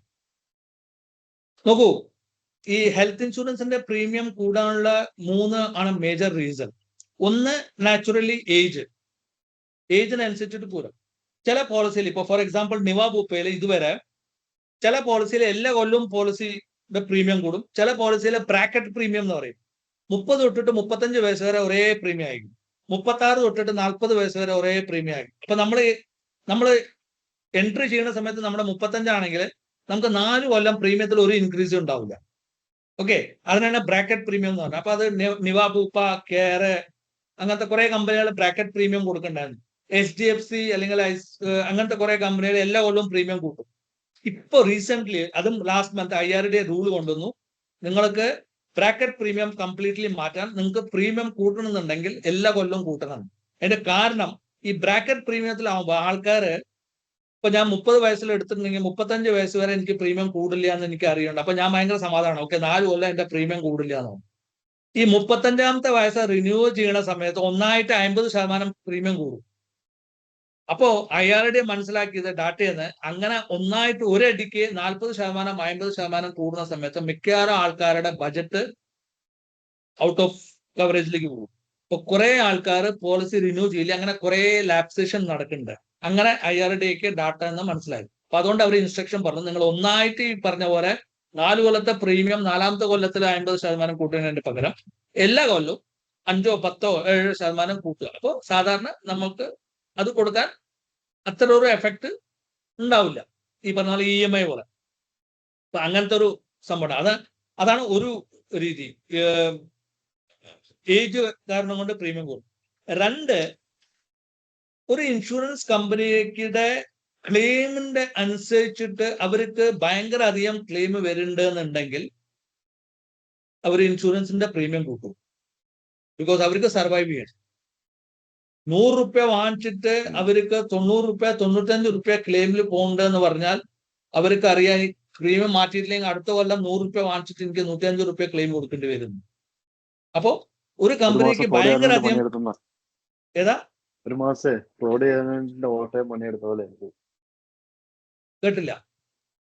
ഒരു മാസം ഓട്ടോയും പൈസ അവൻ കൊണ്ടുപോയി.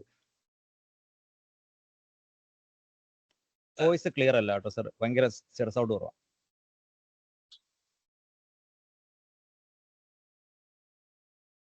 സാർ കണ്ടിന്യൂ ചെയ്തോ. ഓക്കെ, അപ്പൊ ഒരു കമ്പനിക്ക് ഭയങ്കര അധികം ക്ലെയിംസ് വരുന്നുണ്ടെങ്കിൽ അവര് അതിന്റെ റേറ്റ് കൂട്ടും. പക്ഷെ ആ റേറ്റ് കൂട്ടുന്ന സമയത്ത് ആ IRDAയുടെ അപ്രൂവൽ വേണം, അല്ലാതെ തോന്നിയ പോലെ റേറ്റ് ചെയ്യാൻ പറ്റില്ല. അങ്ങനെ അതൊരു കാരണമാക്കി. മൂന്നാമത്തത് ഈ മെഡിക്കൽ ഇൻഫ്ലേഷൻ കാരണം കൊണ്ട് കോസ്റ്റ് കൂടിയ കാരണം കൊണ്ട് ഇൻഷുറൻസ് കമ്പനി അവരുടെ പ്രീമിയം കൂട്ടും. അതിനും IRDAയുടെ അപ്രൂവൽ വേണം, അല്ലാതെ തോന്നിയ പോലെ കൂട്ടാൻ പറ്റില്ല. ഈ 3 രീതിയിലാണ് ഹെൽത്ത് ഇൻഷുറൻസിന്റെ പ്രീമിയം പൊതുവെ കൂടുക. ഓക്കെ, എൻ്റെ സൈഡിൽ നിന്നുള്ള ലാസ്റ്റ് ക്വയറി എന്ന് പറയുന്നത് ഈ മൾട്ടിപ്പിൾ റിസ്റ്റോറേഷൻസ് നമുക്ക് കിട്ടാൻ നേരത്ത്, ഈ അൺലിമിറ്റഡ് റിസ്റ്റോറേഷൻ പോലുള്ള സാധനങ്ങൾ കിട്ടാൻ നേരത്ത് ഇതെല്ലാം സിംഗിൾ ഹോസ്പിറ്റലൈസേഷൻ തന്നെ കവർ ആയി കിട്ടുമെന്നാണോ, അത് സെപ്പറേറ്റ് ഹോസ്പിറ്റലൈസേഷൻസ് ആണ് ഇത് വരുന്നത്? അതായത് ഇപ്പോൾ ഒരു എക്സാമ്പിൾ പറയുകയാണെങ്കിൽ ഇപ്പോൾ എനിക്കൊരു 10 lakhന്റെ കവറേജ് ഉണ്ട്, അതിൻ്റെ അകത്ത് അൺലിമിറ്റഡ് റിസ്റ്റോറേഷൻ ഉണ്ട്. എൻ്റെ ഫസ്റ്റ് ഹോസ്പിറ്റലൈസേഷൻ തന്നെ 11 lakh പോവുകയാണെങ്കിൽ 10 lakh അവിടെ എക്സിസ്റ്റ് ചെയ്തു, അതിനുശേഷം 1 lakh ഞാൻ കയ്യിൽ നിന്ന് കൊടുക്കണോ, അത് അൺലിമിറ്റഡ് റിസ്റ്റോറേഷൻ അത് കയറി വന്നോളൂ? അത് അഗൈൻ ഓരോരോ പോളിസിയുടെ കണ്ടീഷൻ അനുസരിച്ചാണ്. ചില പോളിസിയിൽ സെയിം ഡിസീസ് സെയിം പേഴ്സണിന് റെസ്റ്റോറേഷൻ ഉണ്ടാവില്ല, ഒരു കണ്ടീഷൻ. ചില കമ്പനിക്ക് അങ്ങനത്തെ കണ്ടീഷൻസ് ഉണ്ടാവില്ല. ചില കമ്പനിക്ക് സെയിം പേഴ്സൺ അതർ ഡിസീസിന് അപ്ലിക്കബിൾ ആയും, പക്ഷെ സെയിം പേഴ്സൺ സെയിം ഡിസീസിന് റെസ്റ്റോറേഷൻ വർക്ക് ചെയ്യില്ല. ചില കമ്പനിക്ക് ഫസ്റ്റ് ക്ലെയിമിൽ റെസ്റ്റോറേഷൻ ട്രിഗർ ആവില്ല, സെക്കൻഡ് ക്ലെയിം ഓൺവേർഡ്സ് ആണ് ട്രിഗർ ആവുക. ചില കമ്പനിക്ക് ഒരു സിംഗിൾ, ഈ സാധാരണ റെസ്റ്റോറേഷൻ എന്ന് പറയുന്നത് ഒരു സിംഗിൾ ക്ലെയിമിലാണ് റെസ്റ്റോറേഷൻ വരുന്നത്. ഇപ്പോ 10 ലക്ഷം റുപ്യാണ്, ഇപ്പൊ 5 ലക്ഷം റുപ്യാണ് എന്റെ കവറേജ്. ഓക്കെ, എനിക്ക് ആ ഒരു ക്ലെയിം ആദ്യത്തെ അല്ലെങ്കിൽ ഒരു ക്ലെയിം വന്നു, എനിക്ക് 10 ലക്ഷം റുപ്യയുടെ ആദ്യത്തെ ക്ലെയിമിന് 10 ലക്ഷം തന്നു. പിന്നെ എന്റെ ബേസിക് സം അഷ്യൂർഡ് 5 ലക്ഷമാണ്, പക്ഷെ ഒരു ക്ലെയിം തന്നെ 10 ലക്ഷം വന്നു. അപ്പോ ഈ പറഞ്ഞ പോലെ 5 ലക്ഷം ബേസ് സം അഷ്യൂർഡ് പോവും, ബാക്കി റെസ്റ്റോറേഷൻ ഉള്ള കാരണം കൊണ്ട് 5 ലക്ഷം വന്നിട്ട് ആ 10 ലക്ഷം ക്ലെയിം സെറ്റിലായി.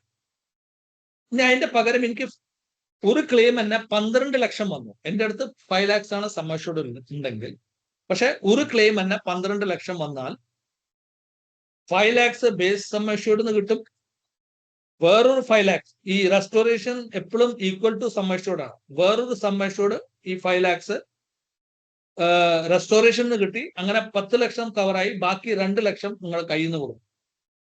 അപ്പൊ ഒരു ക്ലെയിമില് റെസ്റ്റോറേഷൻ ഒരു തവണ മാത്രമേ ട്രിഗർ ആവും, അൺലിമിറ്റഡ് ആണെങ്കിലും. എനിവേ, ഞാൻ ഒരു ചോദ്യം കൂടെ ചോദിക്കാം. ഇപ്പൊ നമ്മൾ ന്യൂ ബോൺസിനെ ഇതിലോട്ട് ആഡ് ചെയ്യാൻ നേരത്തെ നമുക്ക് 3 മാസത്തിന് ശേഷമല്ലേ ആഡ് ചെയ്യാൻ പറ്റത്തുള്ളൂ. പാരന്റ്സിന് എക്സിസ്റ്റിംഗ് പോളിസി ഉണ്ട്, അതിൻ്റെ അകത്ത് മെറ്റേണിറ്റി ബെനിഫിറ്റ് കാര്യങ്ങളൊന്നും തന്നെ ഇല്ലായിരുന്നു. അപ്പോൾ ഒരു കുട്ടി ജനിക്കുകയാണെങ്കിൽ അതിന് 3 മാസത്തിന് ശേഷമല്ലേ നമുക്ക് ആഡ് ചെയ്യാൻ വേണ്ടി പറ്റത്തുള്ളൂ. അതിൻ്റെ അകത്ത് എന്തെങ്കിലും ഇത് വരുന്നുണ്ടോ? ഇത്ര നാൾക്ക് ശേഷമേ ഇന്ന ഡിസീസ് കവർ ആവുള്ളൂ എന്നുള്ള എന്തെങ്കിലും ലിമിറ്റേഷൻസ് വരുന്നുണ്ടോ? അത് ഈ പറഞ്ഞ വെയിറ്റിംഗ് പീരീഡ് ഒക്കെ അവർക്കും അപ്ലിക്കബിൾ ആണ്. ഓക്കെ, ഈവൻ ദോ അത് ന്യൂ ബോൺ ആണെങ്കിലും അവർക്ക് ഫ്രഷ് ആയിട്ട് 2 years pre existing disease, 2-3 years specific disease, ഇതൊക്കെ ഉണ്ട്. വേറെ എന്തെങ്കിലും ഉണ്ടെങ്കിൽ ഞാൻ സാറിന്റെ ഇമെയിൽ ഐഡിയും വാട്സപ്പ് നമ്പറും ഞാൻ ഷെയർ ചെയ്തേക്കാം ഗ്രൂപ്പിന്റെ അകത്ത്. അവർ സാറിനെ ഡയറക്റ്റ് കോൺടാക്ട് ചെയ്തോളൂ. എനിവേ, നമ്മൾ 1 മണിക്കൂർ പറഞ്ഞിട്ട് സാർ ഇപ്പൊ ഏകദേശം 3 മണിക്കൂർ ആയെന്ന് തോന്നുന്നു. Thanks for everything. And okay sir, നമുക്ക് ഇനിയും ഇതുപോലെ എന്തെങ്കിലുമൊക്കെ ആവശ്യം ഉണ്ടെങ്കിൽ ഞാൻ കോൺടാക്ട് ചെയ്യുന്നതായിരിക്കും. Okay sir, thank you. Good night. Thank you sir. Thank you very much. Okay, by.